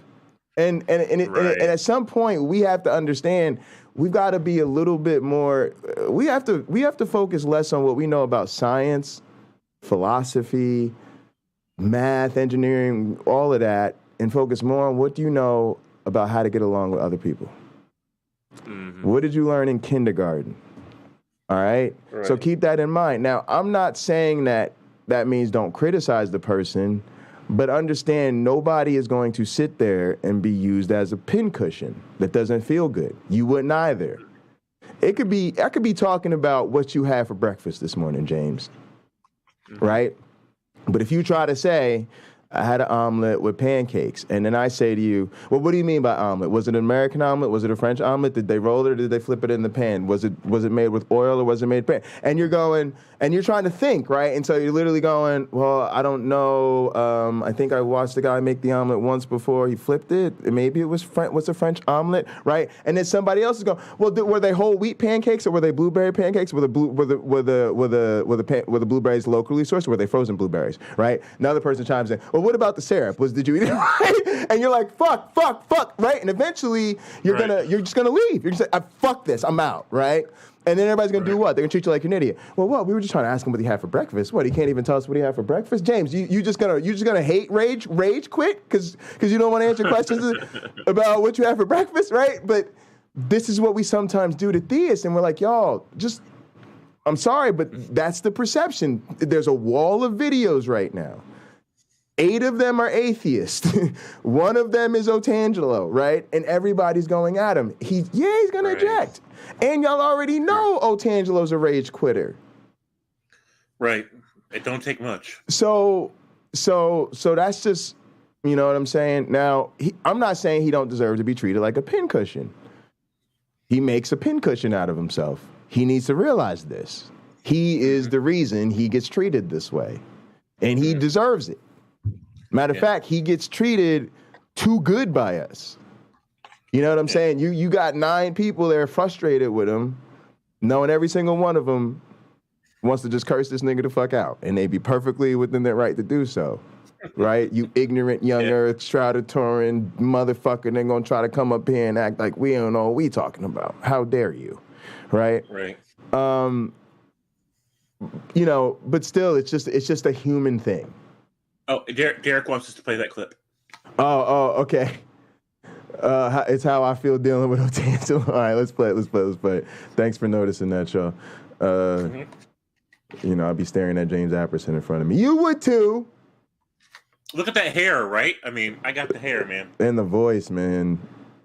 All right, see, now it wants to play it on my other channel. It doesn't have YouTube Premium. Making me look like some kind of novice out here. Hang on. Here we go. Yeah, exactly. You know, there were times when I was doing Jack that I actually felt retarded, like really retarded. I mean, I brushed my teeth retarded. I rode bus retarded. Damn. In a weird way, I had to sort of just free myself up to believe that it was okay to be stupid or dumb. To be a moron. Yeah. To be moronical. Exactly. To be a moron. An imbecile. Yeah. Like the dumbest motherfucker that ever lived. When I was playing the character. When you was a character. Yeah, I mean, as Jack, definitely. Yeah. Jack. Stupid ass Jack. Trying to come back from that. In a weird way, it was almost like I had to sort of fool my mind into believing that it wasn't retarded. And by the end of the whole thing, I was like, wait a minute, you know? I flushed so much out, how am I gonna jumpstart it up again? It's just like... Yeah. Yeah, right? You was farting in bathtubs and laughing your ass off. Yeah. Yeah. But Simple Jack thought he was smart. Or rather, didn't think he was retarded, so he can't afford to play retarded, being a smart actor. Playing a guy who ain't smart but thinks he is, that's tricky. Tricky. It's like working with Mercury. It's hard science, man. It's art form. Yeah. You an artist. That's what we do, right? Yeah. Hats off for going there. Especially knowing how the Academy is about that shit. About what? You serious? You don't know. Everybody knows you never go full retard. What do you mean? Check it out. Dustin Hoffman, Rain Man, look retarded, act retarded. Not retarded. Count 2 picks, cheated cards. Autistic. Show. Not retarded. You got Tom Hanks, Forrest Gump. Slow, yes, retarded, maybe, braces on his legs, but he charmed the pants off next to him and won a ping pong competition. That ain't retarded. He was a goddamn war hero. Right. You know any retarded war heroes? Damn. You went full retard, man. Never go full retard. You don't buy that? Ask Sean Penn, 2001, I Am Sam. Remember? Went full retard. Went home empty-handed. Wow. Wow. First off, I missed that movie. Something made me think of this movie the other day. Maybe it came up on somebody's show or something, and I remembered how much I loved this movie. Loved this movie. It was one of the movies I remember seeing in the movie theater and just wishing they could all be that fun and worth a night at the movies. Because it was just funny to see the whole thing and the blackface and everybody, like, the whole thing was all them talking about their careers through the script. So it was like this fictional world where they could talk about what's going on in their real career. It was just fucking incredible. But that's what it's like with Otangelo. And right up to the end, too. Like, oh, well, it's a shame you don't remember how the Academy feels about that.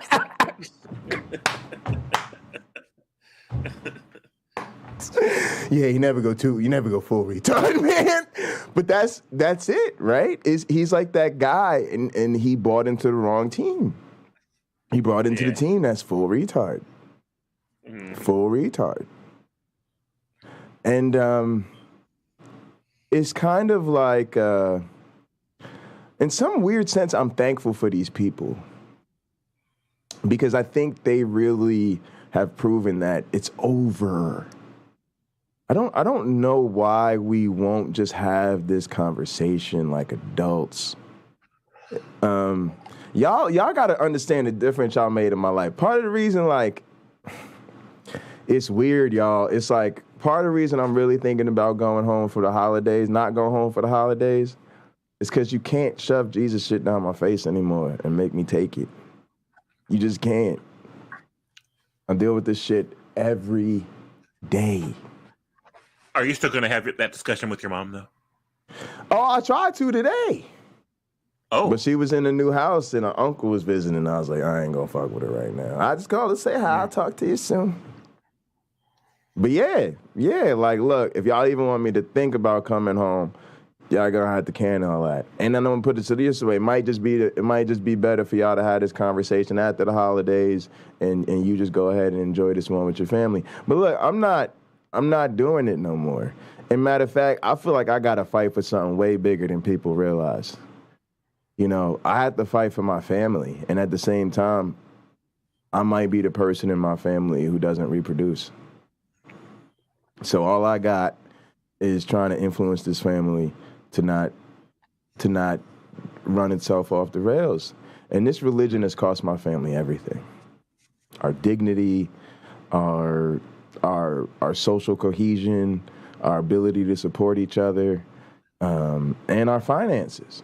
You know, we some hardworking, uppity, ambitious Negroes that don't know shit about generational wealth and finances because every generation just straps the next one with picking themselves up and doing it all over again. It's like every fucking generation in black families just hit the fucking reset button because they refuse to learn how to make the decisions out of forward thinking. Even now, my mother, what are you doing? You don't move back to New Jersey, spend all your money building a house for your parents to die in. You build a family home somewhere where somebody young and doing something is doing something so that you're focused on investing in the future. You're always invested in the wrong direction. Because religion tells you to do what? Honor your parents. What does nature tell you to do? Invest in your future. You're going to die. You want to make a difference in the world? You want to have a fucking legacy? Invest in the motherfuckers that are going to carry on your genes after you die. Y'all still selling some dumb shit. Spend all your money honoring the motherfuckers that's halfway in the grave. That ain't how you build generational wealth. What do my white colleagues do? Their parents bought them houses. Their parents came out, oh, you going to grad school? Cool, here's what we're going to do. We're going to buy a house where you go to grad school. You're going to live for next to none, because why would we want you to come out of fucking grad school $100,000 in debt? So instead, we're going to hook you up. You're not going to pay for housing. We're going to do this house. You're going to live here. Then when you get your first little job, you're going to go on where you're going, and we're going to sell this motherfucking house and keep it moving. Right. That's the whole point of having kids. You're making a decision to sacrifice for somebody so somebody else can have a future. Your children can have a future. So you do that. You lose sleep, and you work extra hours, and you pay the bills, and you suffer all kinds of stress because you know what? You're investing your resources into them to give them a better future. Yeah. But then you're not going to follow through when they hit 18. You just be like, yeah, you're on your own. You know, good luck out there, and then leave them at the mercy of a system that's collapsing all around them. Exactly. Hell with that. When we all start destitute from scratch. And again, my mother makes a lot of money. And you know what she loves to do? Throw that money away. You know what she don't love throwing it at? Because she wants me to learn the hard work she learned. But I don't live in the world you live in. Sorry, you just saddled me with a bunch of financial disadvantages and 3 times as much student loan debt as you had, and I was on scholarships the whole time. So do the math. The value of the dollar is completely different too. Do the math. They could not even. They don't have a clue, right? and you're giving 10% of it to Jesus, you could give me 5, and I would never have to ask anybody for anything the rest of my life. Mm-hmm. You could give me 5 for 1 year. I never had to ask anybody for anything the rest of my life. Yep. And I've heard a quote about that too. Stop sending your love up into the sky when we need it down here. Exactly. Again, if she gave 10% of income to a family fund, nobody in my family would ever pay to go to college. Yeah. Instead, they all going to end up with 6 figures of student loan debt because we'd rather give it to a church. In her case, one with a fucking orchestra and valet parking. That's crazy. And multi-million dollars of AV equipment, James. Wow. But they need it. I guess they need it more than her family does. But this is what I'm telling y'all. And then people supposed to act like I'm doing something. How am I doing something noble by keeping my mouth shut about it? Like, I'm grown. Like, I'm grown. It's time for, as a grown man, to be like, look, y'all apparently just not up. Y'all just apparently just not going to play. Y'all just not going to play ball. Okay, apparently cool. I thought y'all was supposed to be raising me, but apparently I got to raise y'all now. So time to be grown-ups. Who wants to be grown-ups? Oh, y'all don't want to be grown-ups? Cool. I'm no longer going to treat you like you want to be grown-ups. What part of this don't y'all understand? And because here's the thing, I got nothing to lose, James. They don't support us. They cut me off. It don't matter what I do. My family can't celebrate what I do. My mom called me today bragging about my PhD. I almost hung up the phone on her ass. Ma, talk about what I do, though. Dr. J, you so happy to talk. What does Dr. J do? How'd I get Dr. J? Mm-hmm. Contributions to evolutionary biology, unprecedented ones. Mm-hmm. They don't want to talk about it, right? They don't want to know. So what are y'all doing? Like, I mean, come on. Like, I'm literally fighting against religion every day. I'm being harassed by somebody who's interfering with my life and my career. Why is he harassing me, James? Why? Because he's a religious fucktard who hates Kent Hovind and hates atheists. It's a holy war, right? I'm not being harassed out here because I'm a good drummer or because I play fucking Pinochle online. I'm being harassed because I'm an atheist with a platform. Yeah. Who's really good at arguing against Christianity. Yeah. So much that somebody's literally trying to get me fired in real life. Damn. But again, I should go home. I should go home about my. I wish I would. Yeah. Yep. See, that's why I don't give a whole lot of my personal information. Like I am not a private person. I'm not at all a private person, but it seems like I am because I know I drop my personal information about that out there. You know, my education, my career, things like that. And if I piss off the wrong person, they're going to be trying to figure out how they can weaponize that against me. Yeah. I don't. And it's a tough choice. Like, the reason I do it is a couple things. Number one, I believe academics rely on that type of integrity and transparency. And it is the norm in academia. We don't go by fake names. We don't like most academics, we give public presentations. All of our papers, which are very public, they all say right at the top where we work and usually the address of the department and all that's right there. You see what I'm saying? People don't know. Yeah, it's just that when you work in certain fields, evolutionary biology, geology, now librarians, you end up in these culture war fields, and then stuff like this happens. But I'm lucky because, again, my teaching mentor is Rob Pennock. He was the expert witness at Kitzmiller versus Dover. What does that mean? He's had his life fucking threatened for his science before. So he's like, Jay, welcome to the dance. Damn, Jay, I didn't think he was going to have me dusting off my my holy war jacket so soon, right? He thinking he's going to retire peacefully. He's focused on scientific virtues. And he like, damn, Jay, you got me back in this fucking holy war with these creationists. And they're trying to say it ain't no war, but obviously it's a war. They out here getting people killed. Yeah. He had to, man, they had security during that trial. He had to have people watching out for him. He said there was stuff that they did to protect him during the trial that they didn't even tell him about till afterwards. Because they cut and they said it would have been too much. Like he wouldn't have been able to sleep or, you know what I mean? The level of security they had to really go. Now, why is that? I'm going to give you another one. I'm going to give you a perfect example. You'll see exactly where I'm going. I'm going to kick it to you. I watched the most epic, dumbest debate of all time, right? And here's what it was. It was called Islam is a Religion of Peace. And on one side, they had a bunch of dumb, ignorant Islam apologists. And on the other side, they had like Christopher Hitchens and this other woman. I got to find this link. But this woman is, I've seen her a lot. I got to, let me follow around it because I'm not going to remember her name. And it's a big deal. Her name is, here we go. Boop, boop, boop, boop, boop, boop. Y'all got to listen to this woman. So the other day, Derek had an ex-Muslim speaker on, and I can't remember her name now. But holy crap, she's so pretty. And it was distracting. I had to like quit watching the screen just so I could listen to what she said. Yeah, I'm gonna drop the link on the chat so people could watch this. All right, but I think that's the debate. But she does this thing, and this is a different one because Christopher Hitchens isn't in this one, I don't think. But it might. I think it's still the white one. Hang on a second. Let me just drop this on people. Go to your channel.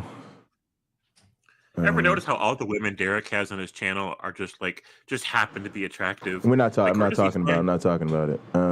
Not talking about it. All I gotta say is Robin Faith Walsh. Just tell him it's an academic thing. You need to be with another scholar who understands or something. Like we can still work this thing out. It's not. Robin Faith Walsh, Kara Cooney. It's not too late. It's not too late. We can still work this out. Like, yeah. There's still time. You could leave him. He's not right for you. Look, divorce is very common these days. we're all adults here, James. Right? Straight up, honey.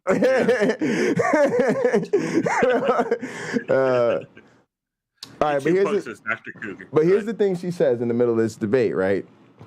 Because now this is a woman who has had to flee Islamic terrorists, right? And lived under perpetual threat her whole life for speaking out against it. And so she makes this beautiful point. Come here, bud. You need some more water. Let's see here. All right, there you go. I'll take you out in a minute. She makes this tremendous point, which is basically, why is there so much security here? Right? Like we're having a debate about is Islam a religion of peace? We know the discussion is going to come up is Islamic terrorism, but there had to be all these extra security measures in place and security protocols and everybody's and she's sitting there like, I live under constant threat of violence from radical Muslims, first off. So how could you even dare to say that to me? Or all the people I know have been killed, you know what I mean? Like threatened and killed by these people, right? And then on top of that, we can't even discuss this shit without added security. So fuck out of here, is it a religion of peace? What a dumb question to ask when we got to take military measures to even have the fucking conversation. And that's what I'm saying about Rob. How the fuck you gonna sit up here and tell us this ain't a holy war or that y'all are not, when people have to have fucking extra security measures and Secret Service agents and undercover cops and shit to make sure y'all don't fucking kill somebody for disagreeing with you. So I'm not here with it. And all the flowery Christians, the Rebeccas of the world, all they're doing is exactly what you said, selling cookies to kids so they could go back there behind the van. Here's some cookies. You know who really has more cookies? I only brought one cookie. You know who's got the whole plate of cookie? The guy in the van, the windowless van, has all the cookies. Right. They got mad at me. Like, I know some people got mad at me. Like, one guy on Answers in Atheism today says I shouldn't be using that analogy. It's wrong. It's going to just make people angry. And I'm like, I don't care if they're angry. I don't care if they're angry. It's right. And I'll gladly defend how it's right. And here's the thing they don't realize. You give us nothing to lose. Nothing to lose. Nothing to lose. Even like family, like I don't feel the same way. It's like I don't relate to you guys. You don't see what we're doing. You can't celebrate my work. I can't tell you what's going on. You can't even watch my show. My show could become famous and you couldn't even watch it because you can't sit through it without crying, right? Why? Because you're sitting on some bullshit. You know, like OG Roddy's music is amazing. It's inspirational. They can't even listen to it. All they would hear is their precious little Ty here, all grown up, talking about smoking weed and you know, having sex or something, right? Like, I don't know, right? They were overlooked the fact that here's a nigga from the hood making some bangers that everybody in the hood fucking loves. and all of it's fucking inspirational. He's talking about his real life. He's talking about having fun. He's talking about his crew, the love of his family, fucking writing a COVID song about feeding the homeless. Nigga don't never make no gangster music or no disrespectful shit. He has more women fans who know what to do with. You see what I'm saying? Because they love him. Like, he's really about something. He's a positive guy in the community doing a lot of great things. All they would hear is the cursing and the smoking weed. Do you see what I'm saying? Right. And it's like, y'all can't even fuck with the real shit that's going on in our family because you're so off the fucking reservation that you can't even celebrate what this real shit that's happening right in front of you. You can't celebrate your son's PhD because you can't celebrate his work. You can celebrate a fucking PhD hanging on the wall, but you can't celebrate the work he did to get it. Right? You can celebrate, the fact that Tahir loves music and that he's got a good DJ business, but you can't listen to his art. When it's about your family. Right. I'm bumping it every day, right? Like, oh, that's my little niece. That y'all. Oh, that shit we talk about Louis Vuitton's my fucking uncle, and he made that shit beautiful. Yeah, he did. You know, like, come on, like they can't appreciate it. They can't appreciate him. They can't celebrate his journey. They can't even try to understand his journey. So what do we have to lose? Making y'all uncomfortable? Easy. Right. Because we've been uncomfortable. And that don't bother them at all. Don't bother them at all. And also, you know where the train is headed, y'all. You know where the train is headed. Let's be honest. I think what people want to do is they want to like love Christians in such a way that they'll just gradually become more and more reasonable people. That's not how this goes. This goes to they die this way. And all you got to do, if you really want to know the truth, is ask any of them. They'll almost all to a person tell you that's exactly what they plan to do. Yeah. So who really has unreasonable expectations? Right. I know if I don't intervene and say, y'all are fucked up and you're on the wrong path, you need to change your shit up. They're not going to change their fucking path. Nope. They don't got nobody else in their life that gives a fuck enough about them to try to fix them or help them. Nobody cares. My mother's a person who signs people's checks. If she signs their checks and she's a good mentor to them and she's nice to them, they don't give a shit. Like, what the fuck do they care? My grandparents minister at church. You know what we've been trying to do? For the last over a decade, probably 15 years of my life, we've been trying to get my grandparents to walk away from that church. You know the number one reason we can't get them to walk away from that fucking church? Their fucking congregation doesn't want them to. They don't want a new pastor. They don't want the organization to take over. They don't want a younger pastor. They don't want fresh blood. They want my grandfather to die preaching that bullshit to them. Yeah. They ain't never gonna come. You know, your grandson's a scientist. You really ought to take that scientific worldview more seriously. Or you would think. It's just never gonna happen. Ever. Right? No, it's crazy. They live in a glass house. My grandparents live in a fucking snow globe with all the Jesus shits around, and everybody's just gonna make sure that precious little snow globe, that they die in it. And I don't really want to watch.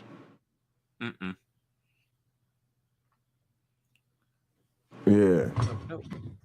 YouTube Punk said they're ashamed. Yeah. I think there is a lot of shame with it, but you got to face it. You don't have to be ashamed of, they're the victims of this, but they're responsible for it. It's one of the shittiest things in life. It's like you talked about with that guy who realized he was a psychopath. Right? It wasn't his fault. He took an honest assessment of himself and said, holy shit, I'm fucked up. Yeah. I'm sure he didn't wake up. He never woke up one day and said, I really like to be a psychopath today. Right. Probably do some simps, like everybody else, nature and nurture. Right? He was born a little predisposed to some fucked up shit. His environment probably didn't do enough to correct it or restrain it. Maybe it even enhanced it or exasperated it because of, defense mechanisms and whatever the fuck you picked up growing up, which mostly happens before you even, right? Yeah, that shit is hard baked into you before you even decide what your personality is. By the time you're 14 or 15 and deciding what you think about the world, it's already done, right? And then he realizes either I just accept that I'm a psychopath, or I have to accept that I'm a psychopath, and now I either just go full psychopath or decide that I've got to, dance along with everybody else. Yep, had to make a choice. But it's like Tangelo just didn't want to understand. Like, he just can't mentally process it. Like, he just... And I'm sitting here explaining how morality works, and he interrupts me to ask to give him a simpler explanation, like something of one sentence long kind of a thing. And I'm like, no, because how the explanation of how morality forms in the human mind and in human social systems isn't one sentence long. I can't cover it in a sentence. And it's funny coming from Otangelo, the king of the Gish Gallop. You ever seen one of Otangelo's emails? Right. I didn't even think about it at the time, but you're right. Yeah, he has nothing against dropping a big giant page or 10 pages. 10 pages of his shit filled with links to everything else, which is God knows how many pages that the stuff he... And you need to read this, right? And that's the tactic. That's the playbook. And that's Otangelo's he's always doing that, right? He's always, I'm going to dump 100 million things on you, and then as soon as you give me 2 things to juggle at once, I'm just going to cry foul. Right. And YouTube Punk makes a good point about it. The Bible isn't one sentence long.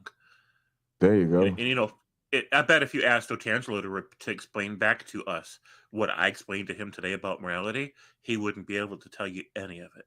None of it. He wasn't listening. He didn't want to listen. And I'm almost at this point with people.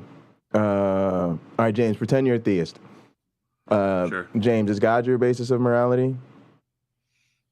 Yes, Magic Man in Sky is the basis of my morality. All right, cool. I no longer think you're a moral person. Done.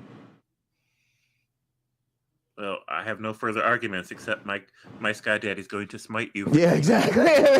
Right, which was your argument from the beginning, right? Which is all you really came to say. Finally you came and told me what you really been wanting to say, right? Like, I mean, because I think that's what it is for them, right? It's all about God smiting us in the end. That's literally where this is going for them, and and we know that there is no God to smite us in the end. Right. Yeah. It's really about getting our compliance. They want us under their authority. God is just God is a mafia boss that they made up. It doesn't exist, but they're like coming through town like, look, I got this mysterious boss who owns this town and everyone in it. I happen to notice that you're in this town and therefore he owns you. Now, our mysterious boss sent us to let you know that unless you fall under our authority and change your life to accommodate us and start giving us 10% of your income, our mysterious boss is going to come to town and kill you and everybody you love. So I think you probably should comply and surrender to us. Yeah. That's the whole grift. That's what God is. That's the real reason they want to say God needs to be the basis of your morality, because what they're really saying is that their authority over us, Otangelo and his culture's authority over us, should be the basis of our morality. Because if we'll surrender to that, then they can control us. So that's what they want to do. Absolutely. James, I want to follow up on this, but I think that's a good point to take a break just so I can let Sam out and get ready to start late night Counter-Apologetics. If you wouldn't mind, do you want to just hang out? I'll play a clip of Uncle Bobby or something just to give people a little bit of a breather. Maybe you'll take a break. I'll let Sam out and we'll come back. And after I do the intro, we'll keep this going and we'll get into late night Counter-Apologetics. Yeah, so go ahead and start all that. I'm going to run to the corner store anyways, and when I come back, I'll jump back. Yeah, take your time. James, you've been doing incredible. Please, everybody, subscribe to James Apperson. James, I'm so excited about all the stuff we've been doing together, man. And, me too. Man, I love the fact that that you're killing it, man. Like today, I had to do technical stuff trying to get ready for tomorrow and stuff, and I told people, I was like, man, James is on the show, reviewing all the drama, and we might have to check that out because there's been so much drama going on. So yeah, I feel like we're out here now because there's so many of us doing stuff, and Man, like I love it, man. I love it. It's like crazy. I'll have some viewers and I'll look over. You'll have like 14 people, and like everybody's entertained, man. I want people to have options, right? So, yeah, man, you're doing fantastic, man. Appreciate that. So are you. Yeah, thanks. I love our community. Absolutely. YouTube Punk. The skit was called "Kissing Hank's Ass." Kissing Hank's ass. All right, we'll see you. We'll see you in a little bit. All right, I'll see you soon. All right, ciao. Ciao.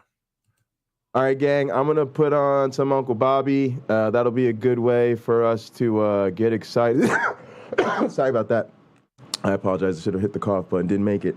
That'll be a good way for us to get pumped about working with him and starting our podcast here tomorrow. I know Uncle Bobby's really psyched. He's planning to listen. I'm gonna just tell it to you like it is, man. He's 100% a guy who's on board with shaking up the game, changing the world, taking over the internet. You know, he definitely let me know he's out here. He's out here to change the game. He said it flat out to us. So, really, really excited. Don't know what I'm doing right now. Let's just play a video. Listen, we probably didn't get one today. I'm gonna tell you why. Because the man's been playing watching football, drinking all day. But he has been through the channel, and that's what we like, man. We like when people are at home and they're relaxing. They stop in, enjoy a few minutes with the community during a commercial break or whatever it might be, game break or whatever. And we're just happy that the people we enjoy us. And they put us in their rotation like we put them in ours. Always cool. I'm going to play this. I want to go deep. I know a lot of y'all actually do watch Uncle Bobby almost daily like I do. So sometimes what I like to do is go a little deeper into the archive, find something fun, find a gem maybe you haven't seen, especially if you're a newer fan. All right, here we go. The dangers of hyper-conservative media, y'all. Let's get it. Again, I'm going to go off screen. All I'm doing is I'm going to take Sam out real quick, let him have a little break. I've been changing his diet a lot, so I'm trying to take him out more regularly as his sort of stomach gets used to his improved diet that he certainly loves. He's eating all his damn food now, and that's why he's fucking passed out all day, because he's a greedy little fuckface. But yeah, and then Heartbreak Jay will take over. And we'll get ready to do what we do best, that being, of course, late night counter-apologetics. We'll be back. YouTube, now you are up and running. My brain just completely farted. Oh, that's what I was going to say. I'm kind of tired. Fuck it. First take only, motherfuckers.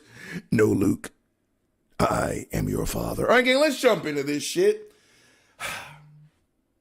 It's a good thing I don't put out notices on what it is I'm going to do on my show, 24 hours previous. Because, gang, the show that I had in mind, I don't want to use the word plan because, yeah, that's not my style. I just hit this mic and I riff, right? So what I had in mind, I'm completely wiping my ass with, and I'm going to do that topic another day. But, gang, you know how it works in Uncle Bobby world. Uncle Bobby saw some shit, so now Uncle Bobby has to rant about some shit. Gang, we got to talk about the fucking hardcore conservatives again. And by that, I mean the hardcore Trumplicans, right? To the hardcore conservatives, if you see this, for the betterment of all parties involved, please go fuck yourselves. You mean-spirited, empty-souled pieces of shit.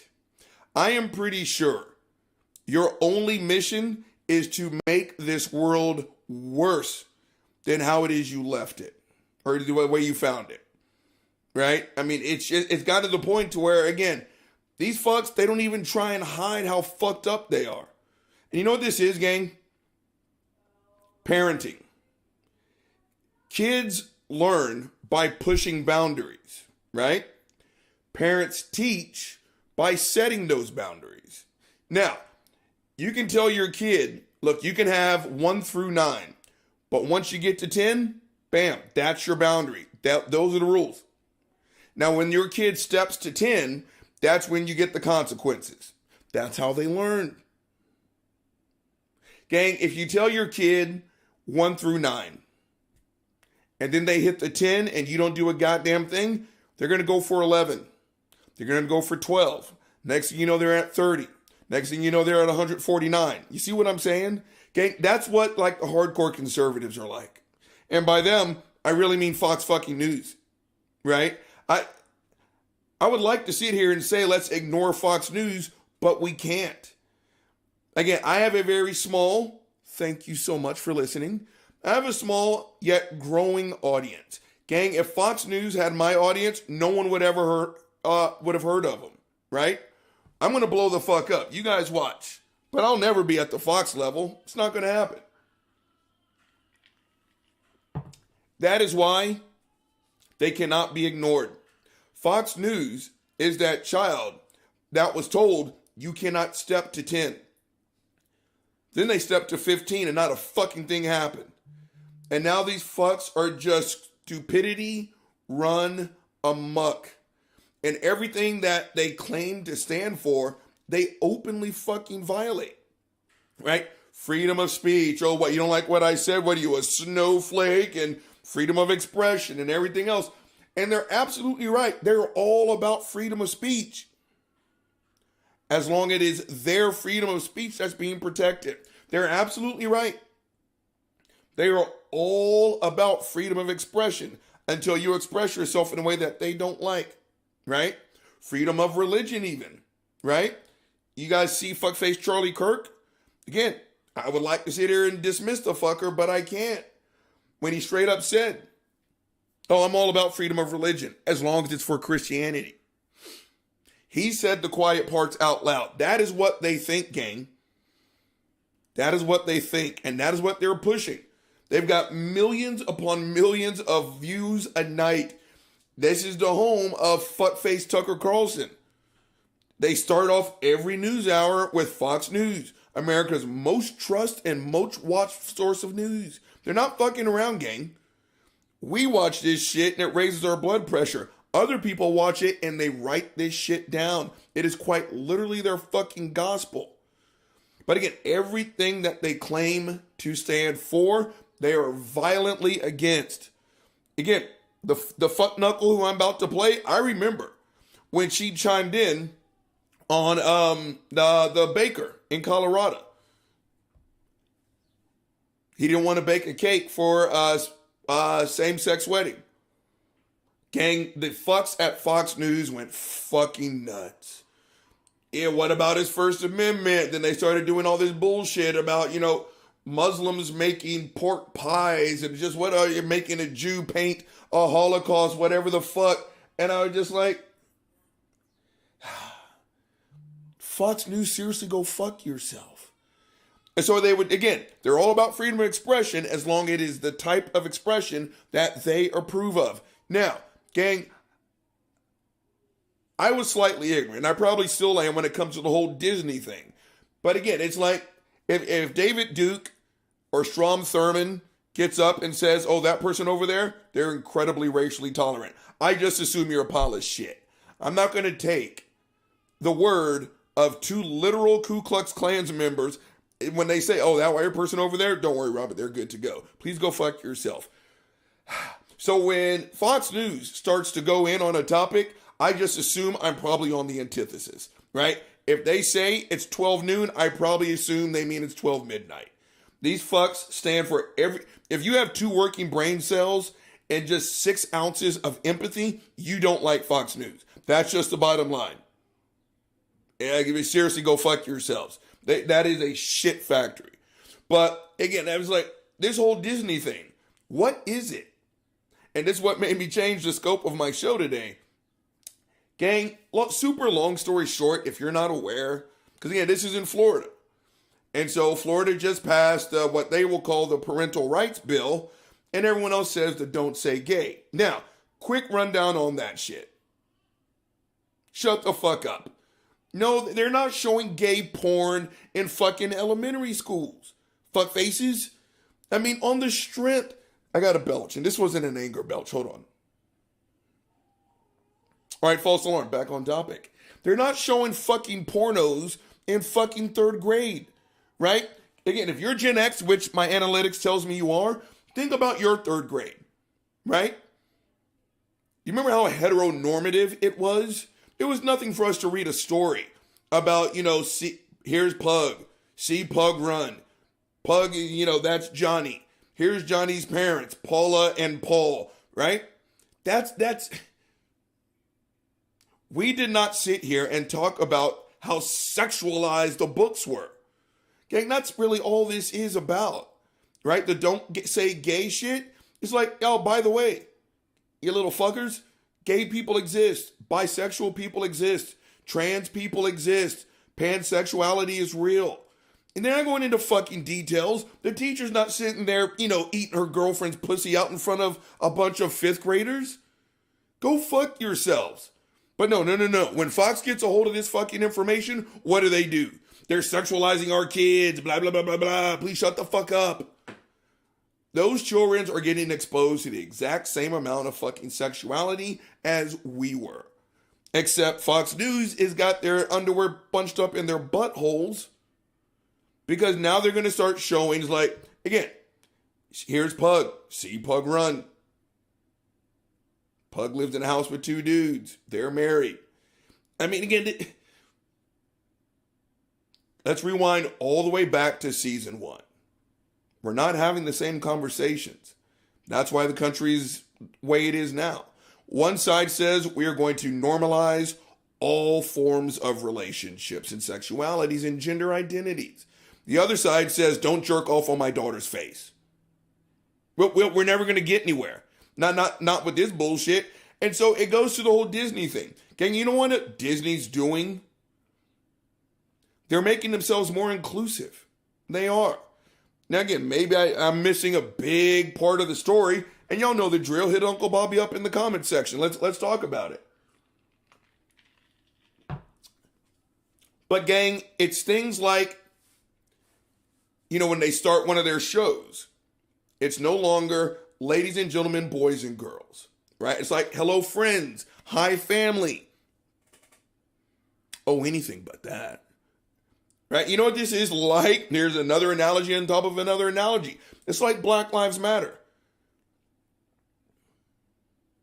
This country is so fucking phenomenal, we turned Black Lives Matter into fuck all white people. And so when we sit here and Disney makes the calls like, oh, you know what we're going to do? I'm pretty sure what we need to do is to make everyone feel welcome. Yeah, there are going to be some transgender people in our damn audience, right? There's going to be, long story short, it's let's make this inclusive. Saying hello, friends, is in no way, shape, or form saying fuck cis people. That's not how it works. But when Fox News gets a hold of it, that's exactly what happens, right? Equality feels like oppression to those in power. I, for one, am a cis dude who would love to see my trans fam be more represented and more included. You want to know why? It's good to be included. I don't know what it's like to be trans, but I sure as fuck know what it feels like to be black in the 70s and the fucking 80s. Again, today's black kids, go fuck yourselves. You got no idea how lucky you have it. You know what my dad says about me? Go fuck yourself. You know how lucky you got it. Right? Like I told you, I had these lips and I had this chocolatey ass skin and all this booty attached to my back long before it was fucking popular.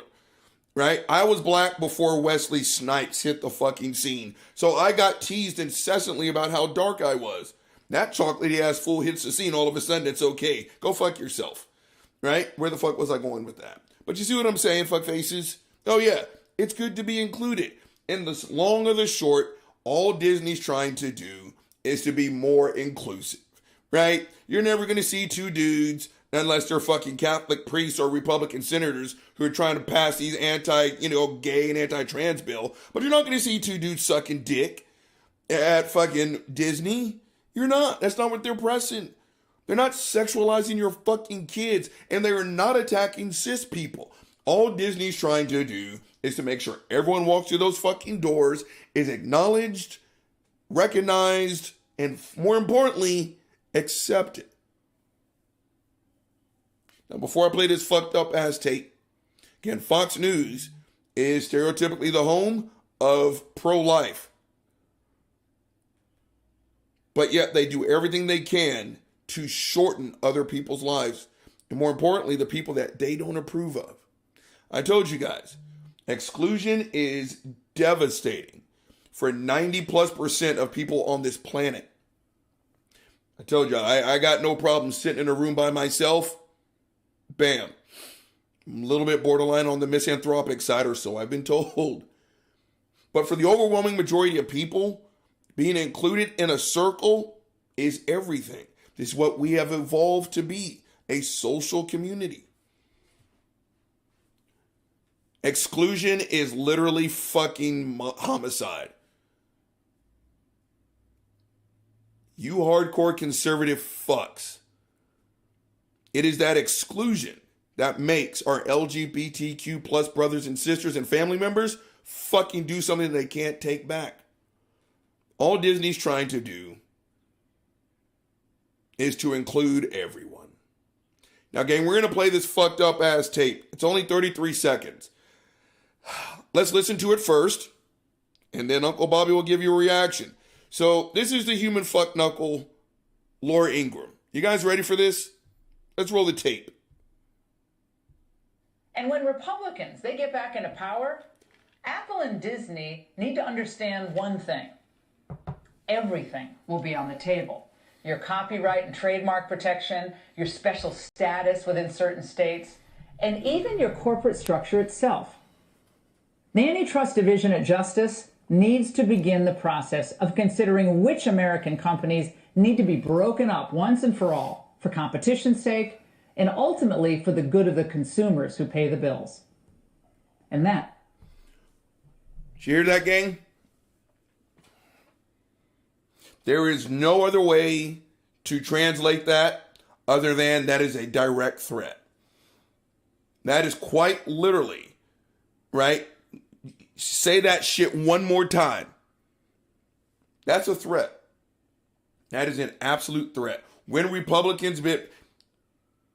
Okay, so what this raggedy bitch is doing, she's putting targets on Disney. And I would love for Disney to gobble up fucking Fox News and fire this raggedy bitch on the spot. Probably not going to happen. I'm just thinking out loud, total wet fantasy. Hashtag the show must go on. When Republicans get, let's rewind this fucking tape. Let's react to it, shall we? Hold on. And when Republicans, they get back into power, Apple and Disney need to understand one thing. Everything will be on the table. Pause the tape. If you guys could have seen her fucking face, get online, just YouTube fuckface Laura Ingraham. You should have seen her fucking face, gang. When Republicans get back, this is a threat. This is a direct fucking threat. You want to know why? Because Disney is fucking pushing some shit that she doesn't approve of. And the fuck, again, if what they are coming out with that's supposed to be anti, trans and gay and inclusive and all, if it was what they were portraying, I told you guys, I would be on their side. I'm very anti-sexualizing kids. I'm very anti that. But things like drag queen, storybook time, introducing the concept of gender identity, that there are different sexualities and stereotypically what's going on in, that kid's house. Who loses? Who loses when kids learn the fucking truth? Who loses when more people are included into the fucking circle? Apparently the fuck's over at Fox. And she said, when Republicans get back into fucking power. This is a threat. This is a direct threat. Roll it. Copyright and trademark protection, your special status within certain states. Pause the tape. Again, you guys got to see what this raggedy bitch looks like. Your special status. You mean like yours, Laura? That you have the ability to get your raggedy ass on a fucking news network and spew this fucking hatred, this nonsense, this foolishness. And all because, gang, all because Disney and the likes, they want people to be included. Again, the party of pro-life is anything but. Now she wants to shut down Apple and Disney because they're not towing the line according to her standards. Again, She was one of the main ones who ran that fucking story about the baker in Colorado. Well, it's his business, blah, blah, blah, blah, blah, blah, blah. And she's right.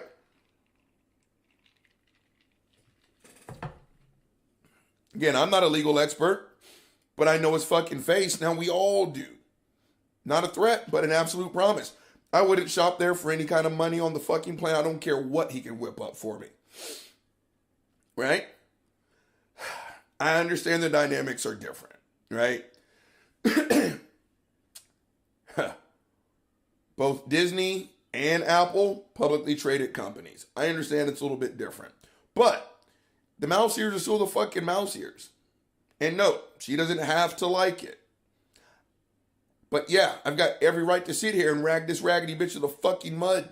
Again, what really chaps my hide about this shit is, gang, is quite literally, she's upset, Fox is upset, the Trumplicans are upset because Disney wants to be more inclusive.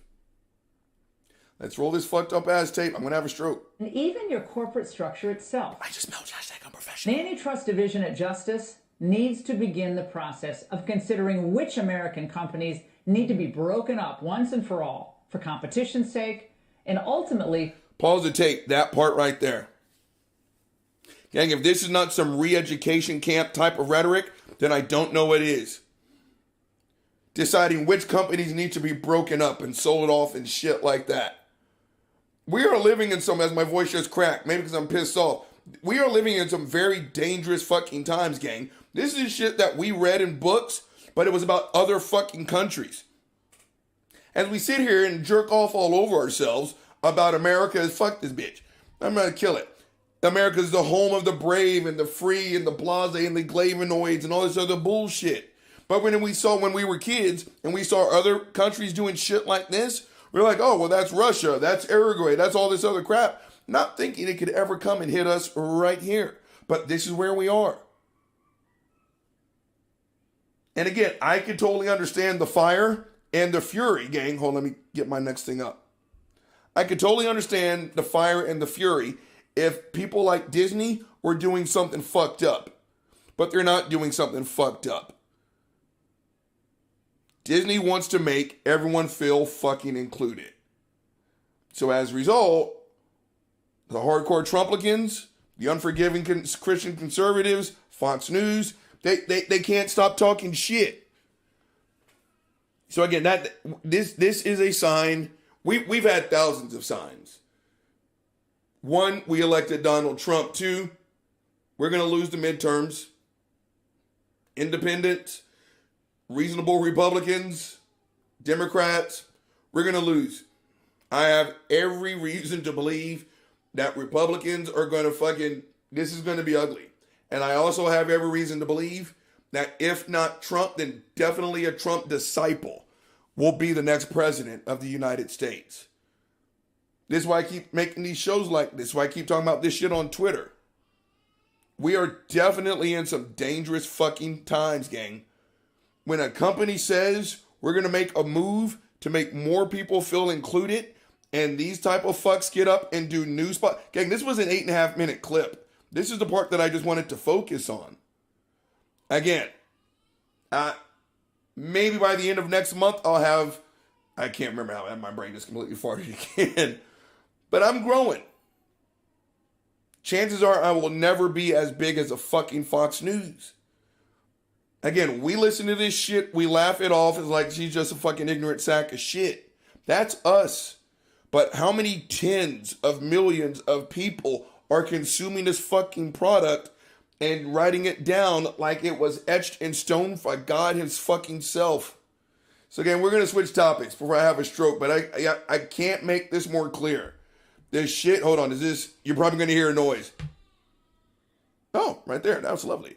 This shit is real. And the shit is fucked up. And it's fucked up for one reason, and one reason only. Companies are wanting to be more inclusive, and the hardcore Republicans, they don't like it. Okay, and we're going to kind of switch topics on this show. I just need an excuse for alcohol. Hold on, you know what time it is. Delicious. Gin and truth, let's go.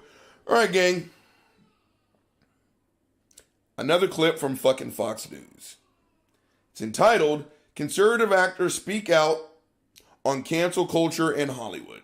Now, is cancel culture real? Absolutely. Right? The Kevin Hart thing is the first thing that comes to my mind. Yes, absolutely, it is undeniable. Kevin Hart ripped some fucking homophobic jokes. They weren't funny. That was over 10 years ago. Not only did Kevin acknowledge when he got called out on the floor, he did two things. He ripped that from his catalog. You literally can't find that joke anymore. And two, he put in the work to try to repair his fractured relationship with the LGBTQ plus community. He did. He's slated to host the Oscars. It's like, okay, Kevin, you said something bad about gay people 10, 11 years ago. Apologize. Like, really? I've already been down this road, but okay, fine, sorry. Then another group, then another group, then another group. It's like, you know what? I'm going to tell you what. I'm not apologizing. I did fuck up. I acknowledge that shit. I took the joke away. You can't find it anymore. And I put in the work. Honestly, when is enough enough? So that to me is cancel culture. Okay? But there's a difference between that and consequences, right? Yes, you are allowed to stand up in the middle of a production meeting for whatever XYZ movie and say, because of my Christian faith, I can't do a role with a homosexual. You have every right to say that. And that company has every right to say, fine, get the fuck out. Because that is a grade A actor or actress over there. It doesn't matter who it is they want to have sex with. So you get the fuck out. We'll find us somebody else. And then that's when the Christian conservative gets to go and run and say, I was discriminated against and I got canceled because of my beliefs. No, fuckface. You expressed your fucking beliefs. Then the people who write the checks, they said that's a fucked up ass belief and we don't want to be associated with you. That's well within their reach. Like in the first part of the show. That, if it's good enough for that fucking Colorado baker, it's good enough for everyone else. So stop your fucking belly aching. But we got three conservative slap nuts. We got fuckface. Ilan. I really don't know how to say this dude's name, gang. From The Walking Dead. We got fuckface Kevin Sorbo. We got fuckface John Rich from Big and Rich. So on and so forth. So it's a quick clip. Paris Faulkner from fucking Fox News sits down and have this round table discussion with a bunch of fucking squares. Let's roll the tape. If you're in Hollywood and you come out with an opinion that's different than what Hollywood deems acceptable, you're vilified, you're targeted, your career's over. And Hollywood actually sets trends, it sets culture. And this is really a cultural battle. We have to make it acceptable, once again, to disagree with each other and to have a diversity of opinion. Walking Dead actor there, Elon Shrulovich, when he was on the Boston Focus last month on being a conservative actor. And at CPAC this year, a big focus will be on the dangers of the cancel culture and one of the biggest culprits, liberal Hollywood elites. Just a few of... Pause the tape, because it's also a good time to go into halftime. Oops, sorry, buddy. Let me tell you something about this whole Hollywood thing. They can eat a fat dick, honestly and truly, from the bottom of my one-sided fucking ball sack. I told you guys, I saw that fucking whatever award show it was, where fuckface Chris Pratt gets up and accepts an award.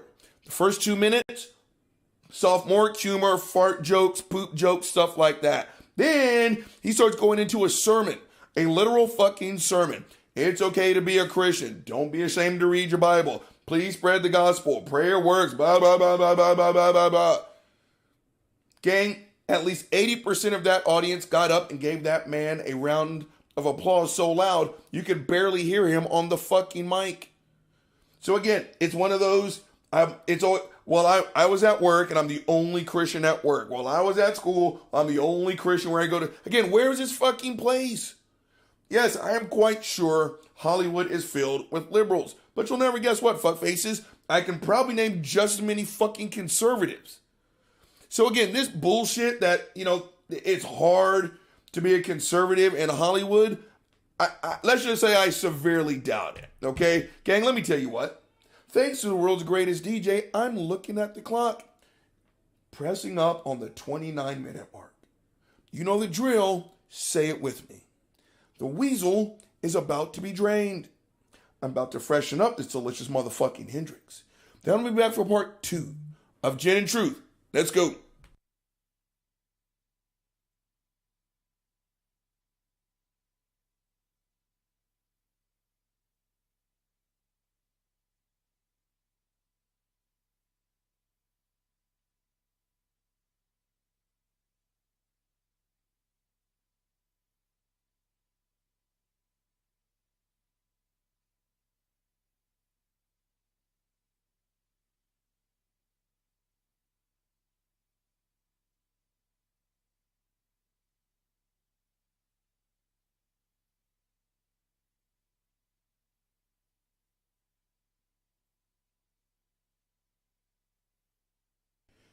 YouTube, now you are black.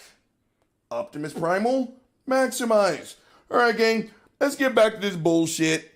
Again, it's entitled Hollywood Cancel Culture, Conservatives Push Back. Let's just roll this fucked up ass tape. Examples of Hollywood conservatives getting canceled, as you know. Earlier this month, Mandalorian star Gina Carano got the axe after implying that being a Republican is like being Jewish during the Holocaust.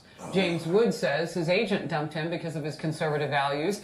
ABC dropped Tim Allen's very successful sitcom after he was compared being a Hollywood conservative to living in Nazi Germany. Pause the tape. Pause the tape. Go fuck yourselves.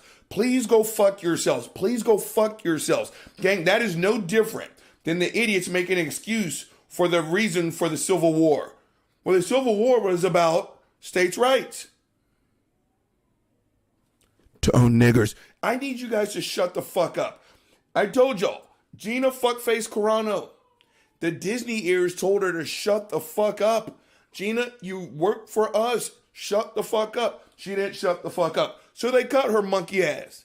Right? Give me a fucking break. To sit here and say, especially when Donald Trump was in office when she made those tweets, that it's as hard as being a Jew in World War II. Shut the fuck up. You know what Jews couldn't do, Gina? Get on Twitter with 2.5 million fucking followers and tweet out some foolishness. Now, I blocked James Woods on Twitter, gang, because his shit is pure venom and hatred. And James Woods was not working for James Woods Incorporated. That means he had to go audition for roles under someone else's banner. So it's like, you know what? Go fuck yourself, dude. We read what you write. We don't like it. You know, like the fucking Colorado baker who said, Jesus said, don't bake cakes for faggots. Right? Tim fucking Allen. Again, when are you Trumplicans going to learn that the answer is Niltonheimer? Just no. Stop saying that being a conservative is like being a fucking Jew in fucking Auschwitz. These motherfuckers. You're not being canceled. You're being cut because you're an asshole.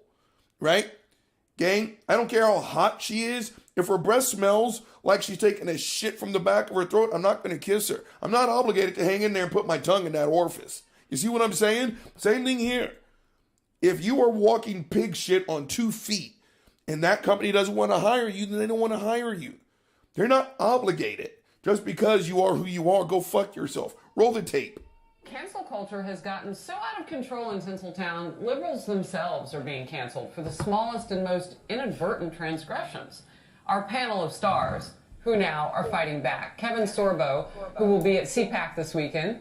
Hello, good to see you. Facebook took his page down recently saying he was spreading vaccine misinformation. And pause the tape. You want to know why they took him down for spreading vaccine misinformation? Because he was spreading vaccine fucking misinformation. Gang, again, we handled this about as poorly as you possibly could. Some way, somehow, a man that has had the same job, Fauci, for over 3 decades became the dumbest man on the fucking planet. Again, America, you remember not dying of a whole bunch of shit over the last 3 decades? Fauci. Right? And again, because you found some fucking asshole on the goddamn internet that agrees with what you believe to be right, even though Sorbo is an actor, not a doctor. Right? So yeah, when you continue to spread misinformation, you know, like Trump, sitting there saying that the election was rigged. I told you, I got suspended for a week for one sentence Donald Trump had how many red flags on his fucking Twitter account before it got snatched up? Roll the tape. These motherfuckers. Sabato Jr. started his own production company after facing backlash for his conservative views. And John Rich, country music star, Fox Nation host, and he's got a serious beef with the cancel culture as well. Gentlemen, great to see you. Pause the tape. It just hit me. These guys are Hollywood. They are literal Hollywood. Gang, what is kind of a hallmark for these fuck faces? Right? It's to sit here and to tell, when Madonna speaks up and liberal actors and actresses and singers, and they say, we just want Hollywood to shut the fuck up. Right? When we want your opinion, we'll give you a script and shit like that. Sorbo and Sabato Jr., they're actors. I think that kind of qualifies them as fucking Hollywood. John Rich, right? When Bono gets and speaks up, it's like you're just a fucking singer. Shut up and entertain me, right? Apparently it's valid when it's a Republic. Shut the fuck. God, I'm going to have a stroke. Roll the tape. Kevin, I am going to start with you. Did they put your page back up? What happened? And when you say fighting back, what do you mean? No, they didn't put the page back up. I mean, they've been shadow banning me for a long time. I had 550,000 followers. Every time I posted something, I would get 20,000 to 200,000 replies or likes. They got it to be less than 10,000. They admitted to doing that. And then they also took my page down, saying that they warned me a couple times about a couple posts I made about COVID. I put, other doctors talking about COVID in a different way. Pause the tape. You know what this is, gang? This is like my last show. That person who sat there and the black dude who just punched a white dude for calling him a nigger. Again, all anyone ever sees or wants to pay attention to is the black dude who punched a white dude. No one seems to want to fucking talk about that white dude just called him a nigger 900 times in front of his wife and kids. You got his shit snatched up, Sorbo. You did. And it's not because you are just a conservative. You're an asshole, right? And on top of being a fucking asshole, you knew better. Because by the time they started snatching people up off of Twitter and Facebook, they was like, we're done. Read the fucking terms of service, slap nuts. Again, if it's good enough for that fucking baker, it's good enough for any other fucking platform. Please go fuck yourself. So again, you're not being canceled. Oh, I've been waiting on that one. Thank you, God, even though I don't believe in you. I just belch. # unprofessional. You're not being targeted because you're a conservative. You're paying consequences for being a fucking jerk. Roll it. What the Fauci's talking about, but they never gave me a warning. They never. I would take down anything they want me to take down. No, he wouldn't. All those followers that actually, most of them like the movies I do, and they like the posts that I make, and that they just said, "We're done with you." And yeah, I'm fast forwarding. What was the ramp up that maybe some people missed? I was the first one to support the president at the time. I was the first one to be completely blacklisted, and I now they're talking to fuckface Antonio Sabato. had to stand up to them, and that's why I have my own studio. We have a film and television studio called Conflict Studios. Pause the tape. I like that. Go get your own shit. Seriously. I actually like what he did. Not that he needs my approval. It's like when the fuckers sit here and say, pull your kids out of public schools. What have I always said? Do it. What are you waiting for? The world would be better if every time Miss Johnson is teaching science class that she doesn't have to wait up because some asshole sitting here is like, well, my preacher said that evolution isn't real, so I'm not going to sit here and learn it. Again, go get your own shit, right? You are hurting others, their progress. Sabato, dude, if you don't like the way, quote unquote, mainstream Hollywood is working, go get your own shit. Now you can sit here and do all the shit you want to do. And you get to get all the benefits of getting paid. And now you get to absorb all the punishments that come with fucking up. I have got no criticism. Way to go, shit. .com at Conflict Studios. You can go there because we're fighting back. I'm working with Kevin. I'm working with everyone. I created projects like Trailblazers, my first film that I'm going to direct this summer, to give chances to a lot of people. They've been blacklisted. They've been thrown on the sideline. And those days are over. We're creating our own future, our own projects, and we're going to keep fighting back like this And there's also a lot of people in the industry from, I don't know, makeup artists, drivers, you name it, who live in Hollywood who had enough. They want to walk away from that, and they're moving. Pause the tape. Again, beat it. Skedaddle. Go kick rocks. Seriously. But they're leaving out. Again, I guarantee it. You just don't walk into an audition and say, and it's like, oh, that was fucking fantastic. You were wonderful. Are you a conservative? Yeah, I'm a conservative. Get the fuck out. I can all but guarantee that's not how this works. You know, kind of like if you're fucking black in this country, I can't turn this off. Right? They're talking like they need their own version of a fucking Martin Luther King. That's not the fucking case. You aren't being fired because you're being a conservative. I can all but guarantee, without hearing all the details, it's because you're a fucking asshole. Again, you can sit here and believe that being gay is an abomination, but when your co-star is a woman who's in love with a woman and you're sitting here preaching and proselytizing, you may be the one that they give the axe to. Roll it.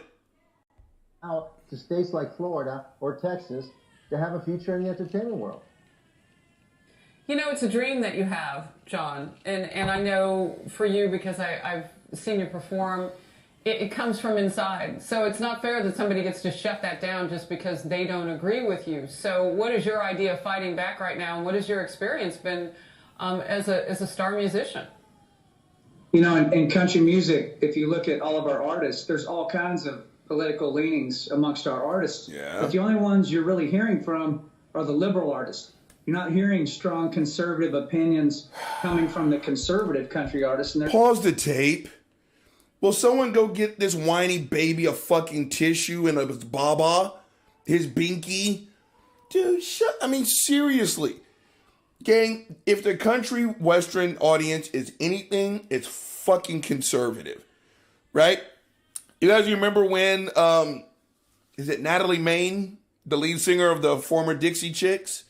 When she got up there and she said, we're ashamed that George Bush is from Texas. He was born in New York, by the way. You guys remember how their concerts were canceled? They were. People were mad than a motherfucker. Highly upset, which is their right? But the conservative crowd, the country music crowd, is very conservative. So I don't know what he's belly aching about. Now, I bring that up to tell you this. So at UT, where I went to school, and now I've always loved baseball, and I go to the baseball games still to this day. In between innings and stuff like that, they'll play music, right? The big hit at the time was the Dixie Chick rendition of Landslide. You remember that? They did it fucking beautifully. So in between innings, while we were on a commercial break, because that game was televised, they played Dixie Chicks Landslide. Gang, they didn't get 30 seconds in before, I would probably say 90% of the crowd was screaming at the press box, literally screaming, turn that shit off. You know what they did? They turned that shit off. The country music crowd has been conservative since fucking forever. It is still very fucking conservative. So this guy to sit here and say some bullshit, you know, it's like, again, just get this dude a bib. He's acting like a fucking baby. Roll the tape. The reason for that, because they know that predominantly in radio and on Music Row and the award shows, the shots are called by the liberal guys and gals who run those shows, so they just keep their mouth shut. So for a guy like me, you know, my freedom of speech and exercising that is more. Pause the tape, you whiny little bastard. Again, I love it. No, I don't. I love it how it is. They get to be both the champions and the fucking oppressed all at the same time. These are all Trump supporters, every single last one of them. And apparently, no president in the history of the fucking United States has gotten more votes at second election than Donald J. Trump. But some way, somehow, this video is not from 900 years ago, gang. It's 1 year old. Some way, somehow, Donald Trump got more votes than any president in the history of the United States presidency. But some way, somehow, they also have to tiptoe around everyone else because everyone's gunning for us, even though apparently 900 billion people voted for Donald Trump. You whiny little... Roll the tape. Important to me than making those people happy. I just wouldn't feel good about myself if I really felt strongly about something and didn't say it. for fear of what they may do. I agree with the two guys here with me today, my compadres here, that you need to set up your own systems. I'm currently working on a new format of country music where conservative country music fans can go listen to country music. You mean besides all of them, fuckface? Where conservative fans... I mean... Again, these fucks act like this is the 1940s and 50s, and I don't know, they're black. A place where you can go. What, you want some fucking... your social version of white conservative fucking Jim Crow? Go ahead. Go try it for a while. $10 says you're not going to fucking like it. Right, but no, go ahead, beat it. Skedaddle. Go where conservatives can go to be safe. Like, I don't know, America. Again, when you don't know what hard times actually are, you have to make shit up. And usually what you make up sounds so barbarically stupid. I can't believe they let you off your chain during the daylight hours. Roll the tape.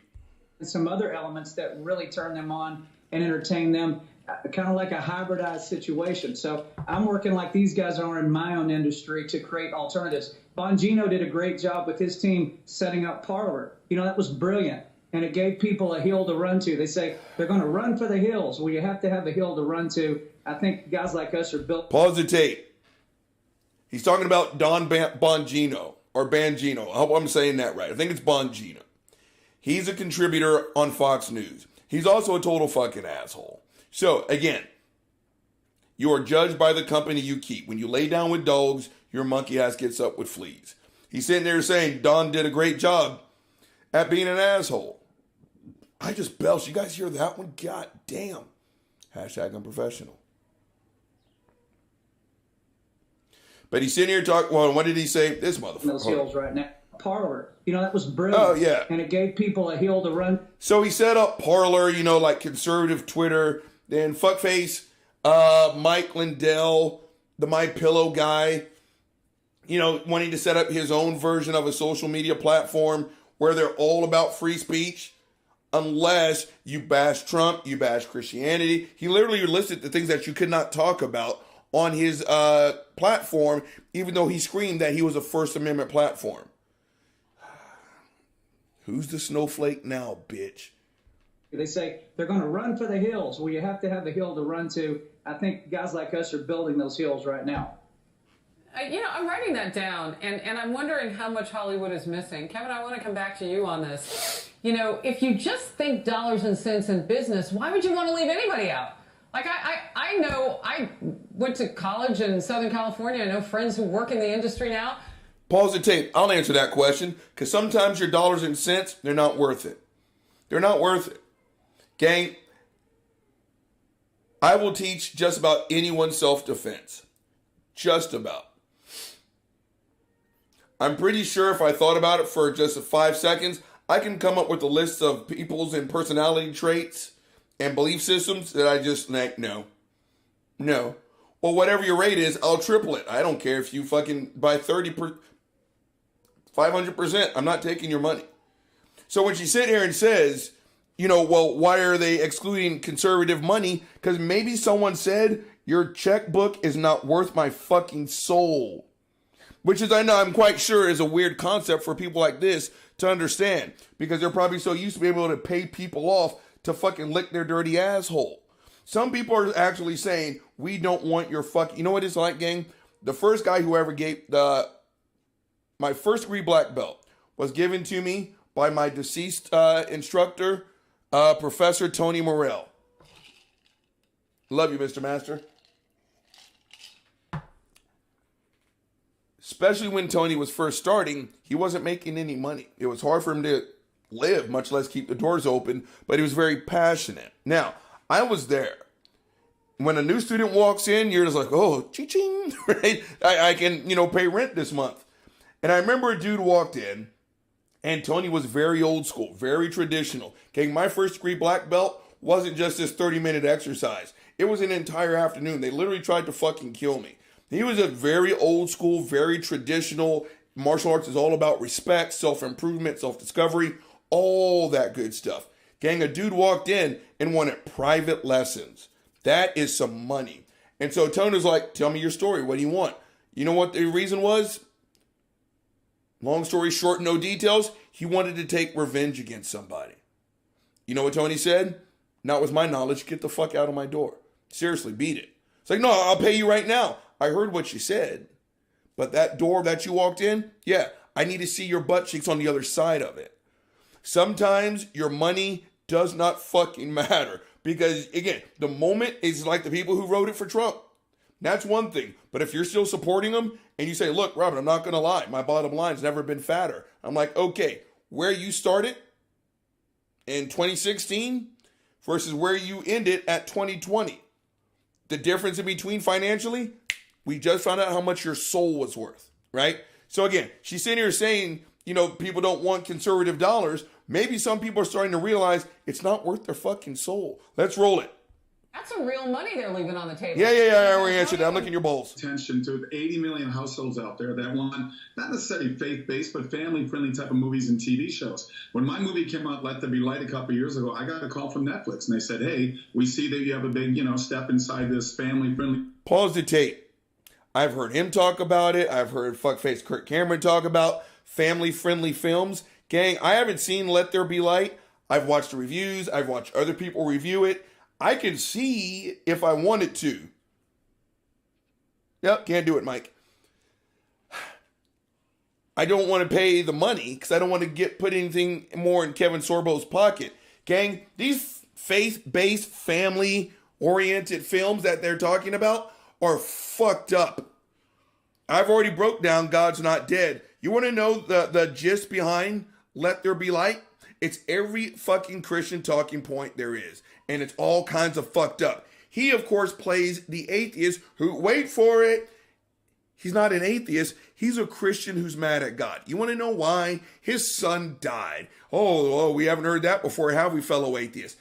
He's a drunk. He's sitting there driving. They show pictures. You're like, I don't care about life.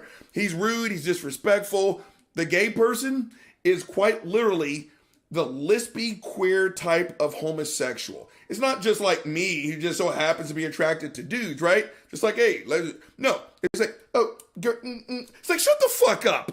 Everyone in that fucking film is a violent stereotype of whatever demographic they represent. Then, of course, at the end, he forgives God, or God forgives him, and the blase and the fucking flavonoids. It's like, dude, if this is what you call family friendly, you know what this is like, gang? This is as family fucking friendly as a lynch party. Yeah. And if you think I'm bullshitting, look it up. Once you got out of church, no lie, you would go with a picnic basket and you would watch a black person or a Native American get lynched.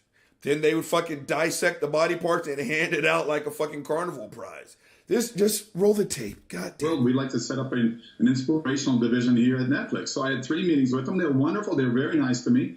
And yet it's just weird that they didn't want to follow through what they told me they wanted to do. Because I have wonderful scripts for television and movies. And nothing's really happened with them. Right. They haven't closed it lately. They've all been very nice. Yeah, keep going. Bill to run to, as John said. So, Antonio, I'm going to come to you last. Why is it so important to get this message out that Hollywood conservatives are being quieted? Is there a bigger impact that this can have on free speech if entertainment is quieted? What? Well, it's about... Okay, you know what? My speaker just ran out of juice.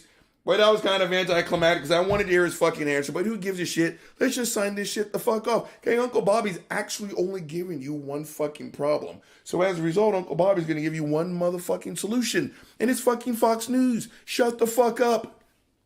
Again, the likes of a fucking Laura Fuckface Ingram saying the bullshit that she said, I need you to go eat a bag of rancid foreskins. I actually need you to do that.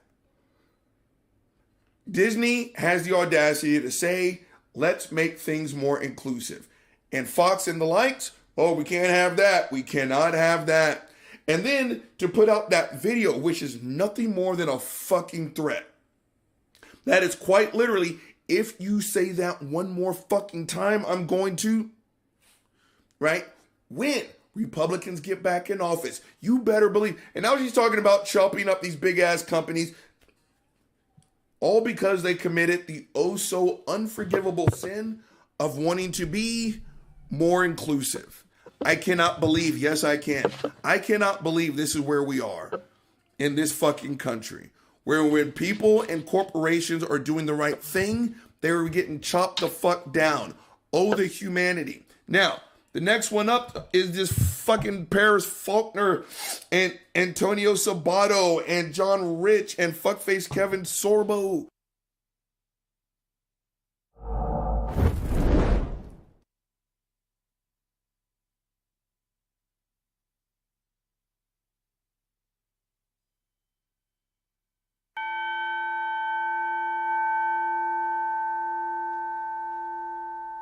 Live from Sacred Death Studios in Los Santos, San Andreas. Welcome everyone to Late Night Counter-Apologetics. And now, please welcome your host. He is the wise man of the Sacred Death Motorcycle Club. He is the sexiest man in all of word wrestling entertainment. He is the most entertaining man in the history of evolutionary biology. He is the virtual visionary, Mr. Dual PhD himself. Please give it up for the architect of the atheist apocalypse, the only man to have his vestments blessed by Pine Creek, the most high apostle of the cult of the Flying Man. He is none other than the Outlaw Prince, the one and only Jesus who can save us, Dr. Heartbreak J. Pocket Locker Bundy!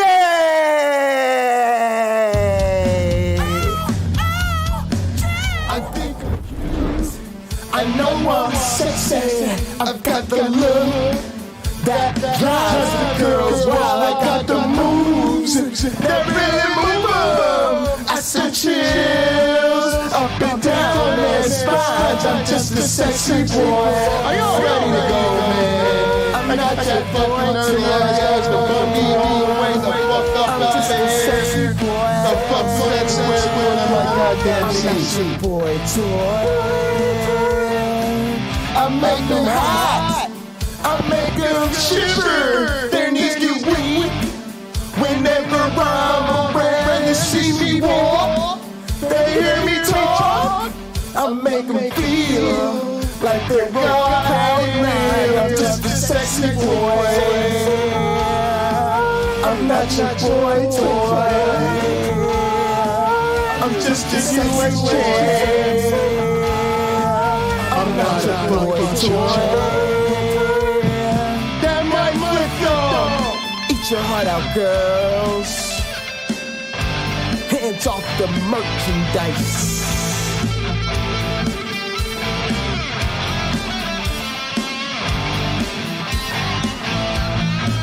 I'm just a sexy boy.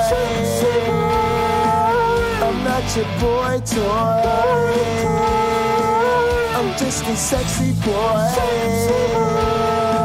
I'm not your boy toy. I'm just a sexy boy. I'm not your boy toy. I'm just a sexy boy. I'm not your boy toy. I'm just a sexy boy. I'm not your boy toy. I'm just a sexy boy. I'm not your boy toy.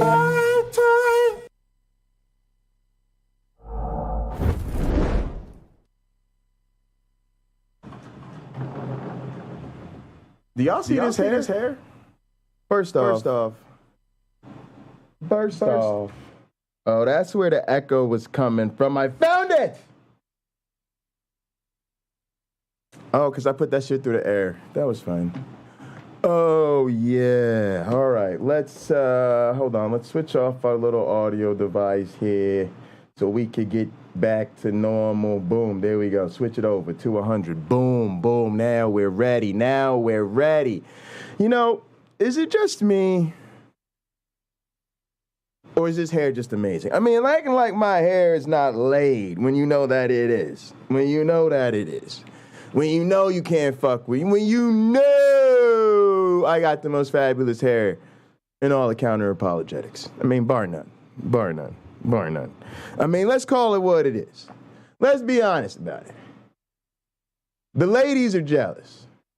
The ladies don't understand how it happens. The echo is a nice special effect. I actually kind of like it. I think the echo, you know, it's not really my thing too much, but hey, got to do what works. It's just because it was firing off the computer into the damn stream. All right, so I'm biased with the natural. Like, fuck out of my face, Cameron. Carrie Ann, what you mean you not jealous? Get the fuck, girl, you jealous of my hair. Your hair don't look as good as mine. Fuck out of here. Ladies acting like they jealous. I know y'all ladies are jealous. This hair look good. Anyways, motherfucking Pocket Locker back in the building. And as always, folks,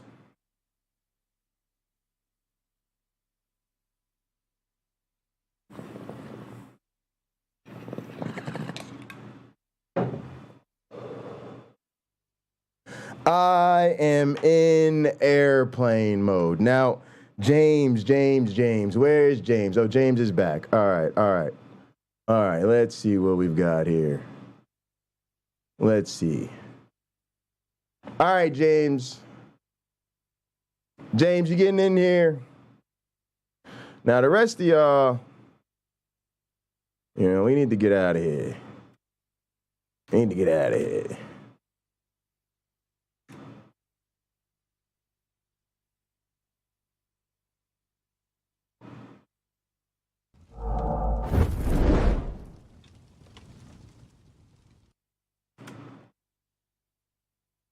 I'm going over to the church.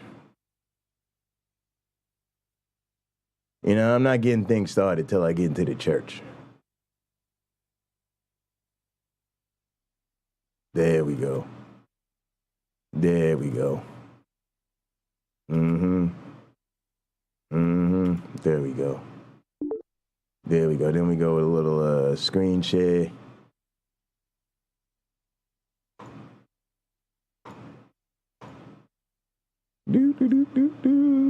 Share the screen. In the pulpit. 5-6. Yep. That'll do it. All right. Let's put the restream through. Boop. Put the Discord into the restream. Good. All right. There we go. Get this going. Oh, that sounds good. We are good. All right. Now.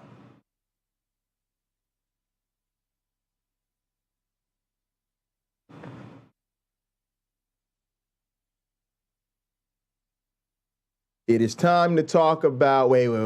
Yeah. First, we got to introduce our guest, then we'll do communion. We got to do it right.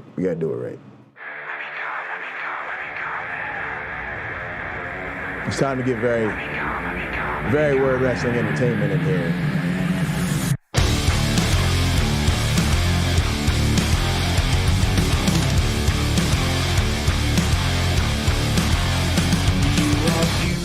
Oh, yeah. On the inside, you are innocence personified, and I will drag you down and sell you out.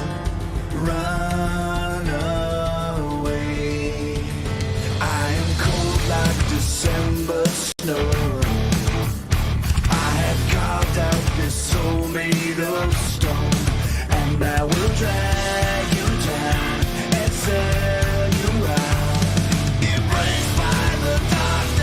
I am the motherfucking fire-breathing dragon from your fucking nightmares. And I have brought my army of fire-breathing dragons along with me to burn down the craft castle, the crass castle of sanctimonious unrighteousness that is faith. All of them. No God is safe. No faith is safe. No religion is safe. No worldview is safe.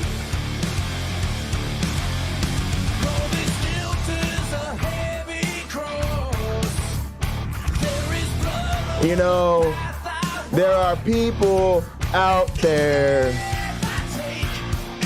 who like to make jokes. They like to treat me like I am some sort of antichrist. I am much worse than that. I am the disciple who will stab your Savior in the back for a few pieces of silver. And I am willing to meet my end to ensure that he meets his. But tonight, on Late Night Counter-Apologetics, I am joined by the one and only, the living legend, the King Karuna himself, the man who is here to shut down your claim to morality, civility, and most importantly, we are here to rob you of your dignity as you have done to so many of us. It is time to get into full Judas mode and give it up for the one and only Pastor James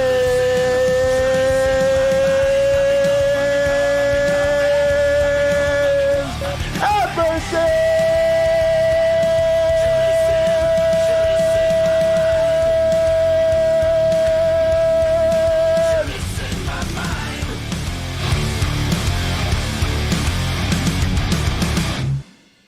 Oh yeah. Praise Judas. Praise Judas, fellow sinners. Praise Judas.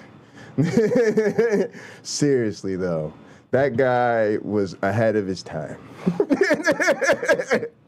He was. Shit. He's out there hustling. He got 30 silver for just pointing and kissing at Jesus. He certainly had it coming to him. Coming to him. Hey, look, they was like, hey, they gonna get him. I might as well make me a couple bucks here, you know? I mean, Jesus wanted to die anyways. He's like, you know, told me to go get it done Look, quickly. Jesus had totally turned over the temples and proved that he was a bit of a rager. Judas facilitated the peaceful transfer of power, you know? Yeah, he did. Yeah. He's a peacemaker. Exactly. He was and a job creator, because you know them motherfuckers that hung him up on that cross, they got paid. I'm just saying. Good for the economy. It's good for everyone. Exactly. It's a good business that day, you know? The machine must go on. So, yeah, James, what the hell happened on the internet today, bro? Oh, so there lots of fun drama. I went looking for you. They told me you were arguing with Otangelo. I went to look for your channel, and you weren't. And then I found out you were over on other people's channels. Right. So that wasn't the purpose of the stream. Otangelo showed up and started talking shit. And then they brought him on. But I told him, I'm like, look, if you want to have this debate, I told him, go over to Jay's channel, schedule the debate. We will have this debate. And Perfect, he didn't want yeah. to. That's what I told him. That was my first thing I said, go do that. He didn't want to. And then, you know, Speed was tired. Speed took some like antihistamines and he was like super, super tired. And so he was like going to go lay on his couch. and he didn't care. He wanted to just end the stream. And then Tangelo walked in talking shit, and Scott was taking control of the stream. So then Scott wanted him to like have a debate with us. I didn't care, but, you know. I'm sure, like, whatever, yeah. And so I totally dominated him. Like everybody in chat agreed, everybody on the stream agreed. I was totally owning his ass, and in one ear and out the other. He didn't process a damn bit of it, and you know, so just it is whatever. And then other people started joining in, and I knew as soon as the other people started flooding in, 6 people, 7 people, 8 people, 9 people. Right, I'm like, that was it. You know, and I think I'm going to have a new rule. If there's more than 4 people, I'm just going to bow out because I'm never going to get to finish saying whatever I'm trying to say. You know what, James? I just learned it's different, and I think that's fair. I know people that are like that. Like, I know people that won't call in to big panels. For me, I feel like, I don't know if it was Godless Girl or whoever that said it, that your channel does grow the most when you're on other people's channels. I mean, it's almost by definition. Number one, your subs and viewers are already your subs and viewers. And we're in a small niche, right? Where you know what's crazy, James? I've been thinking about the algorithm, and you know I try to think, you know, big picture, long term, and it's like, I realized if I'm a YouTube executive, I don't even know if I want us out here, James. Because number one, it's like YouTube's in a weird position where they really are trying to like branch out, and they're doing the whole Google thing now. Like they're big, like big, right? Right. And they're kind of a, you know, they're a very shady landlord with your channel, right? Right. They're like, yeah, we'll yank you anytime, you know. It just don't feel right, you know. Right. And then they don't really come to bat for their content creators. And now they're in this age where all these platforms are essentially like facing some reasonable backlash, like, hey man, there's some unfiltered nonsense going on these platforms, and we ain't got no academic restrictions. We can't really moderate that shit like we do the scientific literature. Like, somebody gonna have to do something about this. And so if I'm them, who are we? Like, we're kind of like the riffraff that like at least the apologists and the religious people and all of that, you know, they got a lot. Their viewership's way bigger than ours. They're making in way more super chats and way more all of that, right? And then they're kind of like, but they be waving in all of this risky kind of stuff. It's like, y'all be talking about all this stuff, right? They always talking about evolution and you know, LGBT, like all these hot button issues, right? And YouTube's like, yeah, we kind of like people just, you know, talking about celebrities and cat videos, makeup tutorials, like, you know, y'all are getting kind of hot, right? So then who are we? We're like the little parasites off of them, and all we're doing is saying that they're wrong, you know, and they really are. But we're kind of like doing what? We're all the same algorithmic problems. We're all the same controversial topics. We're all the same hot button issues, right? Except we ain't really helping them none. You know what I'm saying? So I'm like, yo, they probably would be cool without us. Like, they probably like, yeah, counter-apologists. Right. Yeah, we don't give a shit about them. You know? Right. Well, so again, I'm just saying we got to help each other because they're not going to ever push our stuff. It's just not what they want. Why? Why would it be?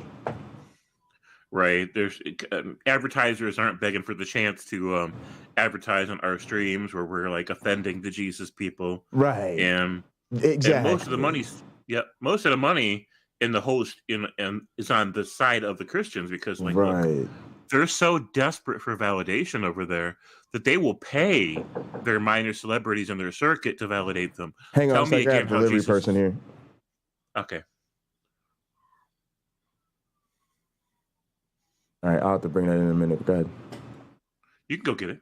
All right, thanks. Appreciate it. Yep.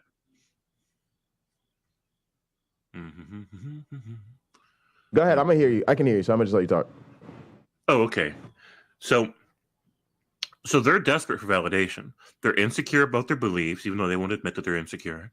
And so they're absolutely willing to gather right, for like spontaneous church because it's not enough anymore to get together on Sundays So they can hear some guy in a pulpit talking about how, yeah, your beliefs about Jesus are real, and then they shake each other's hands afterwards and say shit like, I just want to let you know that I really like validate your beliefs about the Jesus. And the other guy's like, me too. I would like to validate your beliefs about the Jesus. And then they go, ah, and the Christian side hug bullshit.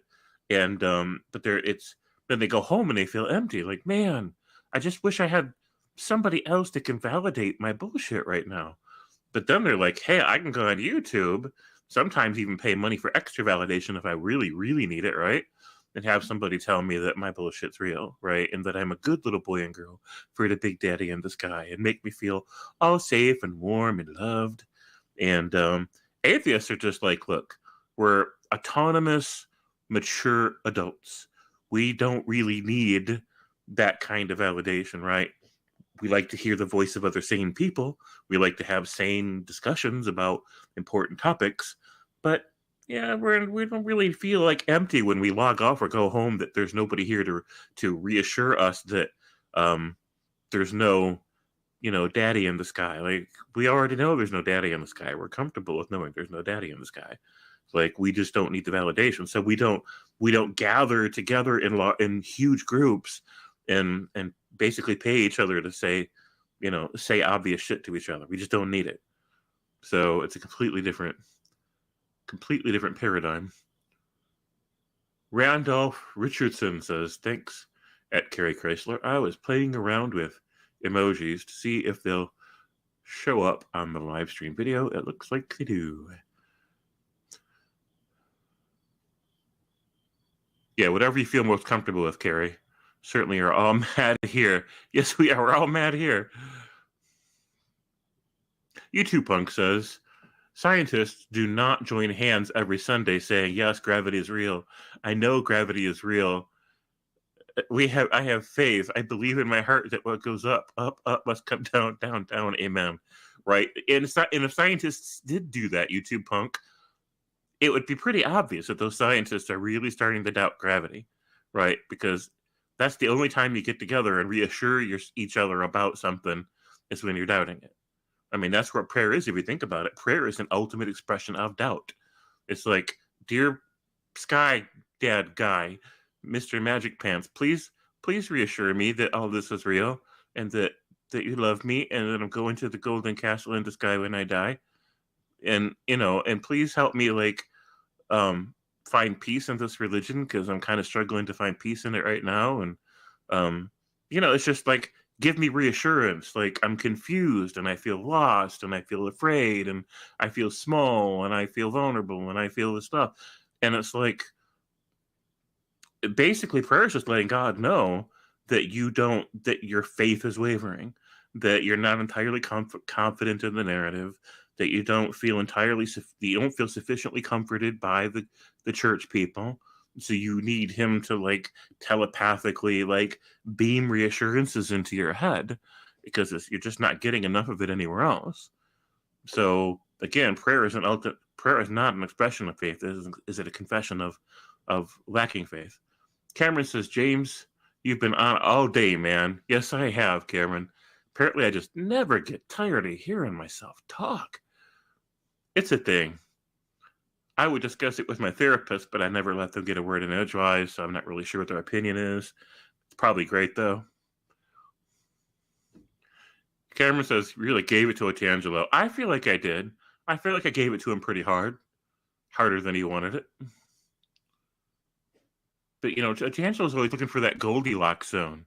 He's like, this banking's too hard. This banking's too soft. This banking is just right.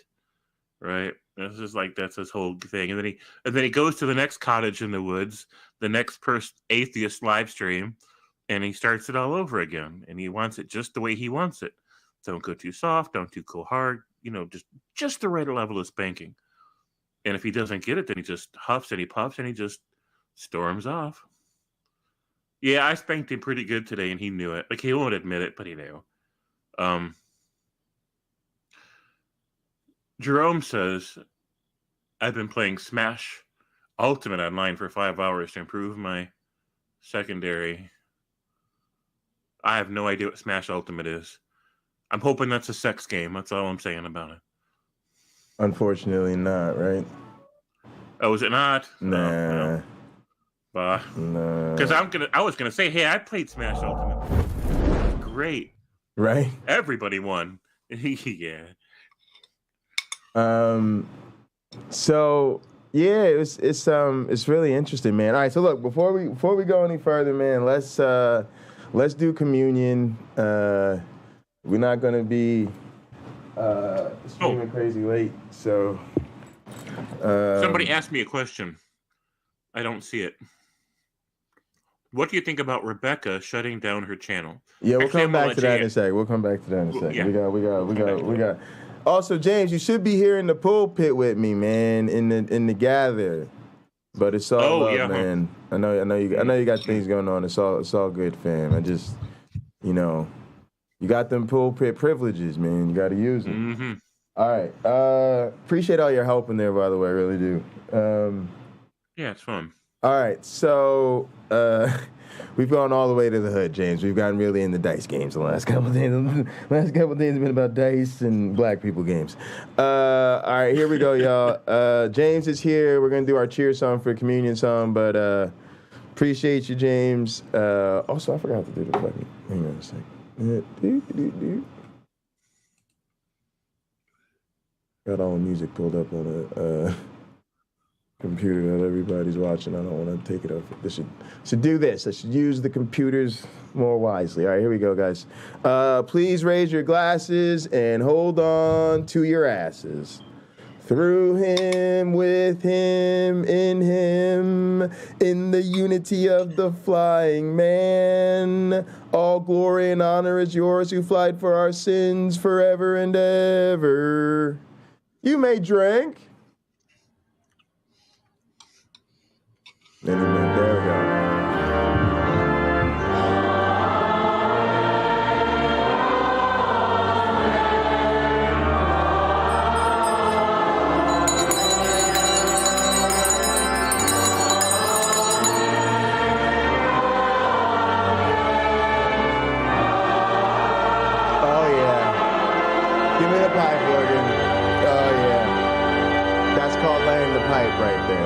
Pipe, y'all. That's how you lay the pipe right there. And here is our communion song. Cheers, everybody.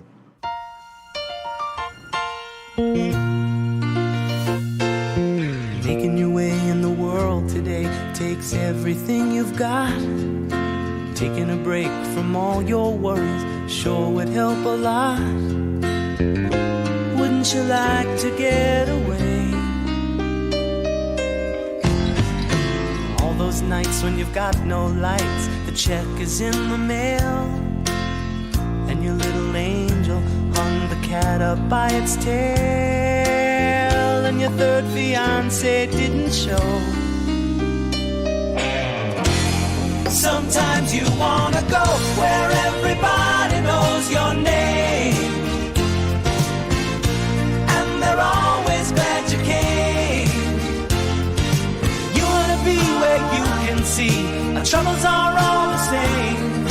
You wanna be where everybody knows your name.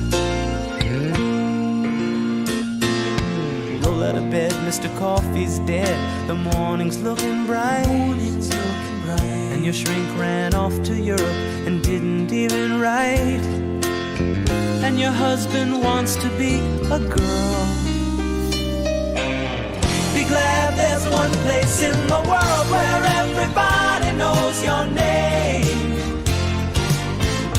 and they're always glad you came. What's up, Spider? You wanna go where people know people are all the same. You wanna go where everybody knows your name.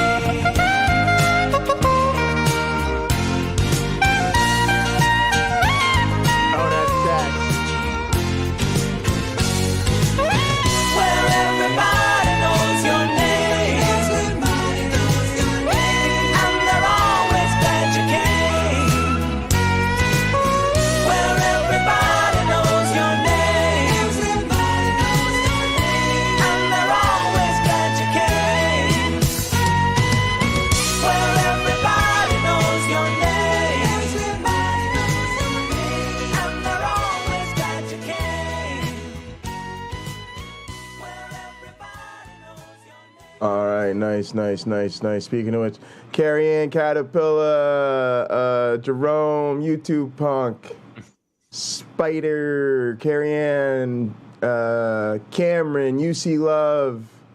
Appreciate all you guys. YouTube Punk. I don't know who else is in here. Where's Otangelo? I feel this is when I feel discriminated against, when I feel like Otangelo's been out on the streets, but he hasn't come to see me lately. Randolph, appreciate all y'all. Thanks for being here. Thanks for being active in chat. And, of course, James Apperson. Also, congratulate Jay's Clown Girl / Stupid Horror Energy. She's our viewer / mod of the month for September. I sent her a $50 gift card. She's already donated more money to me since then. So thanks. Hence why she's the viewer of the month. You see how this goes? Right. Damn. All right. You know, it's already the first, and she's already outdone me in gratitude. So already. Appreciate you, Caterpillar. Good to see all you guys here. Here's Lena. Hey, Lena. But yeah, James. So I'm gonna still try to reach out to Otangelo. He's gotta agree to do some of these more serious engagements if he's gonna be, taken seriously. And ultimately, that's what he's looking for, because he's trying to promote his channel. And something we could touch on quickly is that I think more and more people in our community are making peace with this weird thing we were talking about, right? You got to make peace with the other side, right?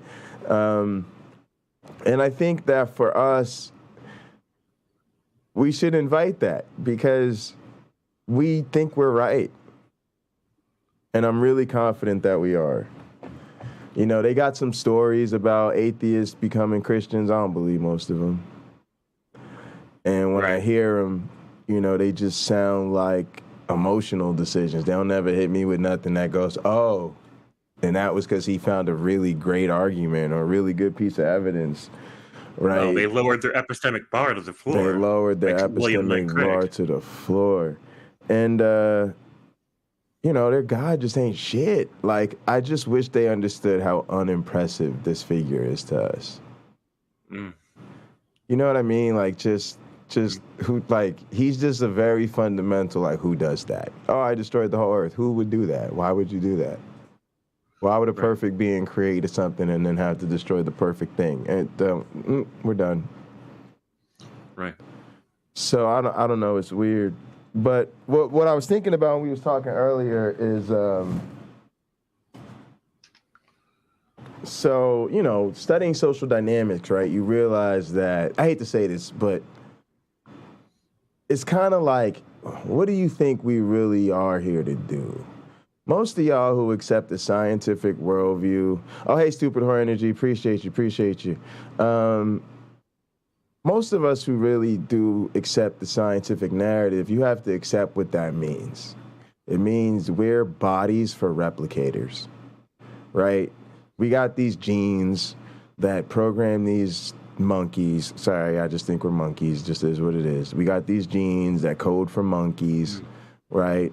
And these monkeys is basically their responsibility to keep making monkeys so that these genes can just do what genes do. And it's not that genes are good or bad, right or wrong. They're just genes. They're just chemicals that just code for shit, and they don't give a shit. They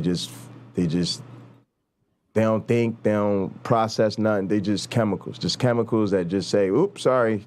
And so what you got to realize is then everything we are comes through that filter. That's the real purpose. That's who you are. You're a fucking machine programmed by some genes that ain't trying to do shit, but make sure you make more monkeys.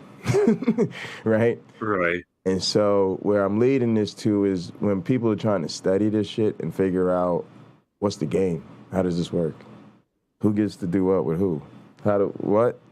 Right? When you're really trying to study the evolution of people, right, this is what you got to think about. You be trying to figure out, like, what's going on, right? And what's beautiful about the research I used to do studying human sexuality is, like, motherfuckers is figuring this shit out.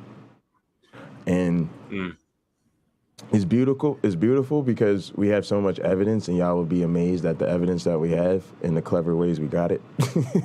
Very clever ways we got it. But you'd be very unimpressed because it's exactly what you know. So here's where I'm going. A lot of it is just about hierarchies and dominance, right? It's leverage. Yep.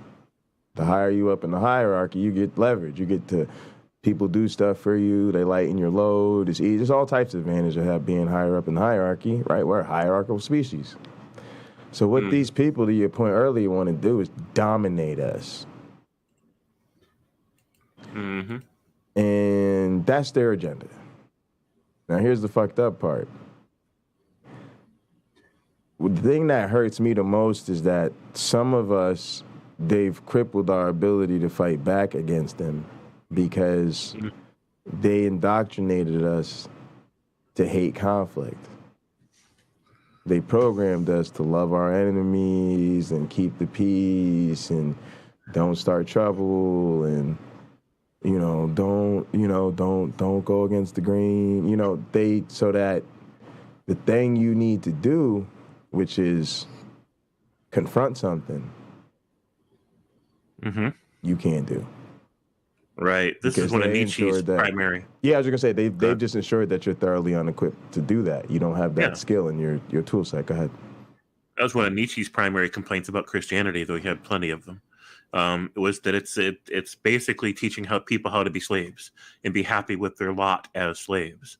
So you're not going to outgrow that. You're not going to become autonomous and independent and grow and take responsibility for your own life. You're going to be walking around saying that, somehow it's glorious and admirable and noble to live your life on your knees and to just suffer at the hands of, more powerful people and say, oh, look, God, I'm suffering and helpless. Isn't that glorious?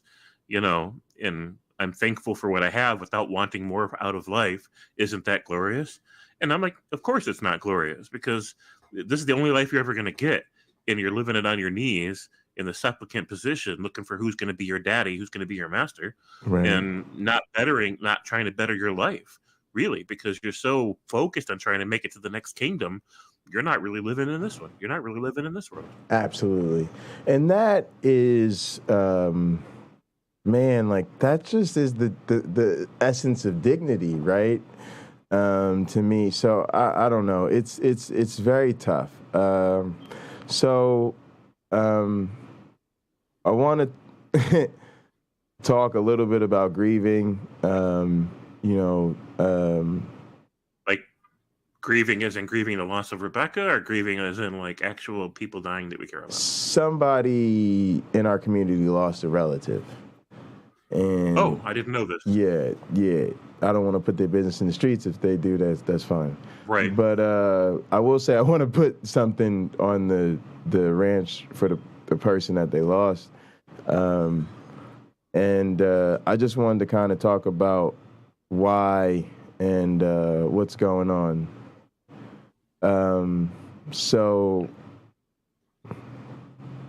Well, for whoever it was, I'm really sorry to hear that you lost somebody.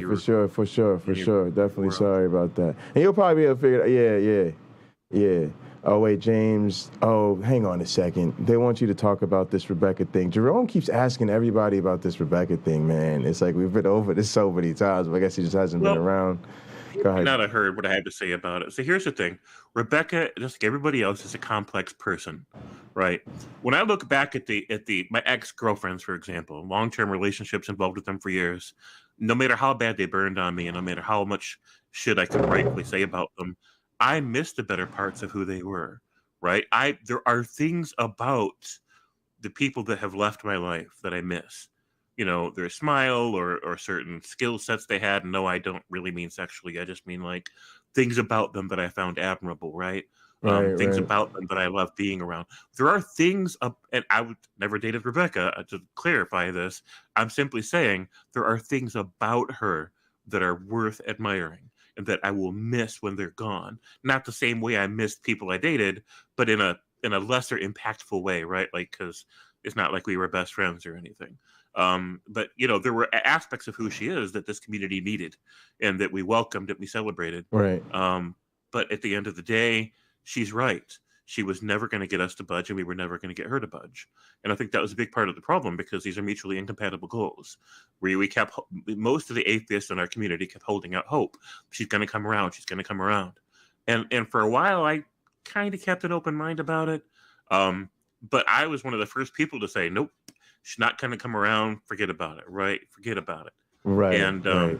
And that's okay. Like, if somebody's determined to stay Christian for the rest of their life, or worship dryer lint for the rest of their life, whatever it is, I don't care. They can still be part of our community. But when, to be honest with you, James, I try to. Also, I want Stupid Whore Energy to come out of retirement and host a show with me. It's hard to get her on. I don't know if we got a scheduled thing. I didn't know she was retired from YouTube. I just wanted her to host a show with me because I need a female co-host that people want to watch with me. But I guess I'm a few years too late. So, oh,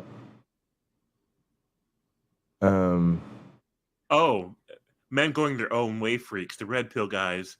Yeah, they're pretty extreme. Yeah. I get that. But you could be on my channel, and if they come here, we'd be happy to have them. Hey man, let's talk about what you think there, buddy. Yeah, see, exactly. She'd be perfect, exactly. But I get that. I definitely, and it's stressful, y'all. I'm telling you, when you start getting a certain type of attention, that's something I get about Rebecca. Like, it wears on you, And so I feel her needing to bow out, because she was in choppy waters for a long time. But again, they that's where they belong. And I also feel like it's tough because we kind of like Rebecca interpersonally, but again, that's the grift, that's the gimmick. So you're buying it. You can't. You just gotta recognize this is what cultists do. And to be honest with you, I felt it a long time ago. Like, because my journey with her was like this. I first discovered her just off seeing her. I saw her on popping up here and there. Oh, who's that kind of thing? And then I kind of felt like I bought it. And so I didn't really know she had a channel. I just would see her on Pine Creek or wherever. And I remember feeling like, this is our theist. She's one of us. And I remember thinking to myself, I don't know what that means, but this Rebecca, she's one of us. She's part of our community. And then I kind of realized she had a channel. So I was like, oh, that's interesting. Okay. And then I heard her say something one time about like, oh, if I could just let go of this YEC thing, I could be one of the cool kids. I was like, oh, maybe she's reasonable. She's struggling, doubting, right? And then I saw her channel, and I remember she said something like she wasn't an even apologist, but she's an evangelical. And then I saw her channel. I was like, nah, but your channel's like all apologetics. I didn't know about her channel for a while. I finally found out. I started looking through it. I'm like, this is all just the standard apologetic nonsense. What are you talking about? You're not an apologist, right? And then I started like having little interactions or mention her. We do videos and stuff about her. And I was getting ready to, because we wanted to have her on Hot Program because we thought she was nice and she'd be a good theist to have on, and as we finally were getting ready to have her on, I learned about her Examining Evolution channel. So I go check this shit out. And I'm like, oh, you have a whole second, like, anti-evolution channel. Like, you're not some, oh, I wish I could not be a YEC so I could be one of the cool kids. You're a deep-throated anti-evolution. You trying to eat off anti-evolution.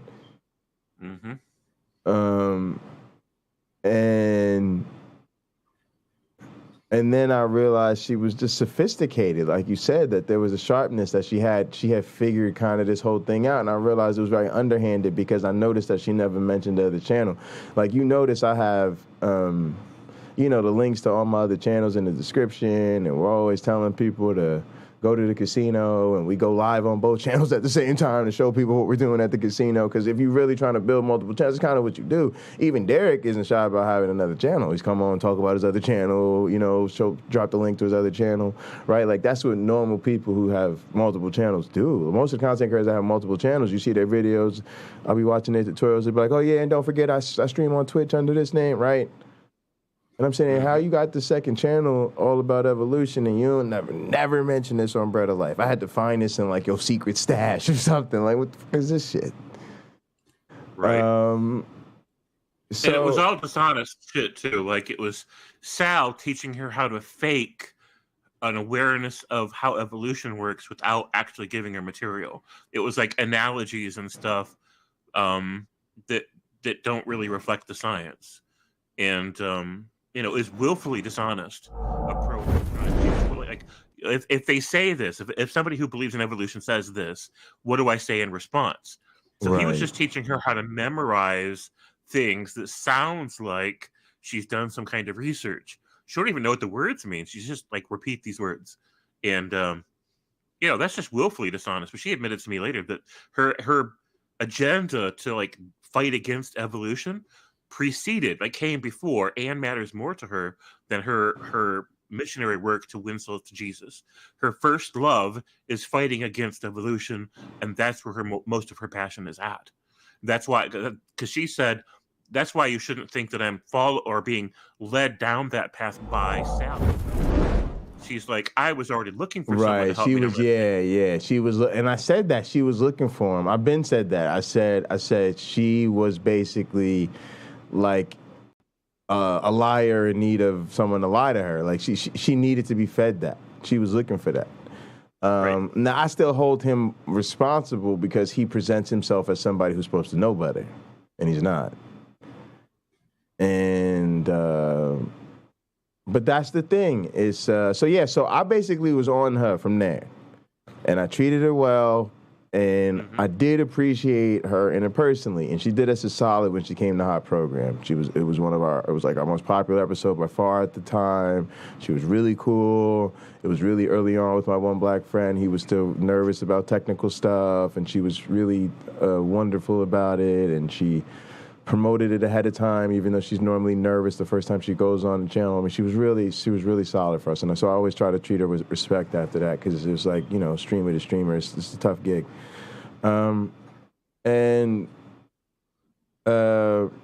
But I knew she was deeper, and I kind of but I realized when I started to show pushback to her, people weren't with me.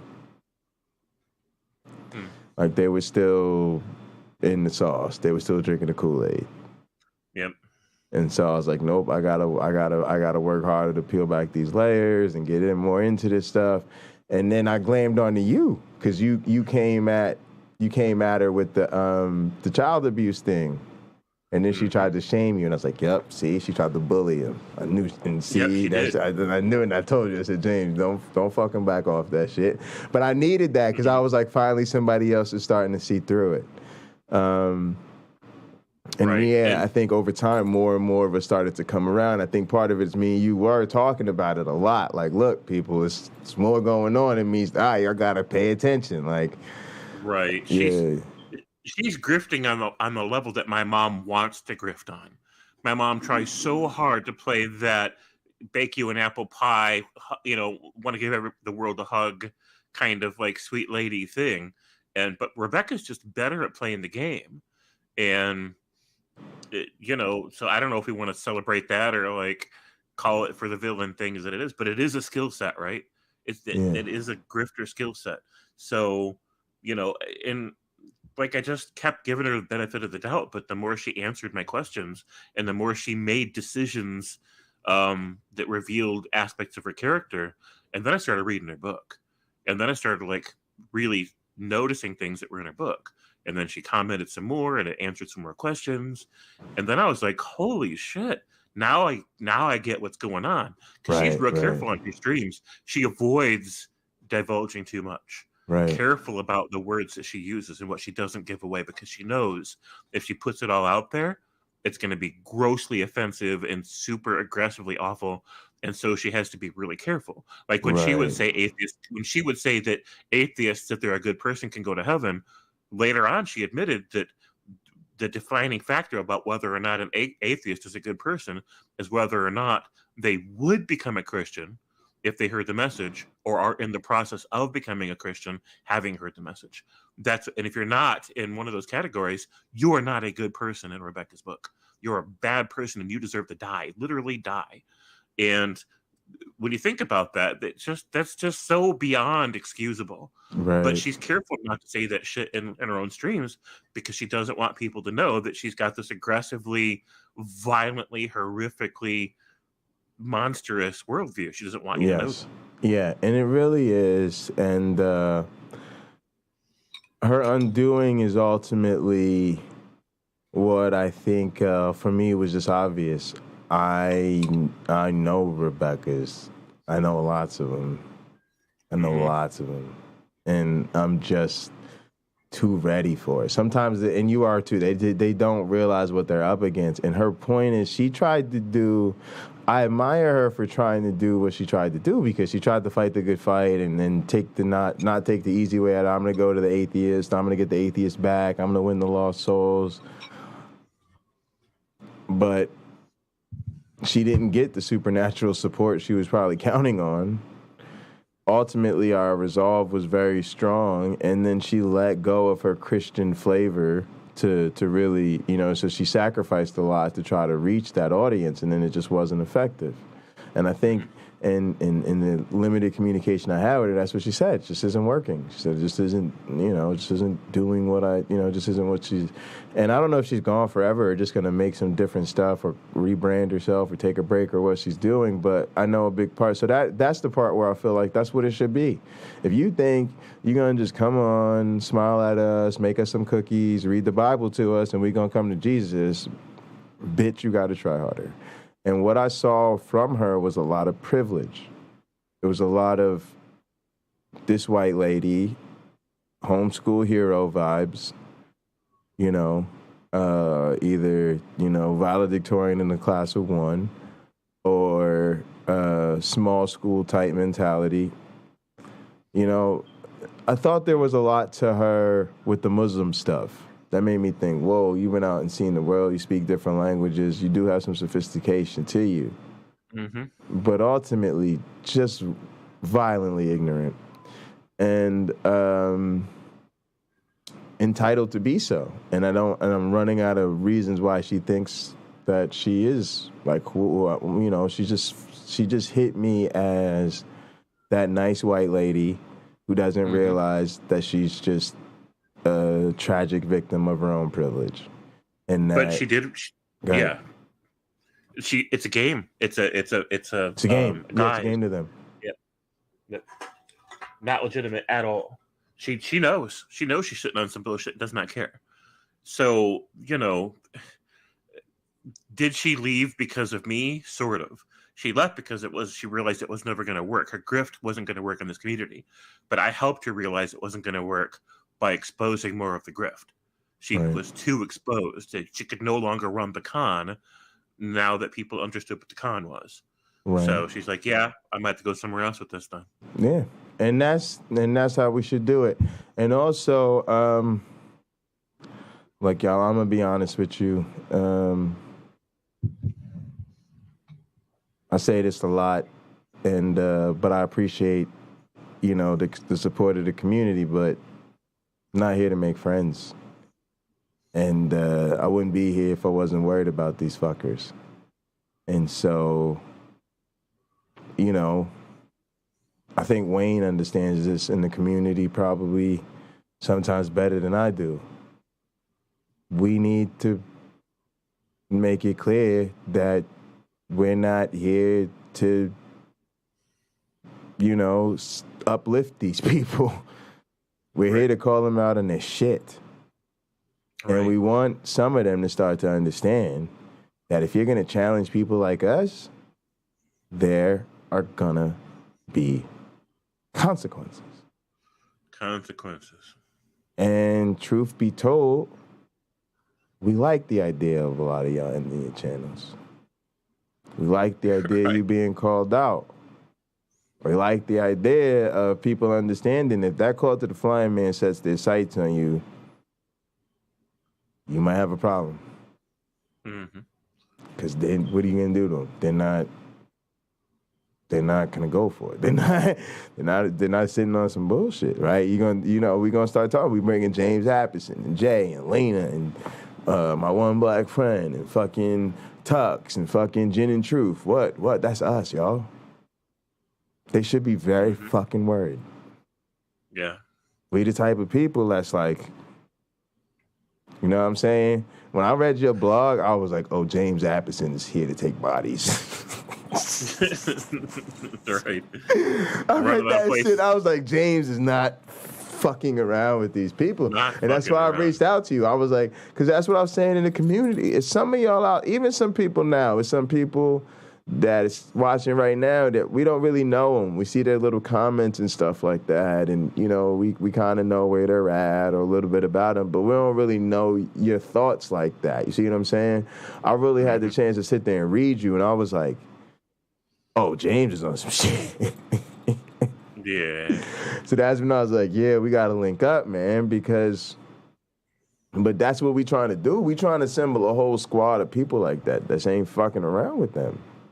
Yeah. In fact, I think I might read that whole blog tomorrow on my stream. I might just go back into that one blog we started reading. It was great. It was great. Yeah, I think I appreciate that. Like, some of my blogs I'm kind of iffy about, but some of them I'm really, really proud of. So, yeah. No, Jerome's not convinced that she knows that she's a willful grifter. And I get that. Like, it's not always easy to spot. But here's the thing: when she wrote her book. She wrote her book, and she was over in these Islamic-controlled countries, Sharia law, theocracies, and then she talked a little bit about the chapter afterwards that I had read it, and basically she understands that in order to create this goddess-sphere in these Islamic countries where everything's about God, which Rebecca absolutely loved, God this and God that, she was in heaven with all this God talk. She knows that the price for that, to create that kind of a community, a society, is to oppress and torture and murder a whole lot of people in order to keep society tamed in that way. Just so many evils, so many crimes against humanity. Right. And she's not shocked and horrified by it. She finds it unfortunate, but she ultimately just enjoyed the community sense of God is about everything, right? Everything's about God. She loved that so much it didn't really bother her so much that she'd have it any other way. She's over here in America trying to make the same thing happen. She wants a theocracy to happen in America the same as Sal Cordova does. We watched Sal talk about that on his video weeks ago. Now, they don't use the word, but they just say, wasn't it great when America was so Christian and the founding fathers assumed you'd be Christian forbearance and Christian this. Oh, Randolph is the guy that was over on Answers in Atheism earlier. I didn't realize that. I pulled up his channel, and faces and names are sometimes new to me. Thank you so much for coming through, Randolph. Appreciate your support. And I did subscribe and turn off notifications, guys. So go ahead and subscribe to Randolph Richardson. I can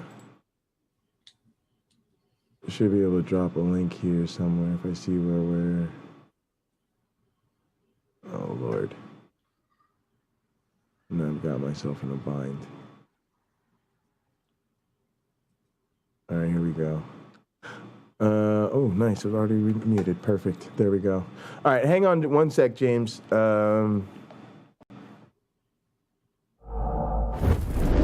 So Stupid Whore Energy shared the video that she said triggered the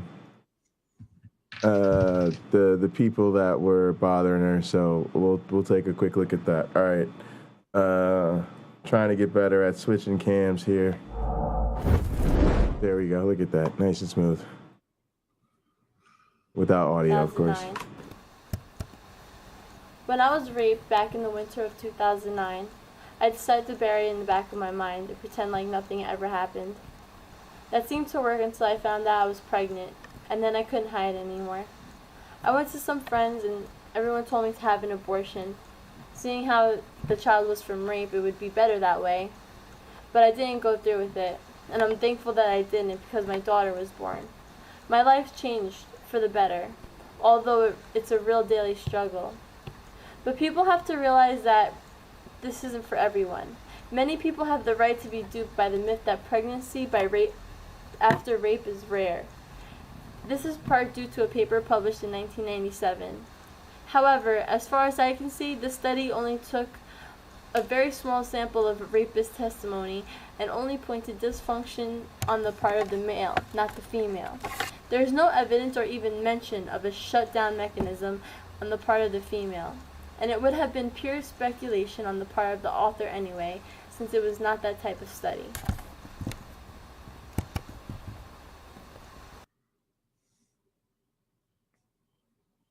Damn. So this sounds like it's a reference to the GOP talking point that you have to worry usually about rape resulting in pregnancy because when the woman is resistant to the event, then her body shuts down in such a way where she can't get pregnant. This is a thing that GOP people have said repeatedly on record before.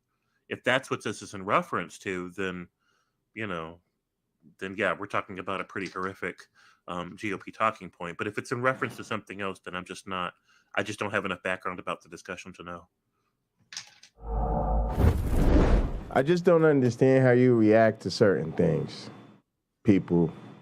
It's certain things like, y'all gotta recognize evil when you see it. Like, for you to attack certain things, all right, like, for you to target somebody because they make a video like that, that's just crazy because how can that be your response to that? How you know what I'm saying? It's certain shit that people say that you should just shut the fuck up and just be like, damn, yo, that person just bore their soul in front of the world. Something that they live with, their family lives with, that child lives with, and that they're sharing publicly, literally, as far as we could see, bearing it all, right? Right. And then you think this is a good opportunity to bother this person or come at them? Like, they really just show you that it's, we don't gotta say nothing else. We gotta just say, if that's the thing that triggers the right-wing hatred, we already know what that says about them, right? Like, come on now. It's just fucking ridiculous, right? Like, right. Yeah. So, Stephen Colbert. Yeah, hold on. They're the victims of her pain somehow. Right. Yeah, they always got to make it spin it that way. Unbelievable. Trigger warning. Nah, no trigger warnings, right? But no, that's what I mean, though, right? Like, we literally provide trigger warnings for 14 people. YouTube's like, fuck this community. Right. Oh man. But we do it for the love, man. We do it for the culture. All right, but back to this Rebecca thing. I appreciate you sharing that stupid energy. Thank you so much. I appreciate you sharing. Didn't want to go on and not pull it up. They were saying you were asking for it. Yeah, see, that's that type of trash human being behavior. And those people on that side of the fence are all trash. Just trash. They're just all trash. Yep, all of them. Just trash. So somebody said that they don't know if she was aware of, the grift that she's on or bystander or caught up in the whatever. I just think that that's it too. We always have to look at things in context. And it's 2022. And one of the things that's happening in the world right now is weaponized, how do I say this? Plausible deniability. Right?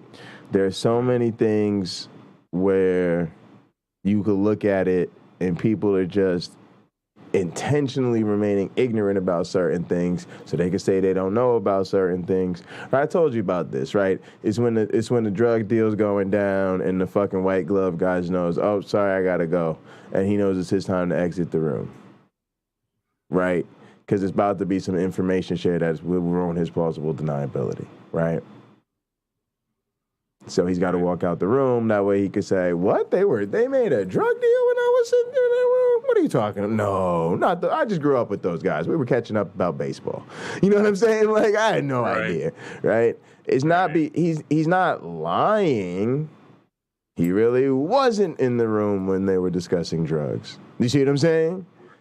He can't tell you for certain that there was a drug deal going down there. What the fuck does he know? It's for all too he knows, terrifying. Right? For all he knows, they were sitting around talking about their wives, right? Right. But that's his fucking role in the fucking scheme.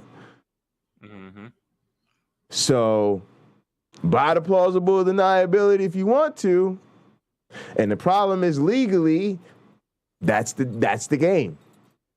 That stops them from proving it legally, right? Mm-hmm. But anybody that knows how organizations like this are structured know exactly what the fuck is going on. Right. So you might not be able to convict them on it, but you'd be a fucking idiot to not see exactly what's happening. And that's what people like Rebecca feed on. So for it to be 2022 in the midst of what we're dealing with all these culture wars, social fucking issues, if you want to play fucking ginger sweet on some ignorant bullshit and I'm just too uneducated to know, well, cool. You're doing that at exactly the wrong fucking time. Go ahead, James. I mean, 100% everything you just said. So here's the thing. Christianity is a grift, period. And it's not, it's if somebody doesn't notice, and they're trying not to notice. And second of all, as far as whether or not Rebecca knew she was grifting, that's a whole other discussion. I've made that case before, but it's like a 20-minute presentation. I promise to go into it tomorrow, as long as I get enough sleep tonight. And here's the thing, though. I don't want to keep making videos about Rebecca. Right, but it's getting late at night. I don't necessarily know that I want to launch into that here on Jay's channel. No. It was asked by Jerome, and I wasn't really calling Jerome out. How I really feel about it is we love Jerome, and I think he's somebody that anytime he comes through and asks about something that he's asked about a couple times, I want to make sure we address it. So that's all it is. And I don't have an agenda for tonight other than to talk about drama on the internet. So go ahead. Right. So here's the thing: when somebody goes out of their way to use coded language and very, very carefully avoids articulating certain things about their view, about what they're doing, right? And you have to get it out of them a little piece at a time, because they don't want to say it, because they know that the moment they tell you what's really happening, you'll want no part of it, right? And then you get enough of it together, and you're like, whoa, right? That is willful deceit. The thing that she was doing with Sal Cordova on that channel is willful deceit. Memorizing things to say back to evolutionists that represent the idea of you having done research you haven't done, that represent understandings you do not possess, right? That's willful deceit. So if we're gonna, there's just even in certain types of I've been in therapy for fucking people who have had problems in relationships, and part of what they teach you is there's a lot of ways to lie to people. There's lie by omission, right? There's always there's lie by commission when I tell you something that isn't true, but there's also lie by omission, right? Or lie by concealment. I used to always tell a story of how, here's another example of the religious suppression, right, and how you deal with it. So when I was in my 20s or whatever, right, we would get together with my cousins for holidays, right? And when we were kids, we'd all be in the basement playing games, chilling, goofing off. Well, as we get a little older, we want to go out, chill, maybe have a drink, maybe smoke weed together, right? We get together, we don't see each other that much, but now we sitting up under the religious people, right? Mm-hmm. So you don't say, and I had to teach my cousins this, right? You ain't gonna say, Grandma, because they be like, how you gonna do it? You don't say, Grandma, we all gonna go ride around the car, smoke weed, right?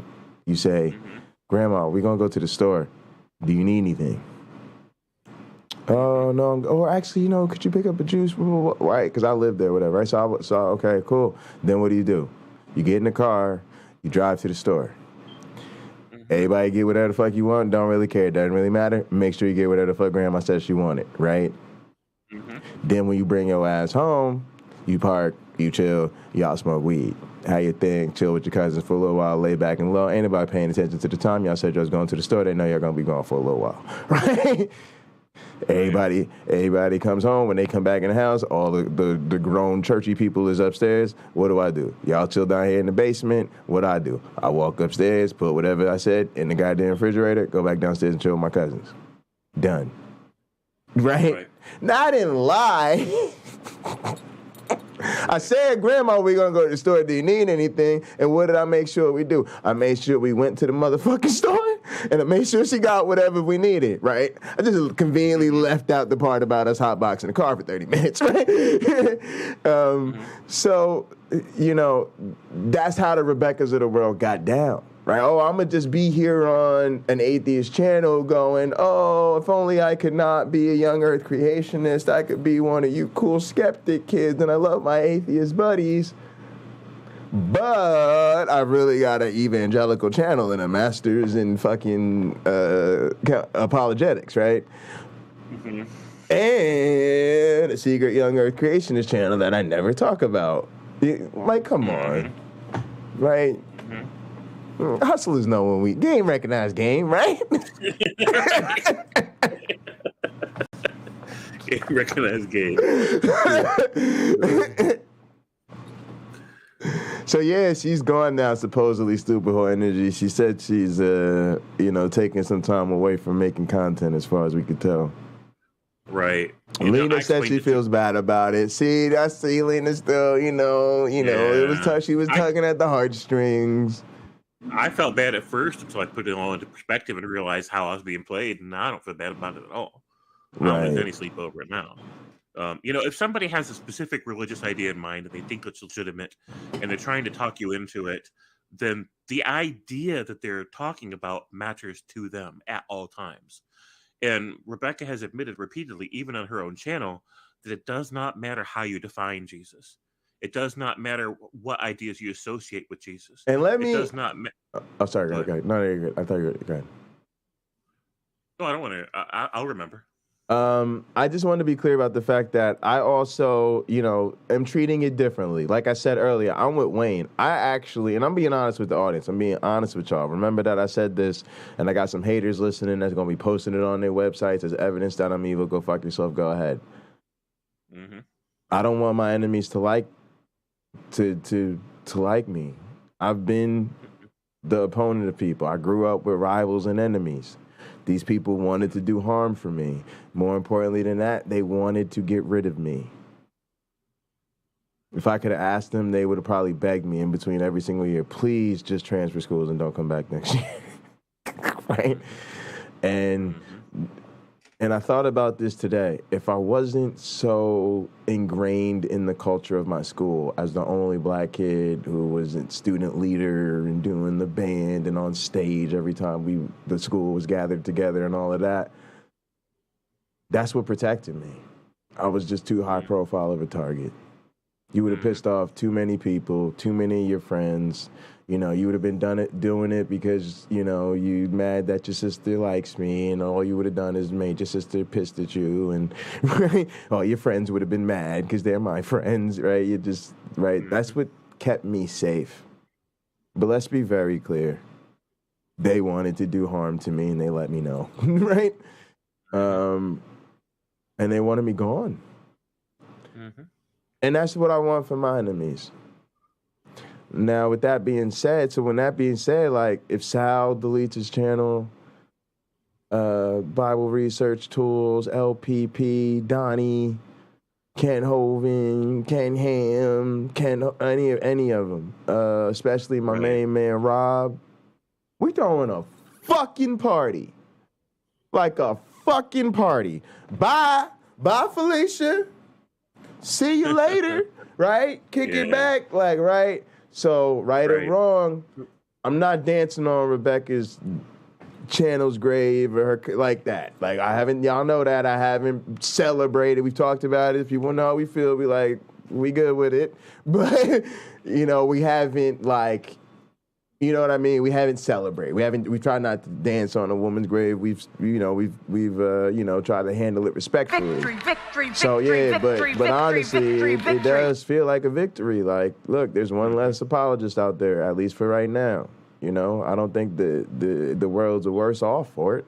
And then I also just want to be transparent. And again, I don't have to have interpersonal animosity towards her. Matter of fact, when I heard that she was feeling discouraged and stuff like that, I reached out to her. I was very kind. I just said, hey, I really respect you. Like you're doing, you're doing a tough thing, and I admire you for trying to do it. And, I support you. And I said to her in her email, James, flat out, I said, there's a lot of people I would like to see delete their channels. And I said, you were simply not one of them. So I'm just being transparent with y'all. That's what I said to her. I felt like I just didn't need that. She wasn't on my list, right?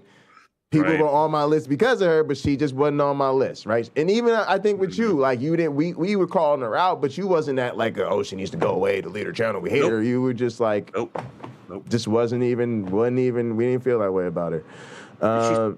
She's never going to have. Yeah, I was just going to finish it up by saying, and then when she let me know, she's not deleting her channel, she just might step away, she doesn't feel like it's been effective. I just wished her all the best. I said, I totally get it. And, I hope whatever you feel you need to do is bring you happy. So I try to be very peaceful. I don't want people to think I'm talking shit about her. And I just want to be honest. Like, I tried to be nice to her. I tried to reach out to her personally. When I heard, I tried to be supportive. And then when she said, this is what her plan was, I tried to continue to be supportive. So, take that for what it is. It just is what it is. Go ahead, James. Yeah, I mean, I don't happen. Here's the thing, and I tell people this all the time. She's never, Rebecca, even if she stayed around on YouTube, is never going to be influential enough to matter. It's just not going to happen. It's not like she's going to tip the scales in the political arena or the direction that society goes in or any of that stuff. It's just not going to happen. Now, she could affect individual lives, and she could affect maybe dozens of people in a ripple effect. That's where the danger lies. Not society-wide, but, on a smaller scale. I explained it to her on her channel. I've explained it again on my channel. Like, I don't know how many times I have to explain this. She tells people, you just need to do some Jesus. And she says it with a smile. And she's trying to reach somebody emotionally because she knows she can't do it intellectually because she doesn't have any arguments. So what she's hoping will happen is she'll undermine people's faith in their own worldview, right? In their own bearings of how do you tell right from wrong or fact from fiction. Undermine you enough that you become vulnerable to her worldview. And she does that by pushing a false dichotomy that if the atheists are wrong about this and that, it must mean they're wrong about everything else. And if they're wrong about everything else, that must mean that Jesus is true, right? These are false dichotomies. These are logical fallacies. She understands why logical fallacies must logically be dismissed as bullshit. And so for 1 minute, she'll be like all about facts and logic because those matter. And the moment that somebody proves that facts and logic aren't on her side, suddenly facts and logic don't matter anymore. Why do you even think they matter? Of course they don't matter, right? And then when the dust settles from that, she goes right back to saying the facts and the logic matter. That's how you can tell the truth of God. And then when someone points out again that facts and logic aren't on her side, she goes back to saying facts and logic don't matter. Of course facts and logic don't lead you to God, right? And this is one of the things. It's gaslighting. That's all it is. So in the meantime, she plants these ideas in people's heads if she's able to. So let's say tomorrow or a year from now or 5 years from now, somebody's got this idea in the back of their head that maybe they need them some Jesus because they remember sweet Rebecca talking about the Jesus, right? And she sure seemed happy. And so they're going to walk down the street into the arms of the nearest church. Right. And that church might just be a hardcore anti-LGBT church, a hellfire church, whatever. And so all these churches are particularly skilled at making it seem like they've got the truth because humans are pattern-seeking organisms. And so when they build this bullshit structure with all interlocking pieces, it feels like tumblers in a lock. It releases dopamine in the brain that feels like, I have found truth. Right? It feels enlightening.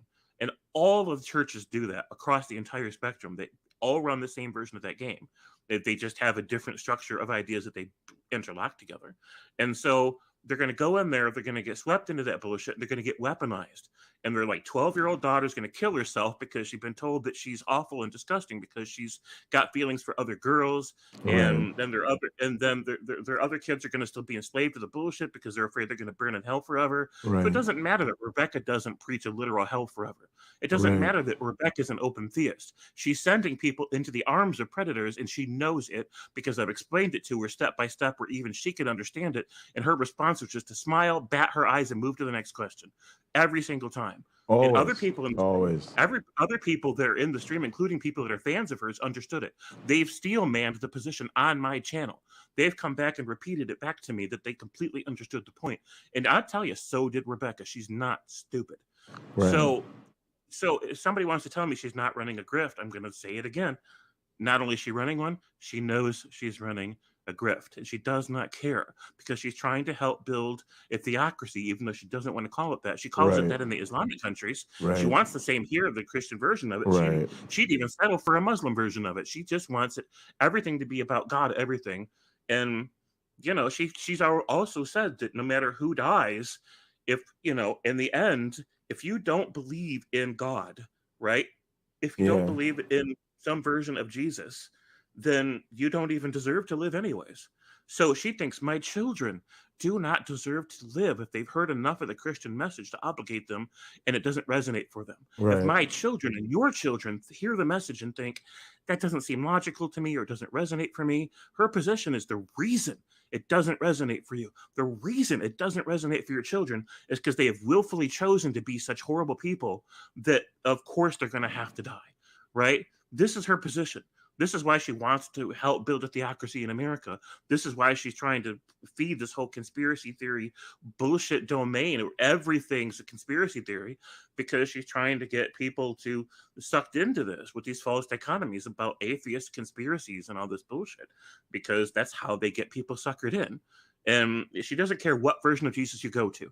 You can go to a Mormon Jesus, a Jehovah's Witness Jesus, a Westboro Baptist Jesus, and stand outside of soldiers' funerals and picket their funerals and say God loves dead soldiers and God hates fags and all that other bullshit. She doesn't care. I mean, she'd prefer not. She'd rather you go to a church that doesn't do that stuff. Right. But she says, she point blank says, even if you go to one of those super evil churches, you're still a good person because at least they And have that's some who version she's of- schooled by. She's schooled by this whole she's this whole ideology that wants to accommodate everything so that they can brush over the differences in their own camp.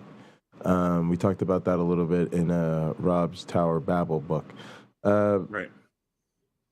I guess the other thing, so there was a couple other things that came up in the chat that I want you to mention. So one was, did I see LPP's Patreon structure? No, I haven't.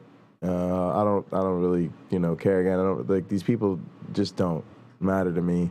I was kind of worried about him for a while because I did the Guts of Gibbon thing. I didn't see him for a while, but then he popped up and he made a whole 4-hour reaction video to my Hovind debate or whatever. So, I like the like I said, that's what I think stars do. They make content that other people eat off of, and I think LPP is just somewhere in the universe, and maybe that's good. I've been trying to wonder who else I could get from the other side. So maybe I could get LPP. We could get the LPP crew. Maybe we could do a tag team, me and Wayne versus LPP and Bible Research Tools. That'd be like a good debate there.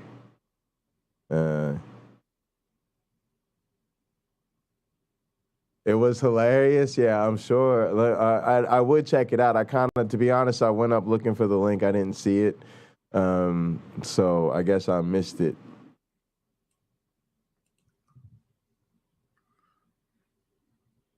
Yeah. Fuck you is still fuck you. No matter what your tone of voice is, exactly. Appreciate that. So, we still got to try to link you up with Otangelo, but yeah, James, I appreciate it. What else you got going on, and what's coming up, and where are you at with your content right now? What's your game plan? So my game plan is, as soon as people quit asking me about Rebecca, to stop talking about Rebecca. I feel That's you game on plan that. number one.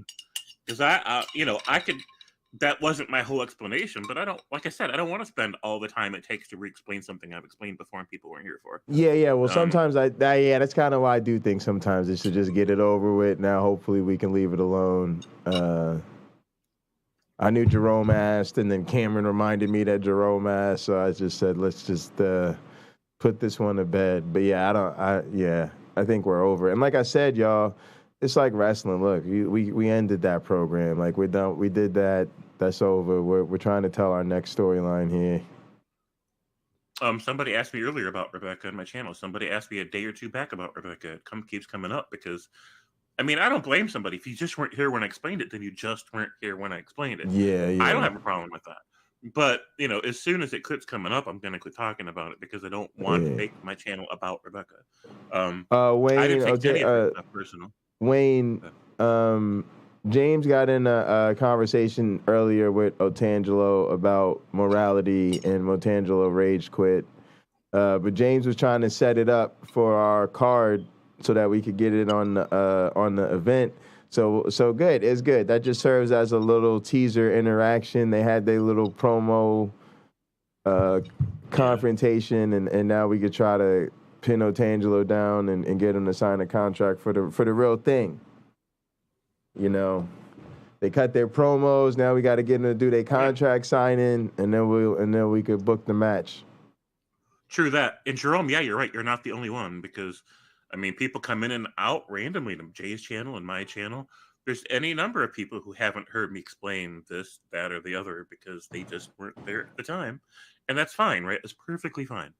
I just wanted to like throw it out there that at some point I'd like to quit talking about Rebecca. I didn't take any of it personal. There's nothing she's ever said and done that I took personal, except for the thing where she tried to stream like a hate bonding episode against me to try to like ruin my rep and shame me and, you know, all that stuff. That's the only time. But I turned that around and we salvaged that situation, right? But I didn't even hold a grudge for that. No grudge whatsoever. I don't care if Rebecca stays or goes. I don't care if she continues to push her Christianity shit here on YouTube because it's already, what's it going to matter? Just one more person pushing the grift. Whether or not you think they know it's a grift or not, it's a grift. So it doesn't matter to me. It doesn't affect my life at all. Don't care. Yeah, Otangelo rage quitting. That's like Kevin Owens quitting mid-match, part of his heel gimmick. Exactly. All right, y'all. Look, I'm going to call it there. I'm going to switch over to the casino because I took my meds so that I got sleepy, but I still need to eat and make my food. So I got to get up early and do my thing with Uncle Bobby. So I'm gonna call it. And what I'll do is you guys will see me come up to the end stream screen. I'm gonna switch over. I'm gonna turn the casino on. I'll fire up the casino stream, and then I'll end the Pocket Locker stream, and we'll stay live on the Casino Theater Arcade. So when you see the casino start stream come on, that'll be time to head over there. All right, appreciate you guys. Thank you so much. This was super fun. Thanks so much to James for calling in. Thanks so much for my one black friend calling in, and Godless Girl. Y'all can hear me getting sleepy. We will be back. I'll be back tomorrow afternoon with Uncle Bobby. We'll be starting with Gin and Truth, and then at 3:30 p.m. Eastern. So that'll be at 1 p.m. Eastern-ish. 3:30 p.m. we'll be live on Hot Program with my one black friend. Thank you all so much. We'll see you. We'll see you when I get up. I'll stay tomorrow. We'll see you later today. In the name of the Darwin, the Dawkins, and the Christopher Hitchens, science bless you all. Poof!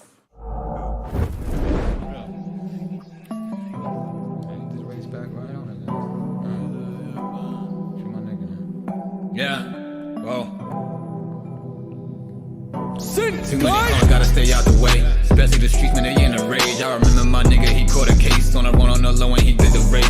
Caught a body, it ain't really shocked me. Rubbing on demon time since the bottom. All the bro in my yeah, man, we sharing mama's. I wish I could've stayed in from all the drama. Rare roof, we was really there getting money. This then with the place where the rain or sunny. Know my niggas gon' catch me, I ever stumble. Know my team gonna pick up, I ever fumble. Niggas ain't winning, they really punt. In that location, we coming so we loud. Guard of your niggas, we say the 100 if you been on my block when we kept it coming. The plane cause I carry a lot of weight. Face Time with my baby, make sure we straight. Breakfast with A with a start my day. Chop it with Henny and talk with A. Yo, we crack, it's my dog and we get it back. Champion sound taking devil crash. And somehow I still go when I get the cash. But it ain't never been about the bag. I've been dipping in fashion, I'm about to spaz. Latest release like the sneakers at. So that ain't worth more if you sell it fast. Made more off the merch than I did off rap.